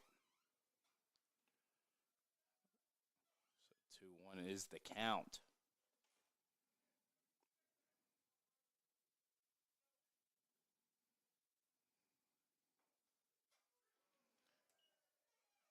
Strike is called.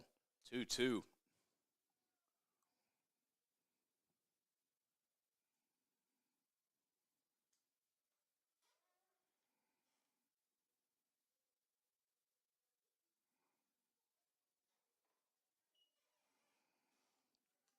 ball makes it a full count here for Comer.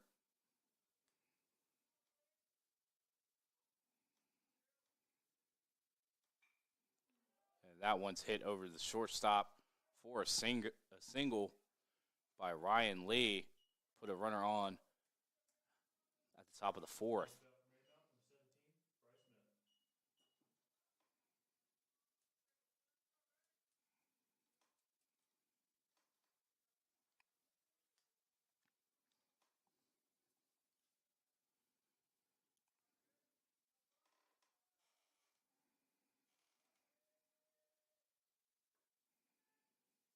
Pitch is outside to the left for a 1-0.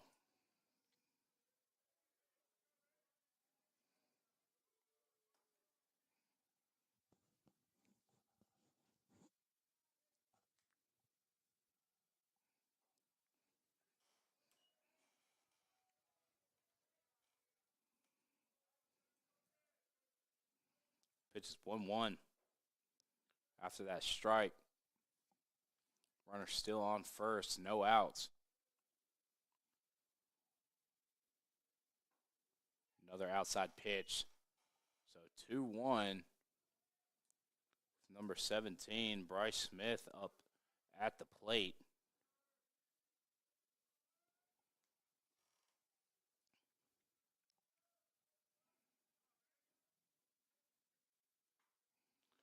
He's going to swing on an inside pitch there. And that's going to be a long strike right there as that falls out of bounds just past the bullpen.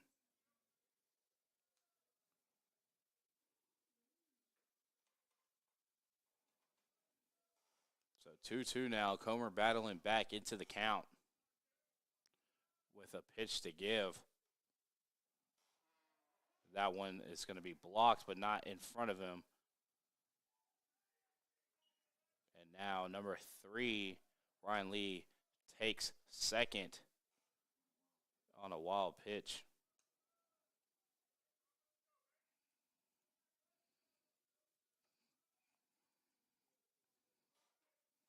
So now runner in scoring position, full count here for Smith. Smith's going to foul it up and out of play and hold the full count, battling.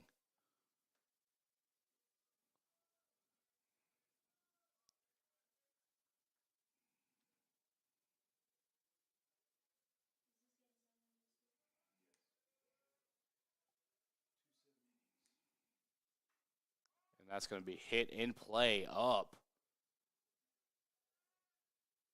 And the play made by the shortstop.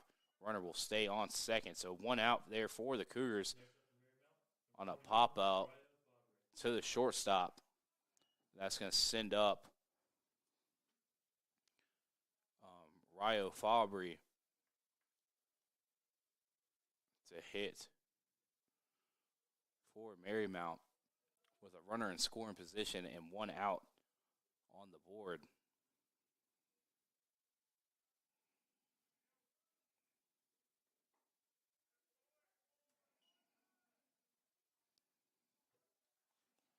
First pitch strike there for Comer. It's like an 0-1 count right there.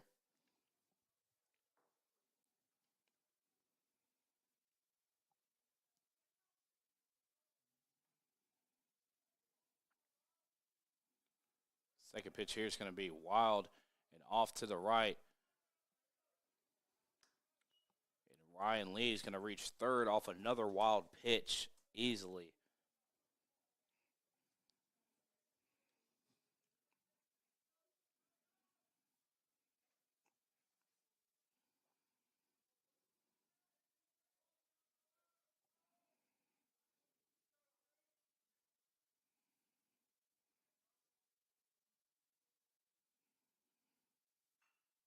And hit here is going to drop in between center field and right field and is going to score Ryan Lee easy there from third. That's an RBI single there for Fabry.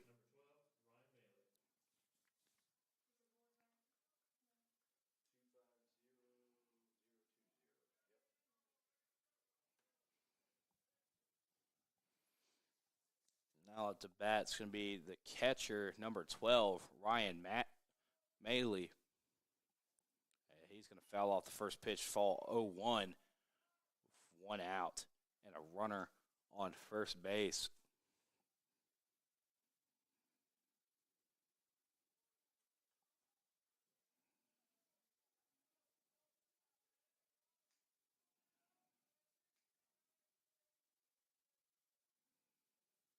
Second pitch here is going to be hit up. And play made by the left fielder, Drew Raven there, to get the second out of the inning.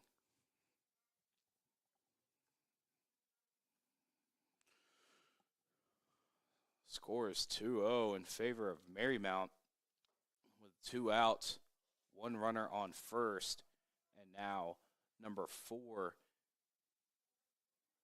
David Kurzrock, batting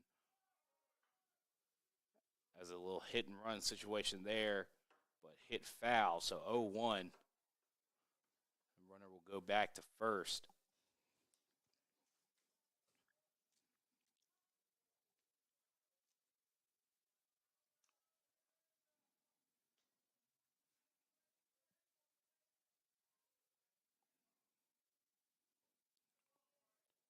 First pitch there, or second pitch is a strike. 0-2. As Comer's out in front in the count. Looking to the retire, the Cy.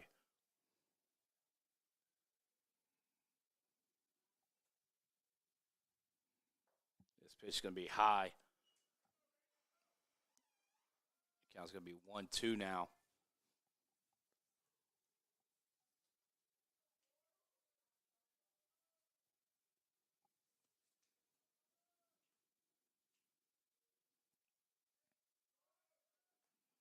Low pitch and stolen base there for Fabry. As the count is now 2-2, and now a runner in scoring position with 2 outs.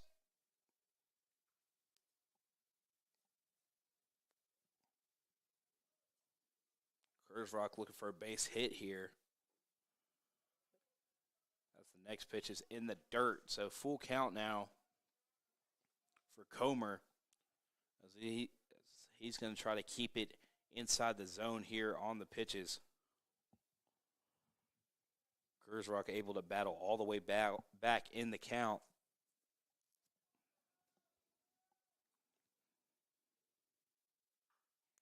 This pitch is going to be fouled off, so good fight there by Kurzrock to keep that bat alive, especially with 2 outs. And a runner in scoring position.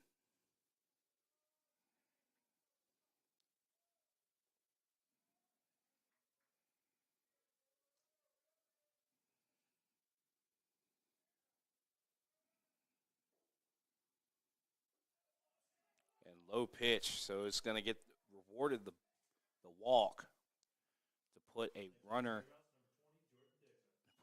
on first and second here, sending number 20 to the plate to swing, the right fielder, Jordan Dixon. And it's going to call for a mound visit by Coach Kenny Fleming.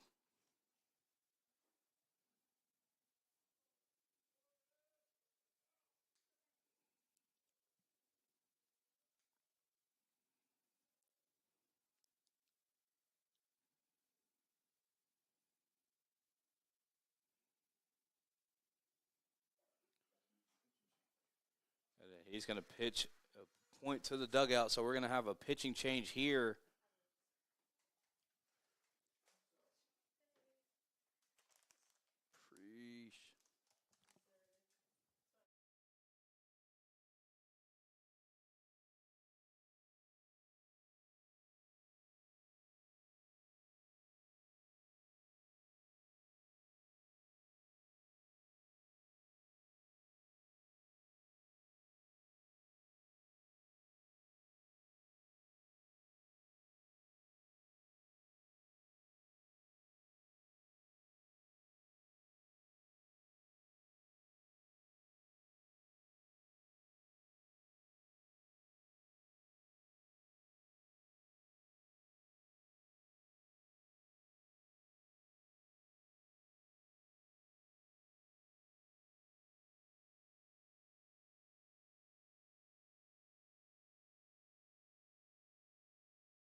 we are back from that pitching change.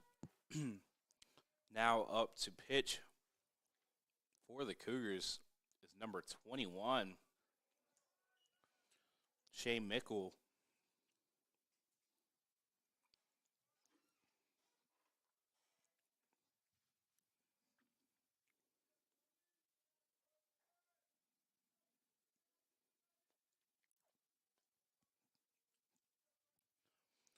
Also one of my fellow broadcasters as well. So we look to see what he's going to do as he goes in 2 pitches, 2 strikes here. Take a 0-2 count.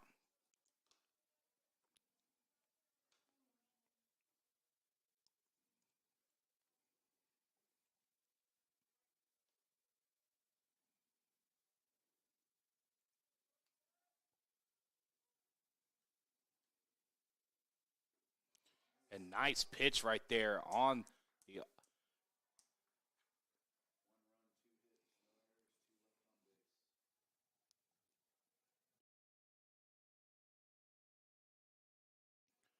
1 run, 2 hits, no errors, and 2 left on at the end of the 4th inning. A nice outing right there to come in and get off the field with Shane Mickle coming in 3 pitches, 3 strikes for the out. So we'll be back with Averett Sports Network at the bottom of the 4th.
And we are back with Averett Sports Network at the bottom of the 4th.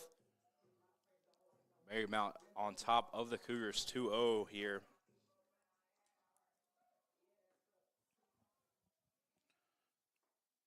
First pitch here is called strike. 0-1 to start off the bottom of the 4th.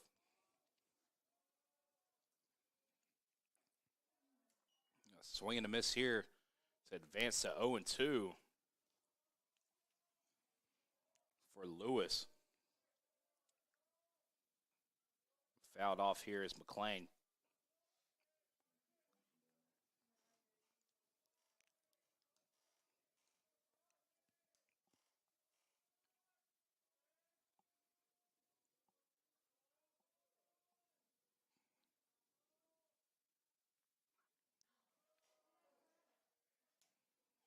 They're going to call a foul tip there. So still 0-2.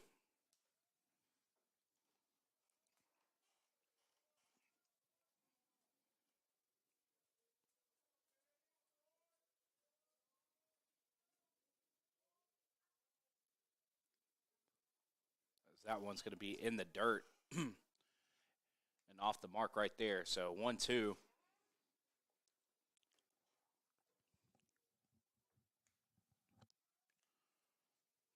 Lewis still ahead of the count. 2 pitches to give.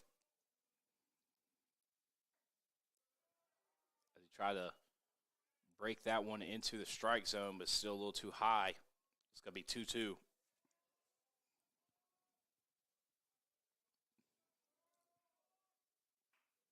This one's going to make contact, hit to the shortstop, and routine play right there short to first base.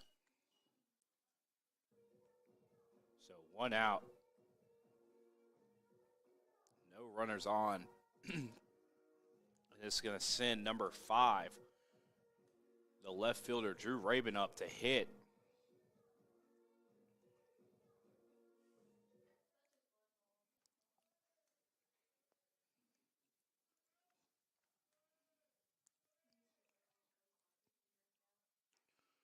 First pitch here out the zone to the right. It's going to be a ball. Start off 1-0.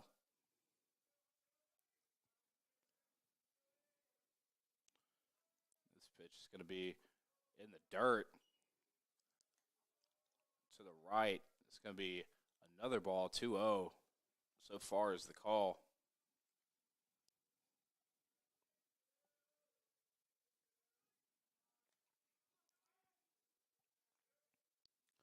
This pitch is going to be a swing and a miss for 2-1.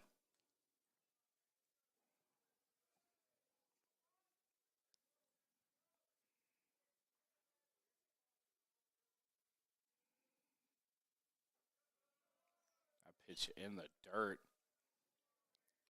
to make it 3-1. Rabin now ahead of the count.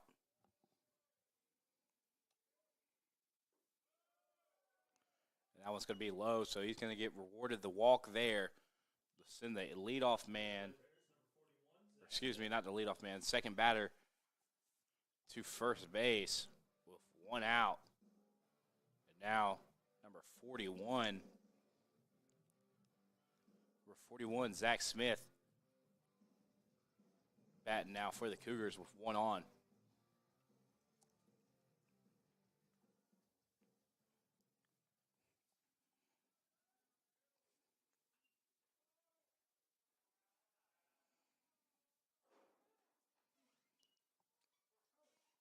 That pitch fouled away.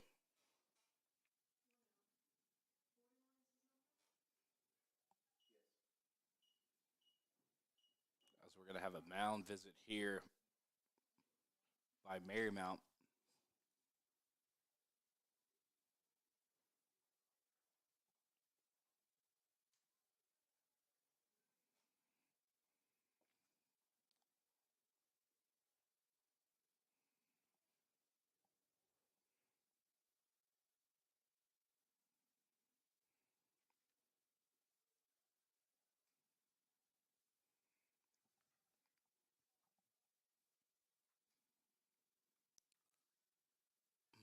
Appears he's going to stay in the game. Just coach talking to him a little bit, trying to slow things down.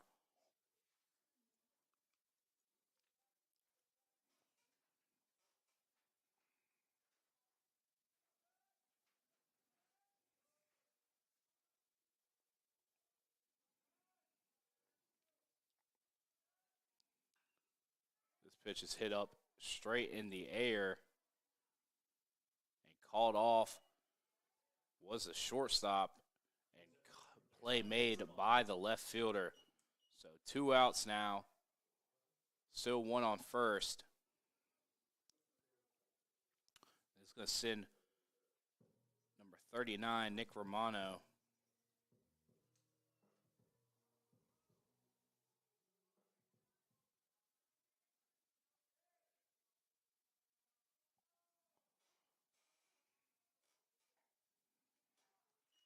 Pitch call for a strike here.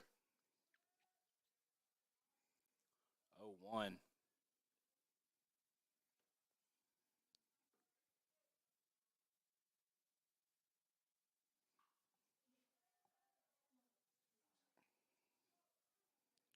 pop out to left field here.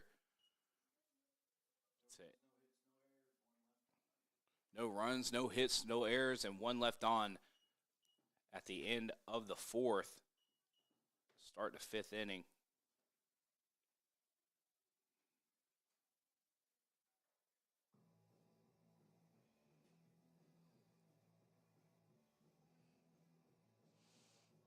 So we'll be right back with Averett Sports Network at the start of the 5th.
We are back. First pitch here is going to be bunted. PFP and lasered by Shane Mickle to the first base to get the out in time.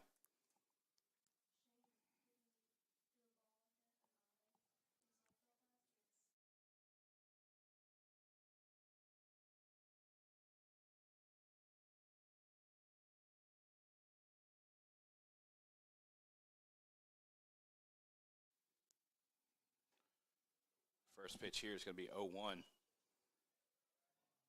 Or 1-0, excuse me. First pitch ball.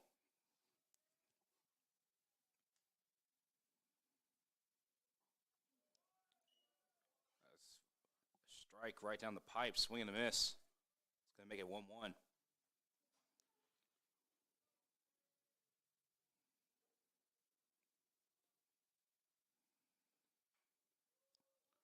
This one's going to be fouled and out of play. It's going to make it 1-2. So Mickle ahead of the count, 2 pitches to give here. With 1 out, nobody on. And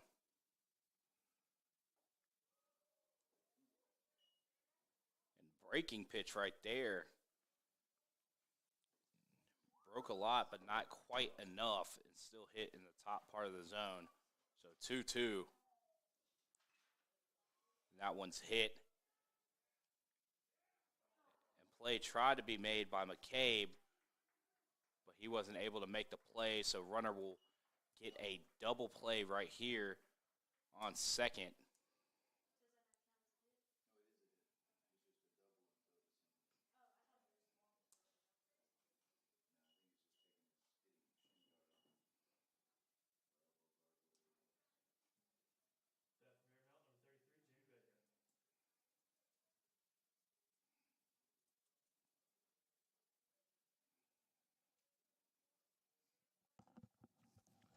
Number 33, Jimmy Baker up the bat now. First pitch is going to be outside to the right. It's going to be 1-0.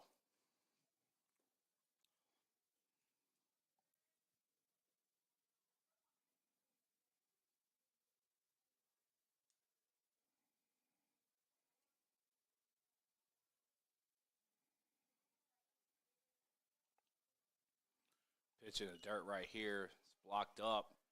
It's going to be 2-0. Baker ahead of the count right now.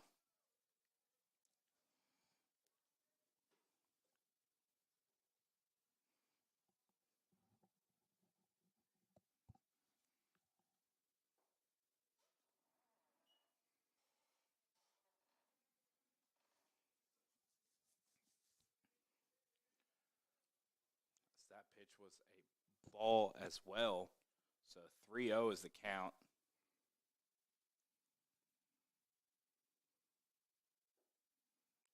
That one's going to be low as well. So walk there. It's going to send Baker to first. So now runners on first and second. 1 out. And it's going to bring up number 3, the DH, Ryan Lee. Coach Kenny Fleming coming for a mound visit here.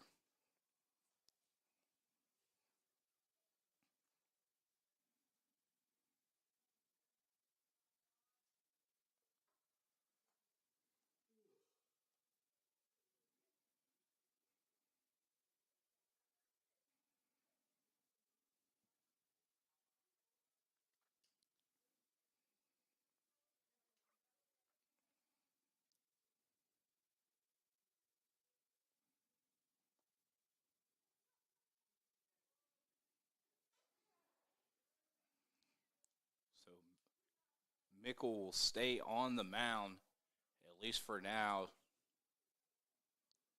Just Coach Fleming having a talk here. Slow down the pace a little bit.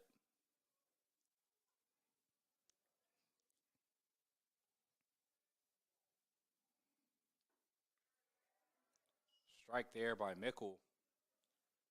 Open up 0-1.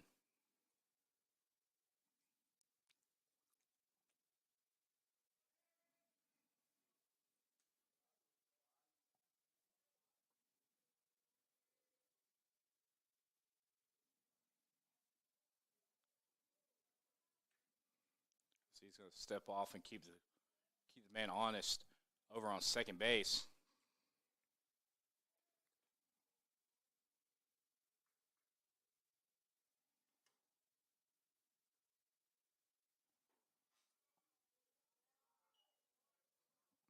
Pitch just right of the zone. And it's going to be 1-1 is the call.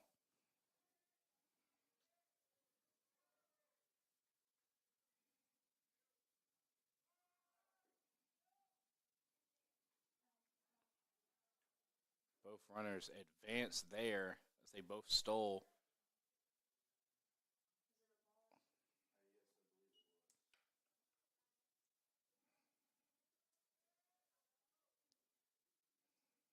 I believe they called a ball on that, so it's going to be 2-1.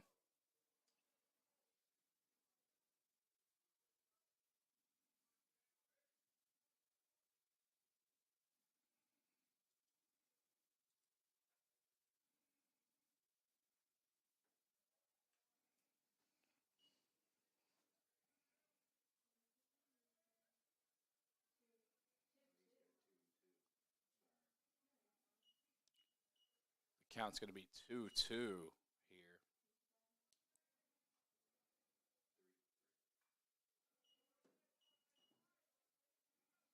Ball's going to be fouled off outside of play. Count's still going to be 2-2. Runners on second and third, so two runners in scoring position here with only one out.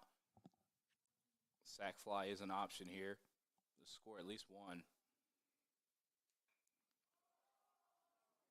And that's going to be up, but not out of the infield. So play made there for 2 outs. Runners will stay where they stand. And this brings up number 17, Bryce Smith, first baseman, with 2 runners in scoring position and 2 outs. So got to keep it on the ground right here.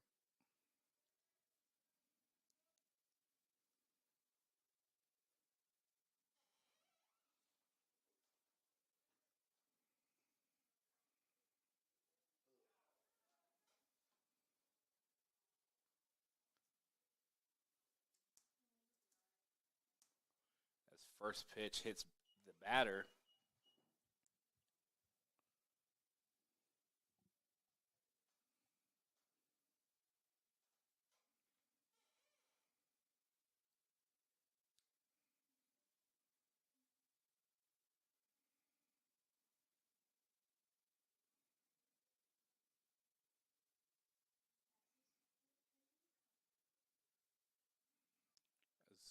As Smith looks a little shaken up on the play. Looks like he got hit in the elbow by that pitch.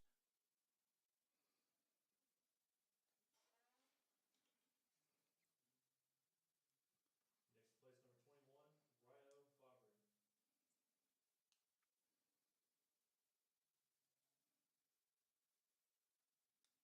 Looks like he's going to be all right. And it's going to send up Ryo Fabry with loaded bases here with 2 outs.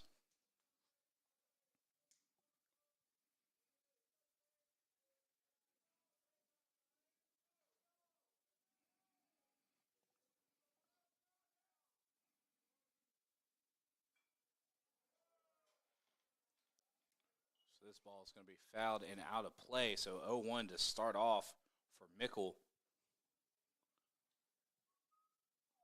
after hitting a batter in his last at-bat.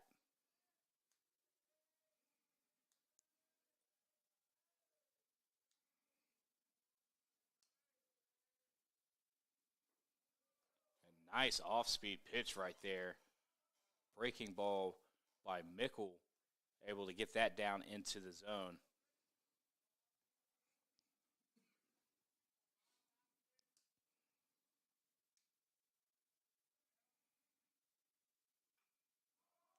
That one poked out. Looks like it's going to stay in the infield and called off.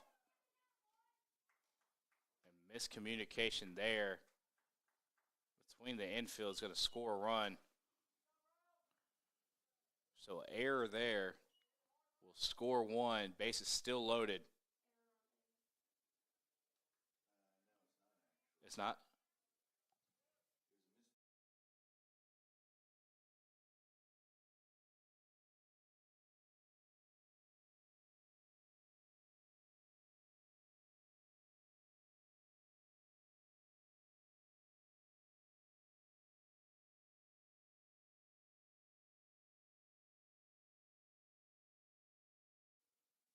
Pitch here is going to be a swing and a miss.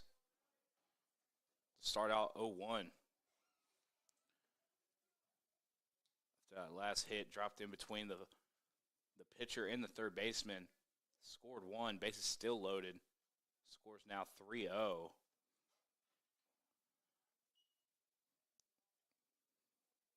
That's going to be in the dirt. So 1-1 with 2 outs.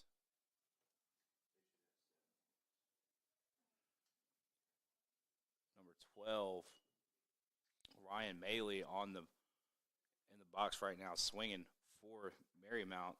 That's going to be called strike. So 1-2.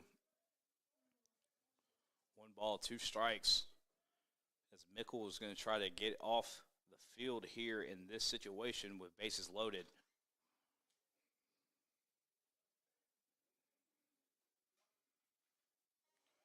And breaking pitch right there, swing and a miss for Mickle to get out of that situation.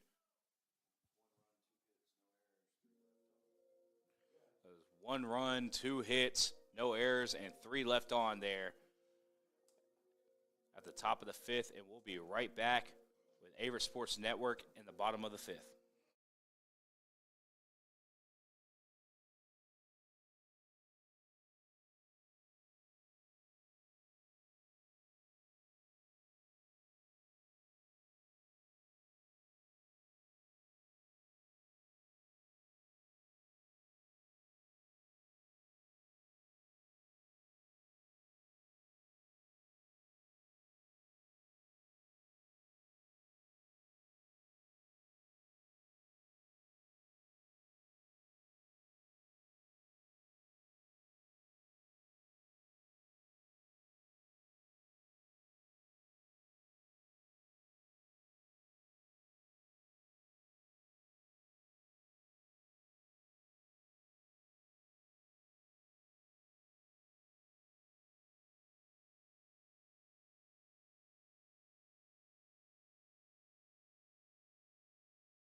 We are back with Averett Sports Network at the bottom of the 5th.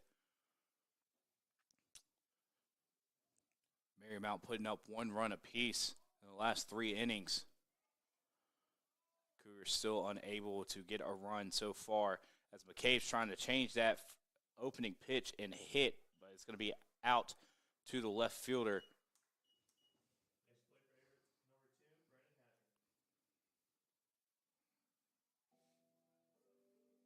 So now coming up to hit, number 2, Brandon Hatcher. Playing first base today for the Cougars.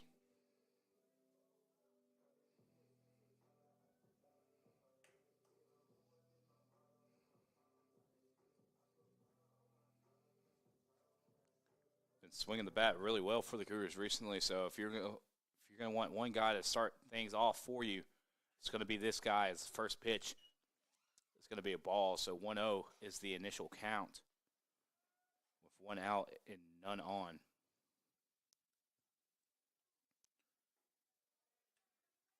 So the second pitch sneaks in for a strike. It's going to be 1-1. New pitcher on the mound. It's going to be number 34, Steven Gerard. Coming to relieve number 31, Kyle Lewis, who pitched a great game up to this point. So we have 2 balls, 1 strike.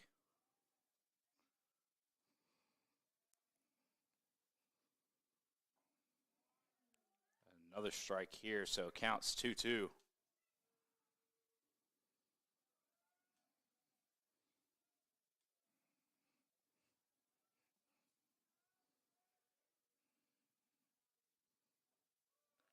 So that pitch is going to be in the dirt, so 3-2 is the count. Full count here.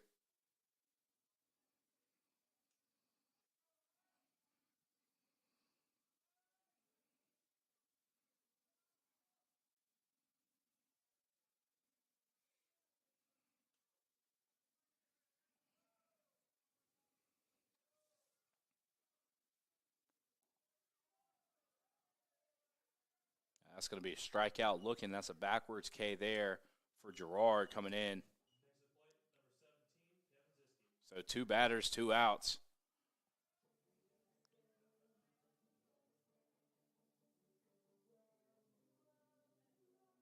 As Zishki comes up.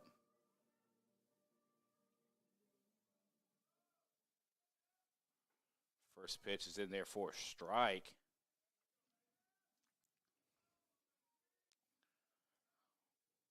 Start off 0-1 for Gerard.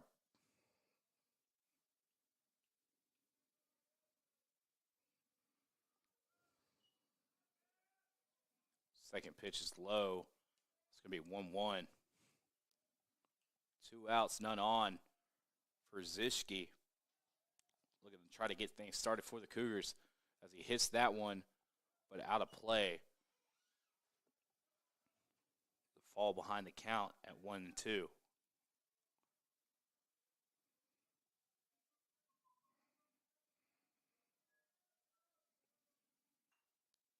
Swing to miss here, or swing and fouled off here is Zishki.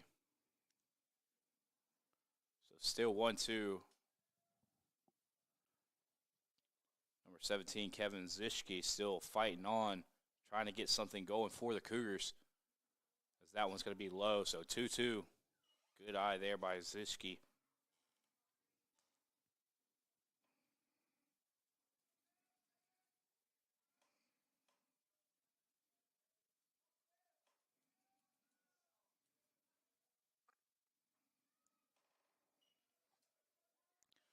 Second pitch. It's going to be outside the box to the left. So full count here. This one's going to be in the dirt.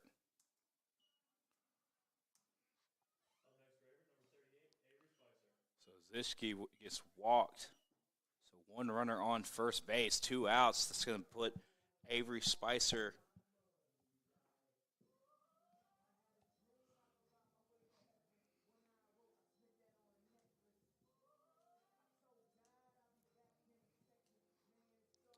DH coming to continue something good for the Cougars.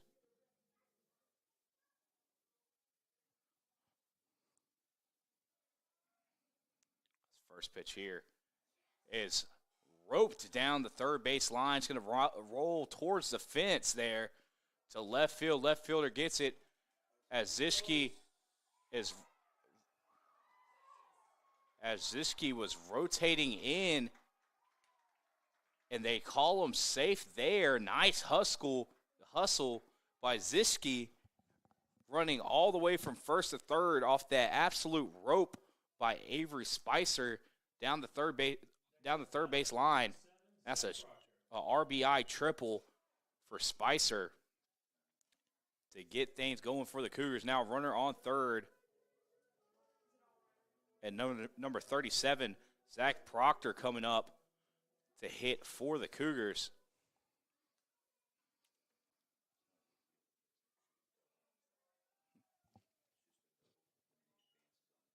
Okay.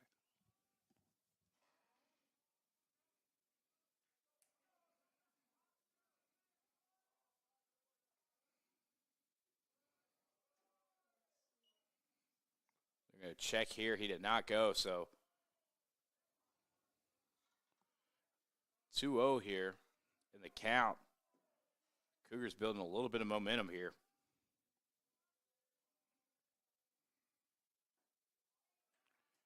Strike right here, so 2-1.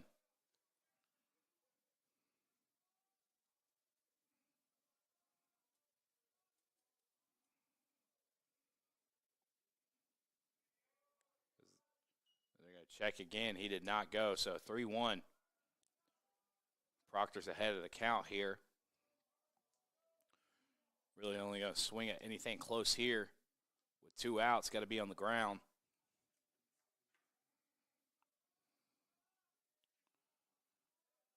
So he's going to take that for strike 2. So full count here. Gerard able to battle back here. This pitch is going to be fouled up. And play made by the catcher. So foul ball, fly out to end the bottom of the 5th inning.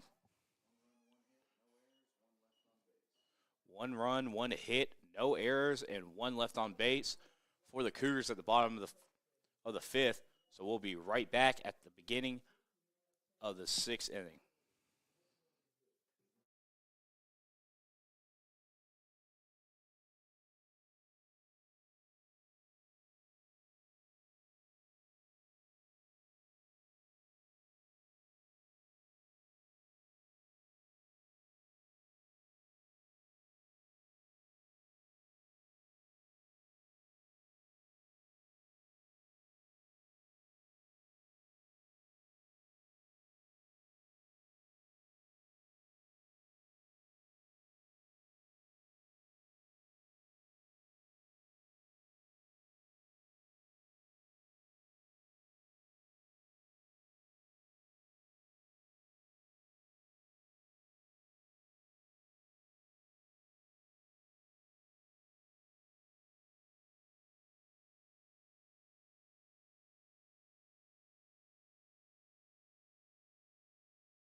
We are back with Averett Sports Network. My name is Chris Richmond, bringing you today's matchup in the 2nd game in the doubleheader between Marymount and Averitt. First game was taken by Marymount 9-2. Now we're in the top of the 6th, 3-1 so far in Marymount's favor. As Mickle's going to pitch here. First pitch fouled off. It's going to be a strike here. Start off the count 0-1. Cougars building up a little bit of momentum in the last inning. Avery Spicer able to come in and with a runner on first, hit an RBI double, and also advance to third base off the throw to home.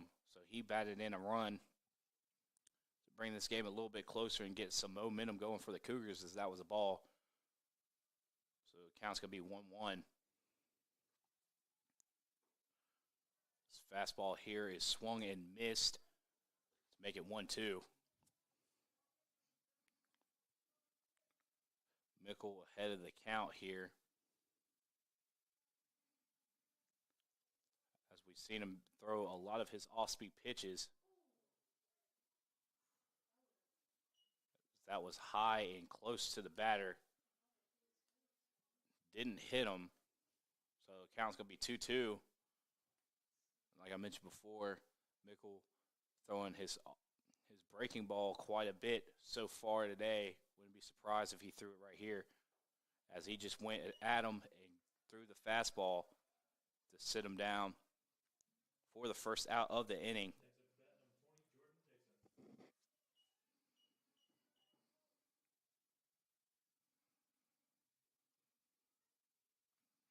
now at the bat for Marymount, it's going to be number 20, Jordan Dixon. 1 out, nobody on. Pretty good pitching here by Mickle so far. That's first pitch. Breaking ball is in the dirt. So 1-0 is the count.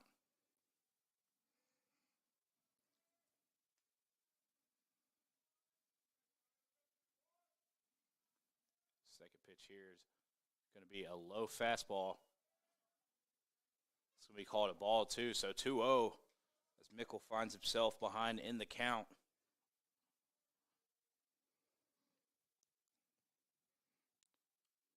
So the third pitch here is going to be a little bit left outside of the zone for 3-0.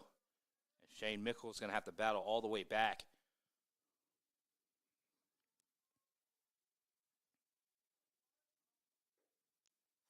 It's going to be right down the pipe first. First strike at the at-bat, 3-1.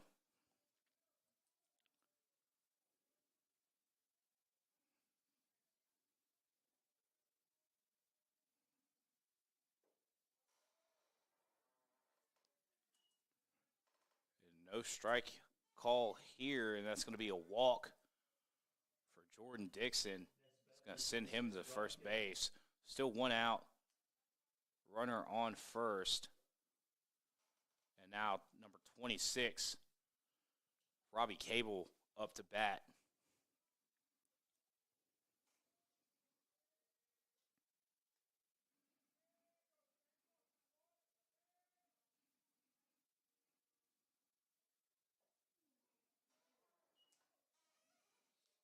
This pitch is a little high there. Called ball.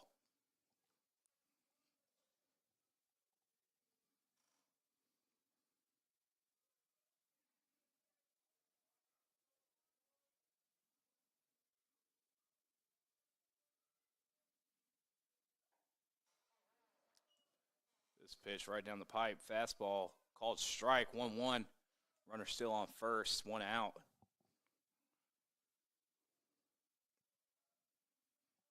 This Cable's looking to advance the runner right here.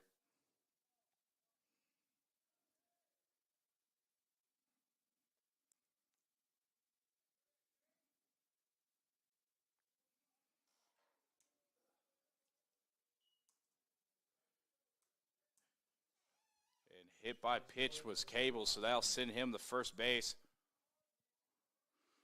With 1 out, runner in score position, man on first, and we're back to the top of the lineup with the leadoff man, Alex Lemery, with a chance to get into the meat of their lineup.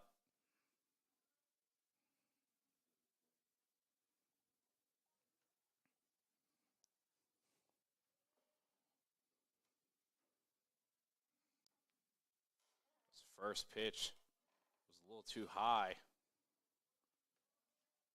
to the umpire's eyes, so it's going to be a 1-0 call.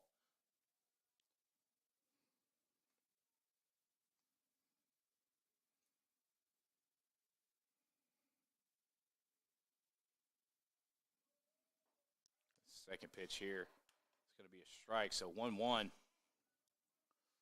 as Mickle's starting to settle down a little bit here after hitting a batter.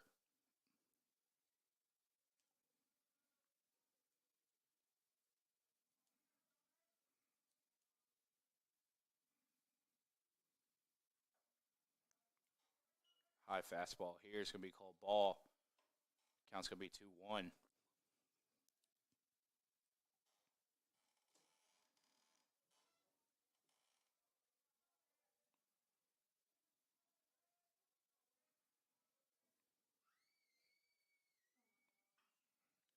Hit is up in the air.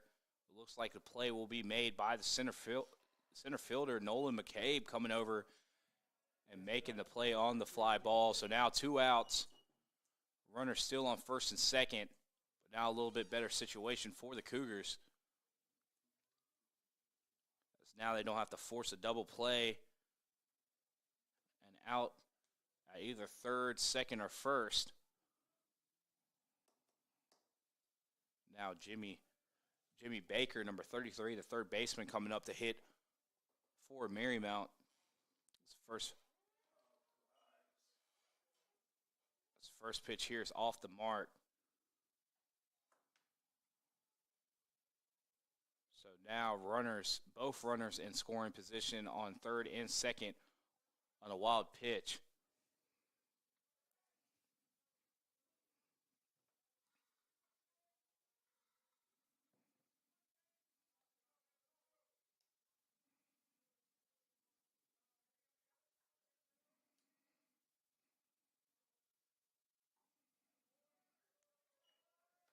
Pitch is called strike. Painting the outside of the box there with that one. Make it 1-1.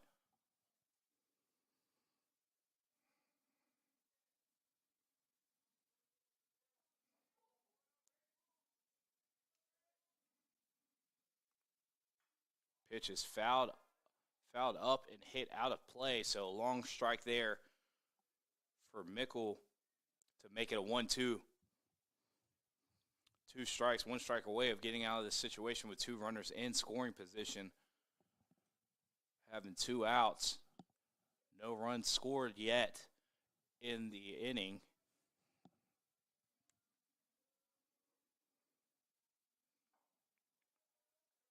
So that pitch is called a little bit high, so it's going to be 2-2. Mickle still ahead with a pitch to give here.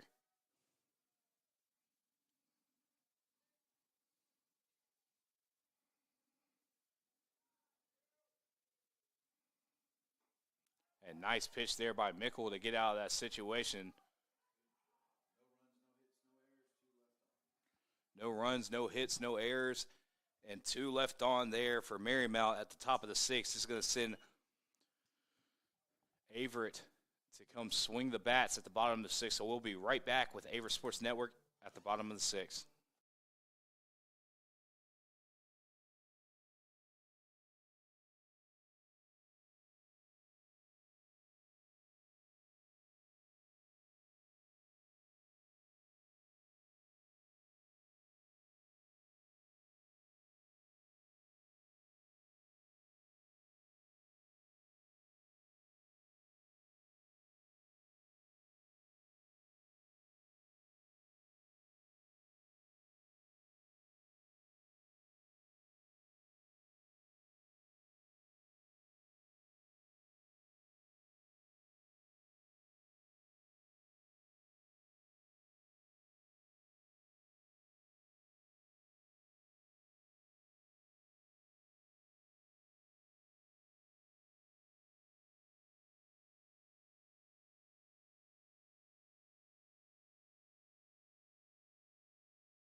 We are back with Averett Sports Network. My name is Chris Richmond, bringing you the second game of this doubleheader. The first pitch here is inside and called for a strike. Peyton the inside of the strike zone for 1 strike.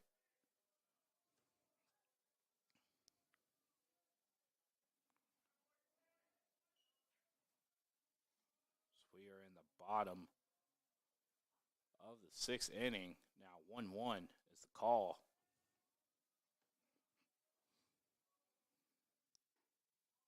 So that's going to be called strike. So 1-2. 1 ball, 2 strikes here for Gerard.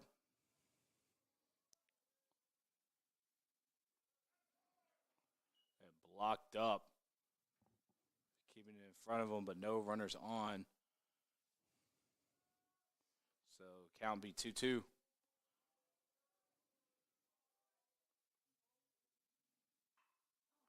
That's going to be hit right to the center fielder. Didn't have to move much for that one. So leadoff guy is out for the Cougars. And that's going to bring up number 5, the left fielder, Drew Rabin, coming to get something going for the Cougars.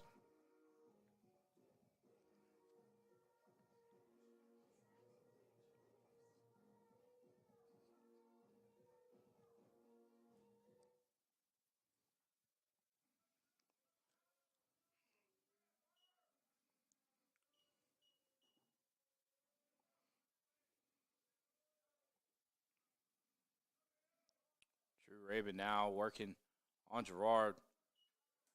0-1 to start off with one out, no one on base. So got to get something going. Down 2 here, 3-1. As Marymount went 3 straight innings, scoring a run apiece, and the Cougars not scoring until the 5th inning. So taking a long time to get their bats going. Only 3 hits in this game compared to Marymount's 7 hits. So got to get the bats swinging on this in this game. This count now is 2-1.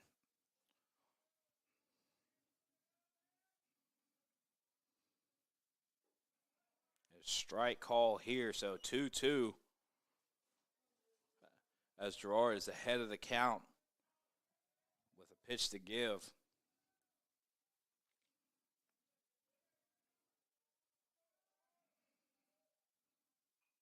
As that's fouled off. Drew Raven here battling off very well. Trying to keep this at bat alive as he's behind in the count with a 2-strike approach. Ball's hit well here,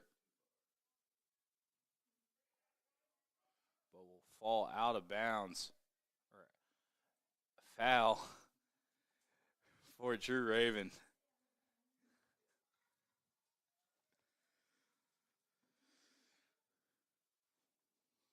So he still lives to see another day fighting against a 2-ball, 2-strike count.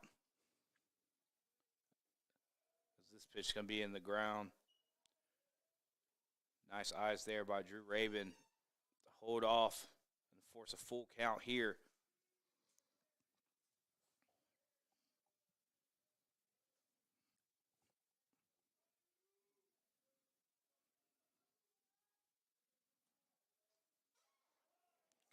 And another wild pitch there. Kept in front by Maley. And that's going to send Drew Raven to first. So man on first, 1 out.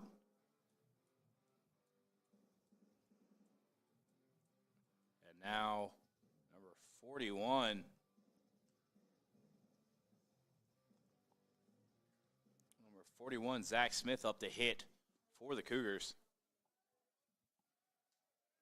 He's going to try to advance a runner here as that's going to get hit up in foul territory, and play is made by the third baseman, Jimmy Baker, in foul territory. So that's going to force 2 outs here. 1 pitch led to an out. It's going to sit now number 8, Hudson Rowe, coming in to pinch hit for the Cougars to get something going with the bats.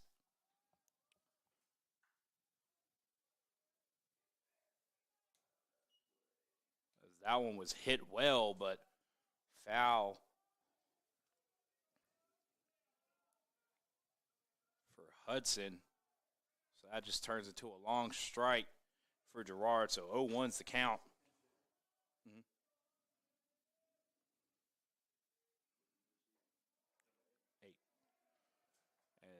This pitch will be called outside the zone, so it'll be 1-1, 2 outs, 1 on first base. Pick off here. Raven was able to get back to first base. Hudson Rowe, usually a guy that Coach Fleming calls on when they need a little something going in the bats, as this is hit foul. Play is made out of bounds. Nice play there. Foul, by the shortstop, number 2. No runs, no hits, no errors, 1 left on, as that play was made by number 2, Alex Lemery, sliding to make that play. Nice play there. And it's going to send us to the top of the 7th. 1 more inning here for for the Cougars to get something going here, for Marymount to hold off. We'll be right back at the top of the 7th.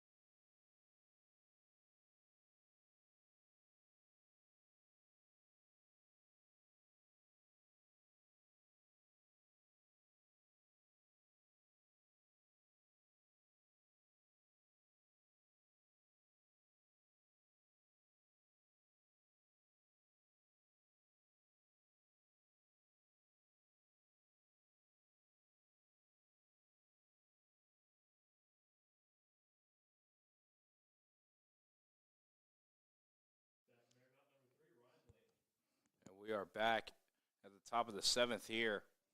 Marymount is up 3-1 over Averitt. We have Mickles on the mound still. As he pitches, first pitch is going to be low. It's going to be called ball. So 1-0 batting for Marymount. It's going to be number 3, the designated hitter, Ryan Lee. So first pitch ball, next pitch here. It's going to be ball as well. It's going to be outside of the zone to the right. So 2-0 so far for Mickle. Impressive showing by him in the last inning, having a runner in second and third, both in scoring position with 2 outs, and able to fight back and get himself out that situation on a nice breaking ball, swing and miss. So he's looking to come back as he throws a strike right there and in with another one. And foul ball here on the third base line as it barely went foul right before the bag. So that's just going to be a long strike. So it's going to be 2-2.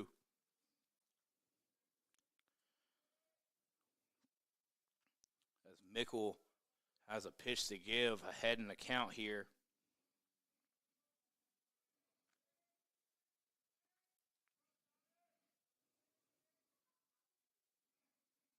That's going to be fouled off. So nice fight by Ryan Lee, trying to stay alive with a 2-strike approach here. The leadoff man trying to get on the base. As off-speed's going to break in for the strikeout. He's going to catch him looking. So backwards K there for Shane Mickle.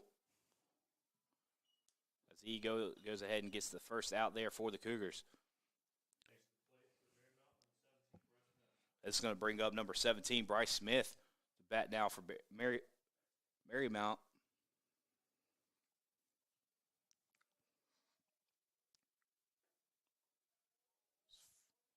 First pitch is close, but called ball. Start out 1-0 for Mickle.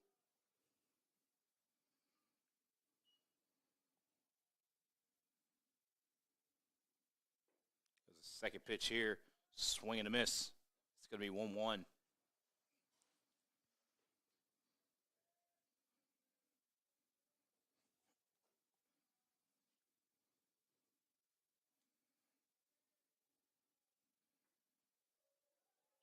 Nice framework there by the catcher, able to pin that right there on the outside of the zone and getting the second strike here. So Shane Mickle with 2 strikes to give here ahead of the count. 1-2. As that's hit, it's going to drop down right in front of the center fielder. So nice single there by number 17, Bryce Smith. Go ahead and poke that one out with 1 out. So runner on first, 1 out. And now Ryo Fabry coming in to swing for Marymount.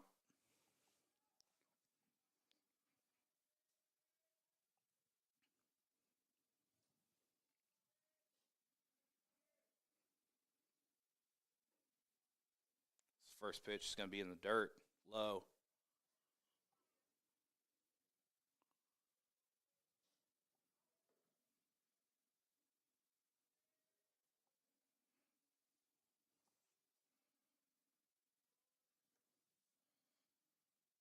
Second pitch here is a swing. It's going to be a little chopper to third base, but it's going to roll foul. So runner will go back to first, and that's going to be a strike for Mickle. Make the count 1-1.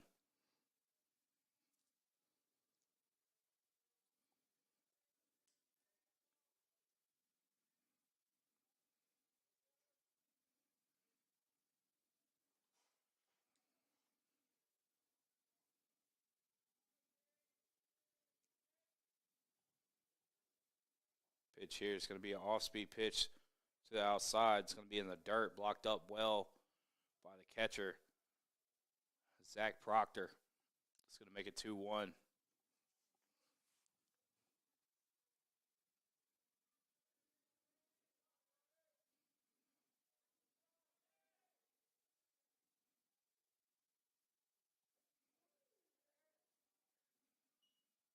Inside pitch there, close to the batter.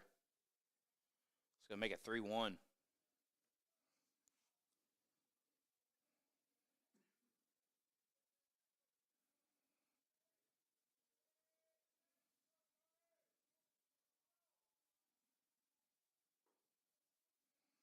Pitch is going to be outside the zone to the right, so that's going to send Fabry on a walk to first. And it's going to bring up number 4. Number 4, David Kurzak. Or excuse me, not number 4, number 12. Ryan Maley coming up. Now runner in scoring position here on second, and another runner on first, still 1 out.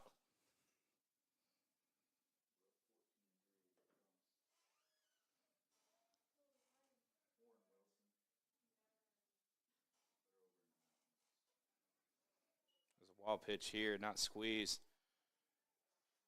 And runners advance, so runners now on second and third. Both runners are in scoring position now, and the count's 1-0.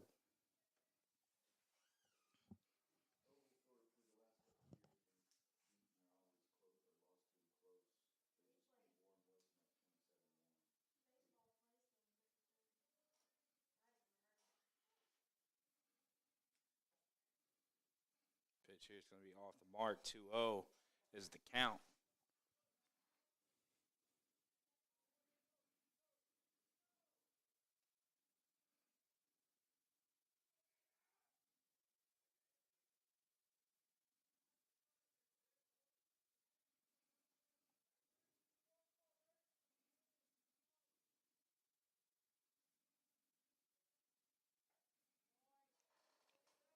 Good pitch right there, right down the middle for a strike.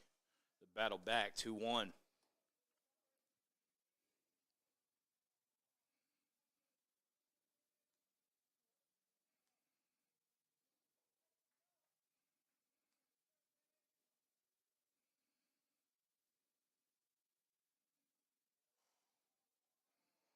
little off-speed pitch right there. Breaks into the batter, but doesn't hit him. So it's going to be 3-1.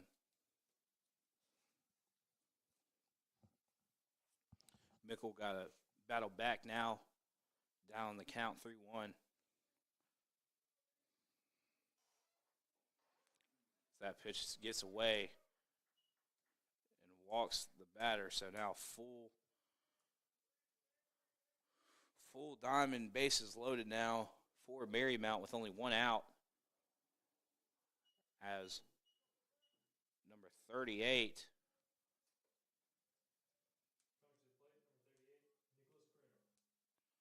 Number 38, Nicholas Kruner coming in. I believe a pinch hitter. As Fleming points to the bullpen, I believe we're going to have a pitching change here.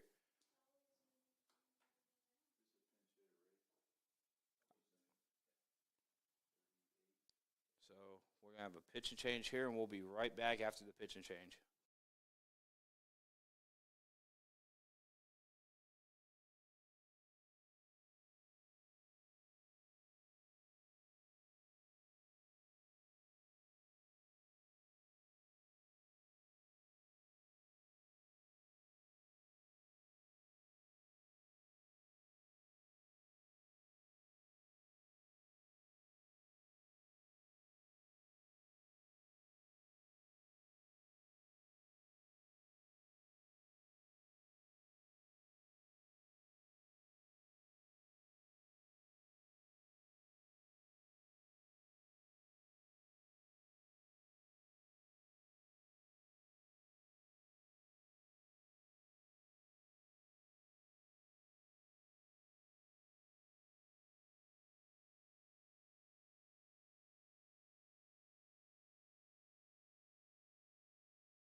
We are back with Averett Sports Network at the top of the 7th here, bases loaded with one out. We had a pitching change here now, pitching on the mound, listed at 16, but he's wearing number 42 today, Thomas Henney III.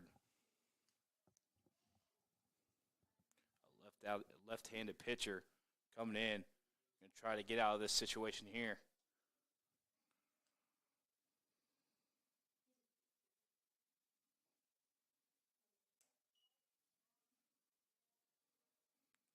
He's got 1 ball, 1 strike here.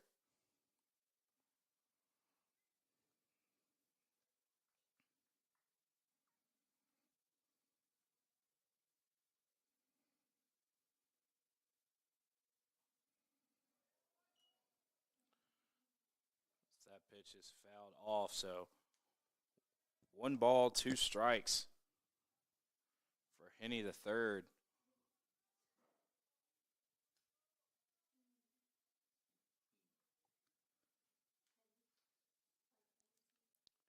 Henney III. A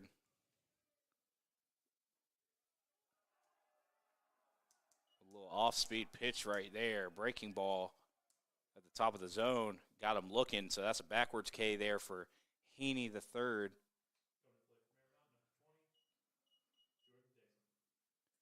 2 outs here.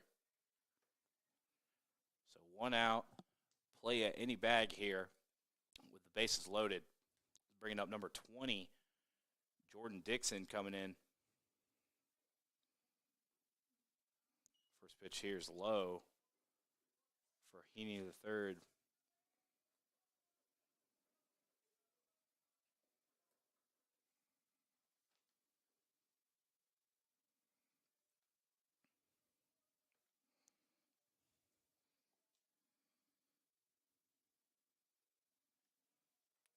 Another ball in the dirt there. Let's go make it 2-0.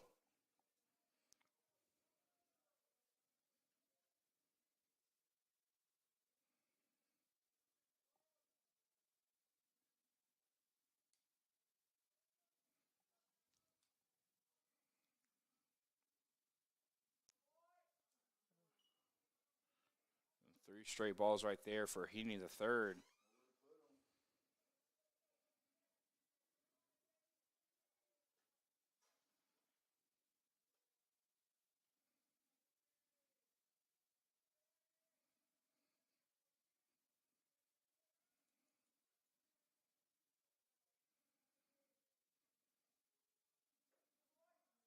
That one's going to be inside, so walked batter's going to score a run. So now it's going to be 4-1 Marymount. It's going to bring up number 26, Robbie Cable, with 2 outs, bases loaded.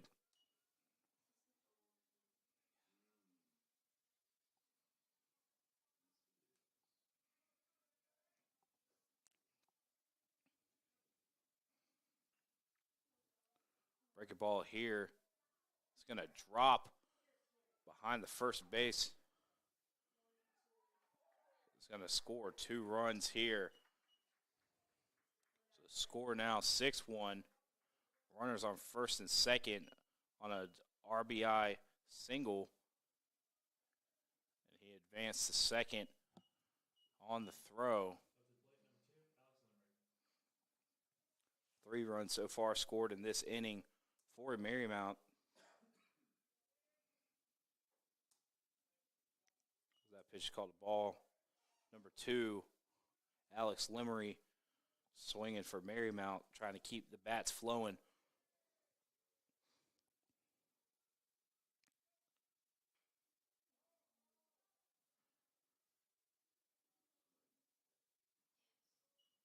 As this is a pop out to center field, in and out. So 6-1. 3 runs, 2 hits, no errors, and 2 left on for Marymount.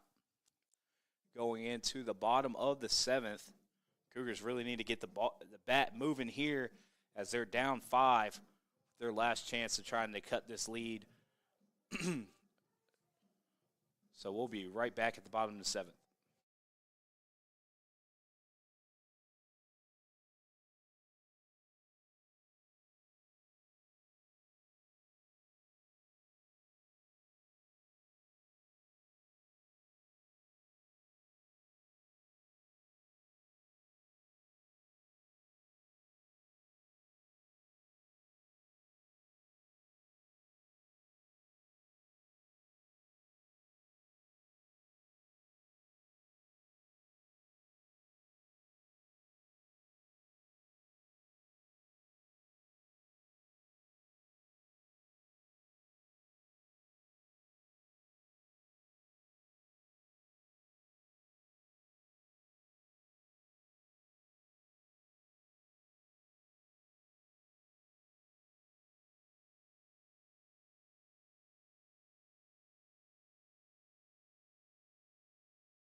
We are back with Averett Sports Network at the bottom of the 7th.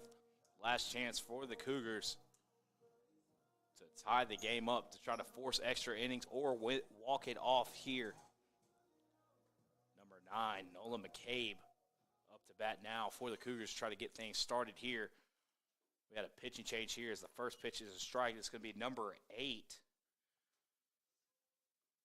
David Muirhead, coming in to relieve and close the game. It's 2 pitches, 2 strikes here as the count is 0-2.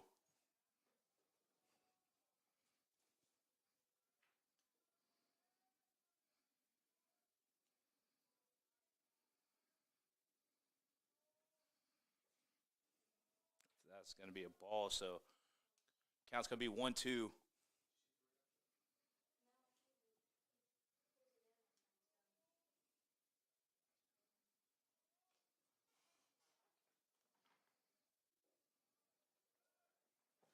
Pitch going to be down and away. Going to be ball 2. So 2-2 is the count right now. Muirhead still ahead of the count with a pitch to give.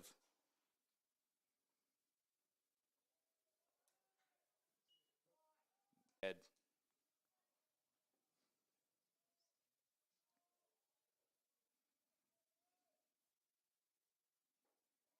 So that's going to be an inside pitch. So now McCabe will reach the base on a walk as the leadoff hitter. So now a runner on first with no outs. It's going to bring up Brandon Hatcher to swing for the Cougars.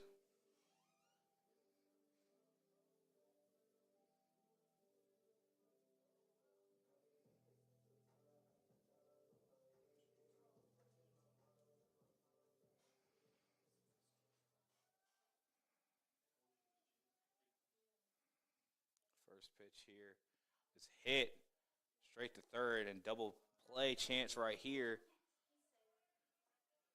Gets the first runner but won't get the second, blocked up by the first baseman to keep from Hatcher advancing. So fielder's choice there takes out the lead runner, so runner still on first, but now 1 out. Now Zischke up to bat here for the Cougars.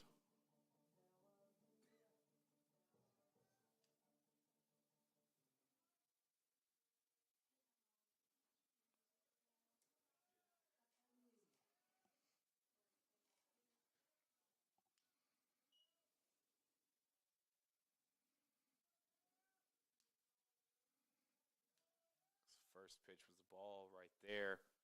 Start out 1-0. 1-1 now.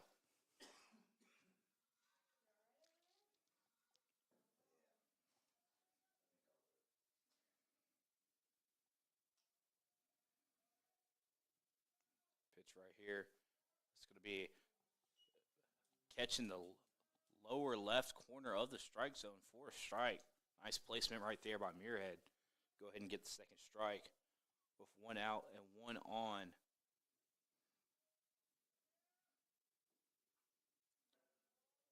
Fighting off is Zischke with a 2-strike approach here.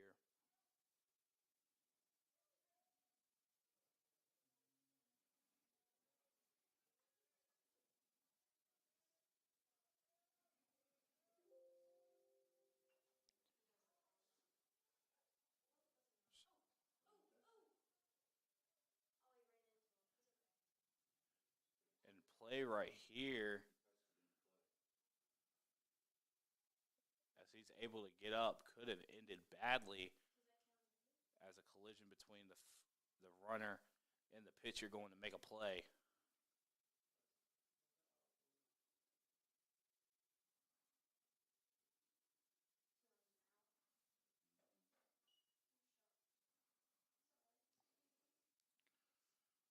So they're going to call Zischke out and Hatcher back to second base here. So 2 outs.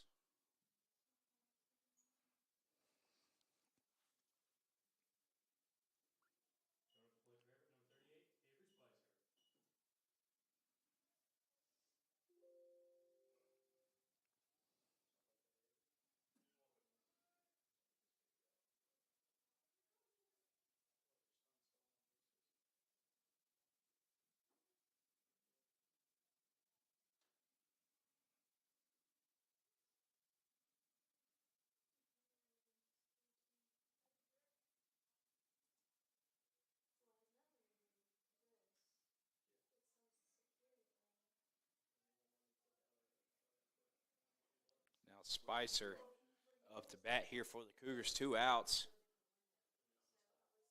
2 outs here with a runner on.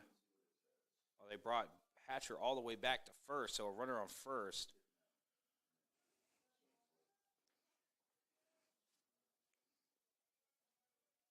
So Spicer got to get the bats flowing here for a shot to send it to at least extra innings. As swing and fouled off right there out of play, so count's going to be 1-1 for Spicer.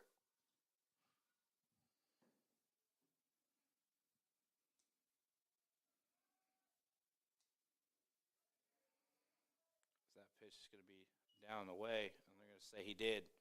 So 2 strikes. 1 ball, 2 strikes, and 2 outs. 1 more strike from Muirhead could end the game right here. Avery has to make a play right here to keep the game going, as that's going to be called a ball. So 2-2.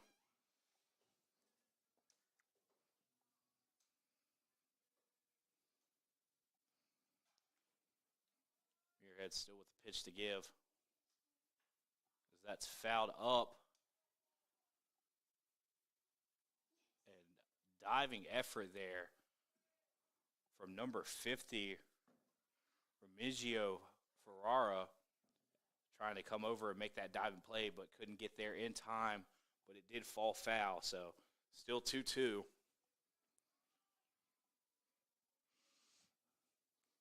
Spicer still staying alive here.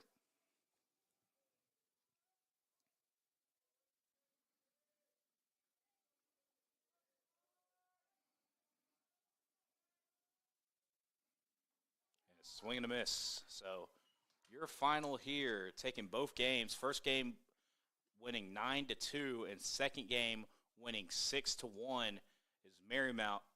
And that's it here for your doubleheader action here at Owen Fulton Field.